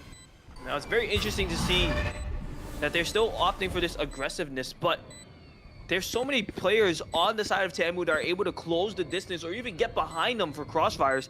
That's why they're losing this Rebel fight. And their offside members are not rotating quick enough. They're not recognizing that their teammates need help. I think really the lack of a staller like Breach or any sort of utility to prevent the Tamu team from being able to close the gap so quickly, that's what's really hurting them right now. I'll be honest, Tamu's lineup is like the standard of lineups for this map. This is the lineup. End all be all. Information is lacking. We saw a huge nightfall. It caught 4 people, which is really impressive for Glyph. But you're also looking at a haunt that's not doing you any work because it's cleared instantly, because when Tamu extends to space, they extend with everybody, not just 1 or 2, and they're all ready to fire back at that utility. You can't do that with a guiding light anymore, right? You can't. Yeah. The Tasmanian Tiger can see a lot farther now. It's a lot easier to get that information actively. The Seekers can tell you which site you need to rotate to and which one you need to actively defend. All of these will be much more important in a map that doesn't have very many lineups for a hot toss over the top that are effective 100% of the time. Here. As a Sky, it'd just be better. But if you're not going to have that, we need to see reasonings for it. And I think Glyph kind of fell into this mindset. They were definitely the best player in that last map, I think, for both teams. Yeah. I don't think there's any question. They absolutely carried UST, not to a win, sadly, but they absolutely carried UST in the rounds that they did. 4Ks, 3Ks, an ace that was stolen by Chowie at one point. And they just said, hey, this is doing really well for me. I'm going to continue to use it. They didn't need that. It just doesn't work for this map. Placing sentry. And there's that timeout we needed, but I think it's too late now because you're going into an eco round here. Yeah, it's honestly people run the fade so that they can have that haunt ping. But you know what's missing There's no lineups from here. this combination? There's no Closed Odin. spaces. They need that Odin to utilize off the haunt. This is a very thin map as well. The Odin is really strong. Yeah, look at how much distance that Cam was able to close right there. Stanku can't even get out in time. Zenki was paranoia. They could not find the door. No idea where to head to. Completely trapped within that space. There is a Viper's Pit on the board. You'll notice they stack up 3 heavy on the ace side. It still doesn't get them the win towards that side. They leave both of their utility consumption simulator agents. You know, all of the KJ kit dumped into the C opening. Same thing with Viper with the snake bites and toxic screens usually. All they do in the early game, the prep phase, is just dump utility. That's all they have to do. That's their responsibility. They're sole calling. That's why we haven't seen C really be called, because they remember what happened in round 2 for the flawless result that came in favor of USC. They don't want to, or USC, they don't want to have but it's Last Glyph. player 4 standing. kills denied to the ace. The rush in by Bing Chilling almost. Nick had it. But it's still Last not round enough. before the Glyph heard me say it. They were the best player in the last map, and they didn't want to be getting called out here. But it's the kills, it's the gun engagements that's winning it here, not the utility from Glyph right now. I really hope the attack is different, and it should be. It genuinely should be. But it's defensively not the same. Map's still a little bit T-sided, Scott. It still is. And the only problem is, I feel like they may have a little bit more difficult time dealing with this one way because they don't have a traditional flash. Here. And I don't want to say that Toxin screen down. the fade pick isn't working out. Glyph is making it work, but the utility is just not as helpful as it would be for a Sky or a Breach. I just don't see how you can go in that last map and realize you win, Bomb buddy out. or you lose off the back of not having a traditional flash, and you get dominated by the traditional flash that's brought out on the side of Tamu, and then still do the same thing again. It's crazy because they had the Sky last time they played them. They did. And now I don't want them to reach into a false narrative of saying, okay, well, we have more round wins this time we faced Tamu on this map. We had a fate, so it's obviously the better choice.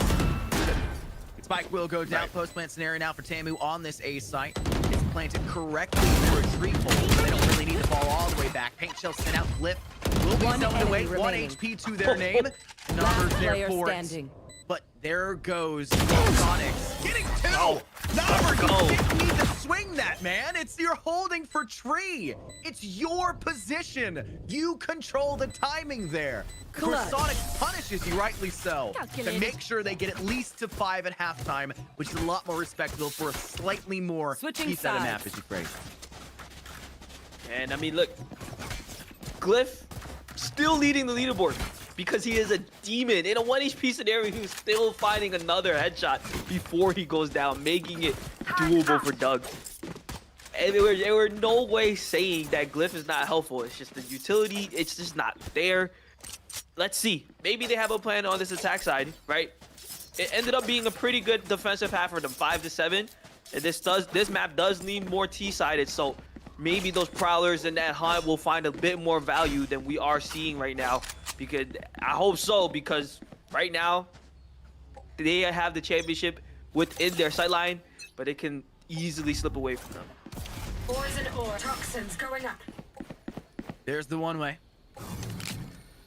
Feet can be spotted. That's why you bring out the toxic screen. It's a little bit farther left than you normally would. Creates a good opportunity for you. Cliff gets that first blood here on the attack on Sphinxlink. Rush comes forward. Osty, Frosty with the ghost gets two. Today's paint shell has managed to not just find one, but another paint shell back finds a third for Osty Frosty. It's a game of raises right now. And Osty Frosty could be hounding for a possible ace in this round if it wasn't for the fact that they need to fall a little bit farther back to play for the ace site more specifically. Maybe try to catch Corsonics off here on a rotate. No door pull. Cover going out. Just a buying for time. Corsonics will make sure that that staircase is smoked off by their Omen. They'll get some tag damage off towards the Viper. That snake bite buys time. They're gonna break the door. They're gonna go towards B, where the KJ's already sat into static. Hold this. Will they get caught off guard by this? It's hard to say. The turret will give away the information. Seikyu, swing this. The headshot's there for Jova. Perfect. Is there more? They're trying it. The damage. 14 HP. And Nobber secures. Great round for Tamu. And all of that off the back of a single guiding light. As soon as Noble threw that flash, it was lights out for the UST members that had already pushed past the main. This is what makes it so difficult. You have to dry swing that one way. Yes, they utilize the toxic screen to get past that, but no flashes means that they just had to have a dry fight as soon as the screen went down. Lo and behold, Noble, he has 9 assists for a reason, Scott. I'm sure you know which reason I'm referring to. Does he? Does he know? Yeah, he does. Probably. I think that's another thing to point out. Glyph was not doing hot in their last series on Lotus against Tamu. They got like 4 kills in the entire thing. That's not a statistic you really want. Oh, sorry, 7 kills in the entire game. And they broke 7 a while ago in that first half. So you've also got this confidence of saying, hey, I'm doing better on this fade. But the team isn't thriving as well as they should be. Right. The team isn't being able to step up. And you've got momentum. It's really unfortunate that you've had so much success today. And you take this fade choice that's a little bit more selfish because you're finding more success individually when the team would be better warranted and the team's been doing really darn well this entire series. And I can't see it stopping if you just had that little bit of extra assistance. Maybe a change of strategy next time. It's too little too rot. We'll try not to keep ringing the dead horse here. But it's going to have to be... Oh, well, you're not making it through that door, apparently. It's going to be a little bit faster to try to get through that. As they are going to have to step into the absolute trap space that is that opening into the stage. As Nobber has an angle with that finger, has to pull it a sheriff, lines up one, hunting for more. They don't want to step out of this. Gets the last 2 bullets into Corsonics. And it's just Chowie left. And Chowie just... Gun here. Poison They're not out. getting into that site to get that spike here. I'm sorry to break it to you, Jackson. There's 10 seconds left. Red time ticking. 10 seconds. And there's so many angles to have to fight back from, and this Bulldog is just going to keep braying you down. It's just so difficult for them to push past a simple smoke. We're seeing Big Chill just drop a Dark Cloud, and then that's it. It was very similar to what we saw earlier on the other half, where a Dark Cloud was holding back the defense for a whole minute. This time, they can't push past the orb. They can't push past the cloud. And when the orbs go down, there's no flashes for the angles. It's just very difficult. Now, granted, that was an equal round. They didn't have the utility. They have more utility now. Let's see how they're going to do this, but I still think they will struggle against these smokes. Smoke goes down and one way off towards the C-Long side. Seikyu does get first blood, but Sphinx chilling up for 2. Refrag to even things up in a 3v3. They'll toss a swarm nade up over the tops and maybe try to catch Noble, who could have been back behind the boxes. Guiding light, that lines up for a solo kill back, but it wasn't good enough the first, but the second is, as they'll catch the head off Chowie as well. Guiding light to entry yourself. Initiation doesn't just have to be team play, it can be for you as well. And I love Sky for that reason. I can't play her, but my goodness, I love seeing her thrive. It's almost as if Noble hears us talking about the Sky pick. throwing out Hey, what's guiding that lights doing me? to I win it guess. out. Not really.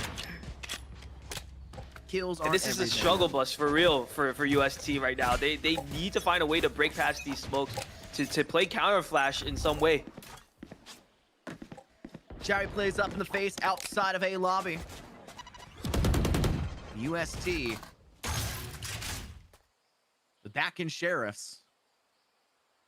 An interesting default. One flank coming in from the door. The door has been pulled. Bing Chiling just says, okay, guys, let's extend. Let's take this space. They're going to open the door behind us. We don't want to get caught on guard. We'll put players there. And we'll have Noble knock down the front lines.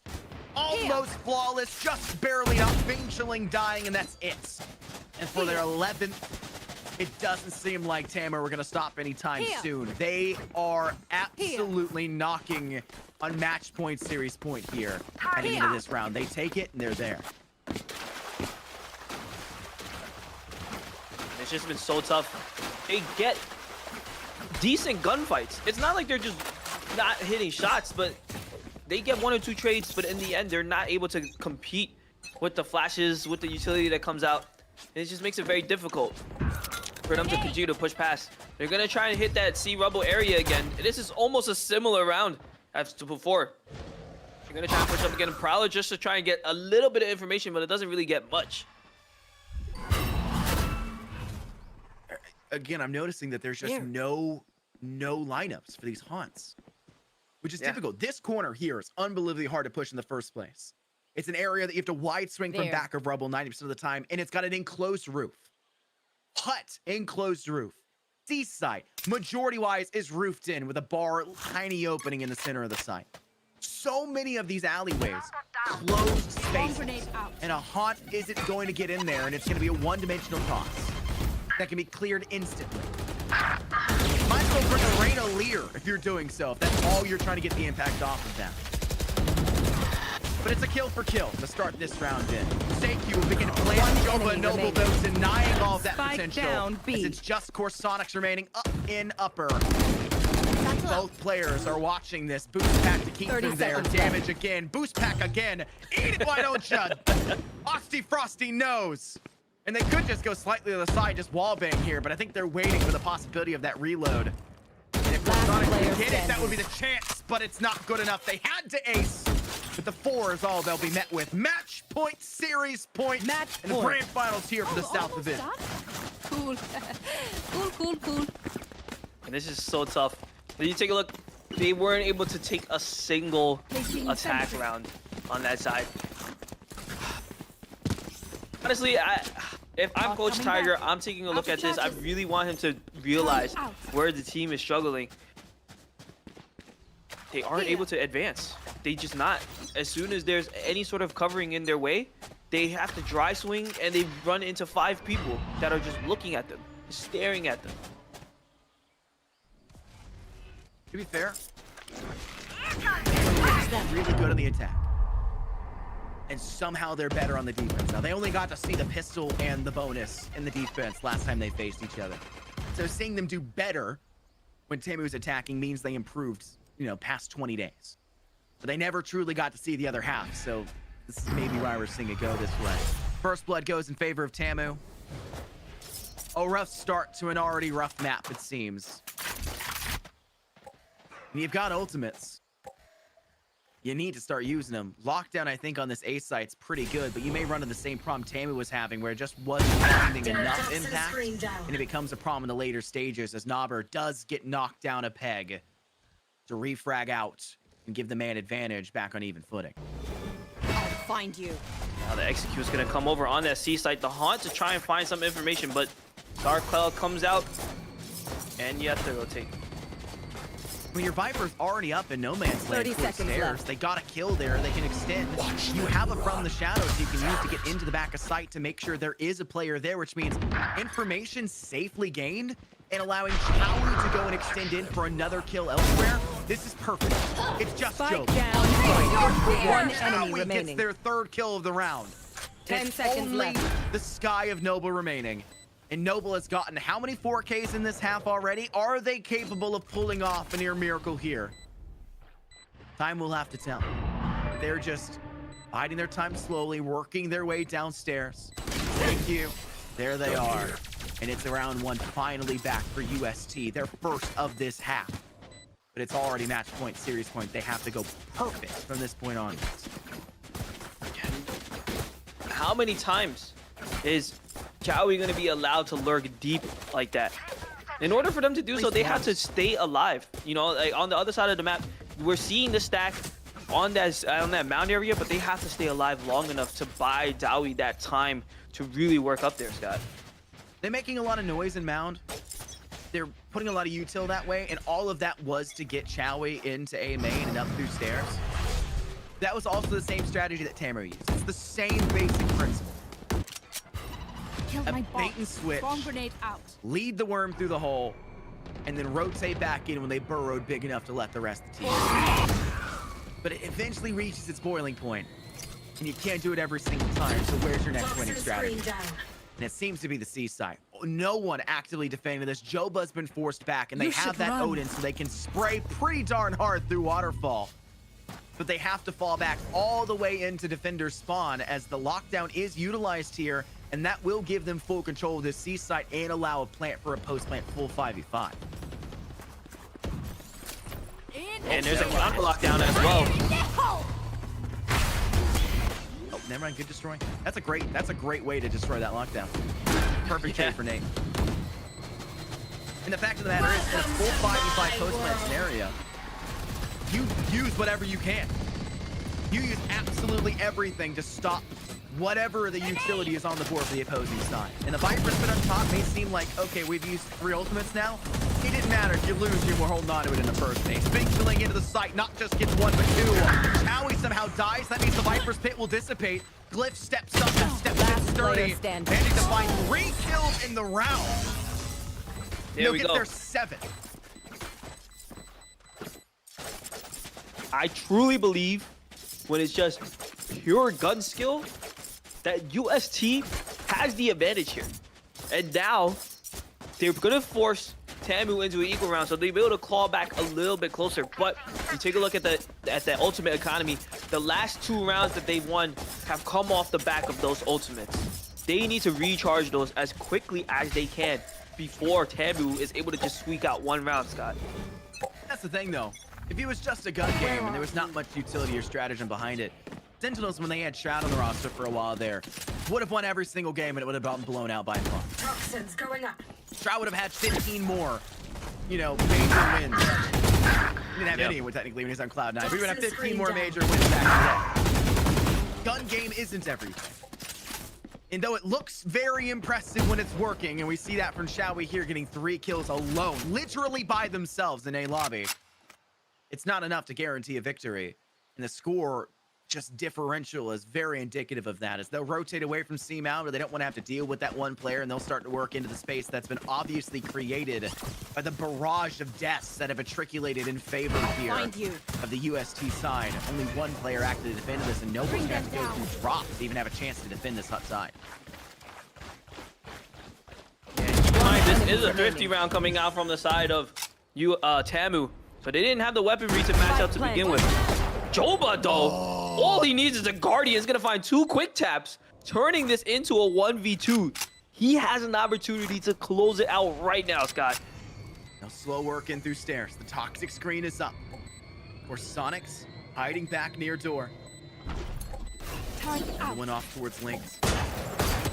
Clear away the turret. Your sight lines a little bit better here, Jola. Down goes Chowie. It's just the play for Sonics as Joba pulls off the impossible. An ace in the final round.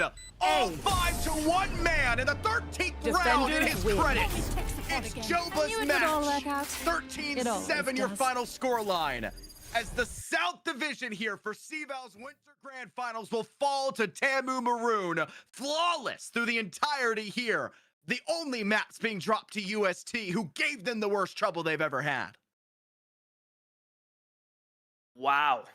A Guardian Angel came through for Tamu, and that Guardian Angel was named Joba, clutching the 1v4 on a thrifty round. All he had was a Guardian in hand, and all of that was just, it was a beautiful, beautiful shot. But when it comes to a scoreline like 12-7, things just need to go right for Tamu once. Whereas things have to go perfect for UST 6 times. And that one time that Joba had the right positioning, was right there at the right time, had the muscle memory, they won it out. It was such a difficult grind for UST to try to push through double controller without the flashes. They had the guns, they had the skills, they won the team fights, but in the end, they just lost too many rounds because they were unable to push out of smokes. And Tamu took advantage of that. They were getting aggressive. They were playing passive when they needed to. They were just waiting for UST to walk into their crosshairs. And that's all they took. Walking into crosshairs 13 times. Tamu wins out, and they are the South champions. Glyph, you are so darn good. So darn good at playing the gunfights. We're giving UST such an edge when it comes to these gunfights, purely almost off of you entirely. And Chowie also showed us a really cool thing there, getting the 3 kills inside A lobby. But the utility, the denial, the space control on this map isn't there with this lineup. And once it's adjusted upon, you guys absolutely should and will be taking more rounds off of this map at the very least against this Tamu team, who absolutely 100% look like an unstoppable force anyways, and showed it again after the 13-1. You get 6 more on top of them. But that'll be it for me and Jackson at the end of this one. We'll throw it back over to Ravish. We'll throw it back over to Sierra. We'll let this game keep going. Thank you guys very much for watching.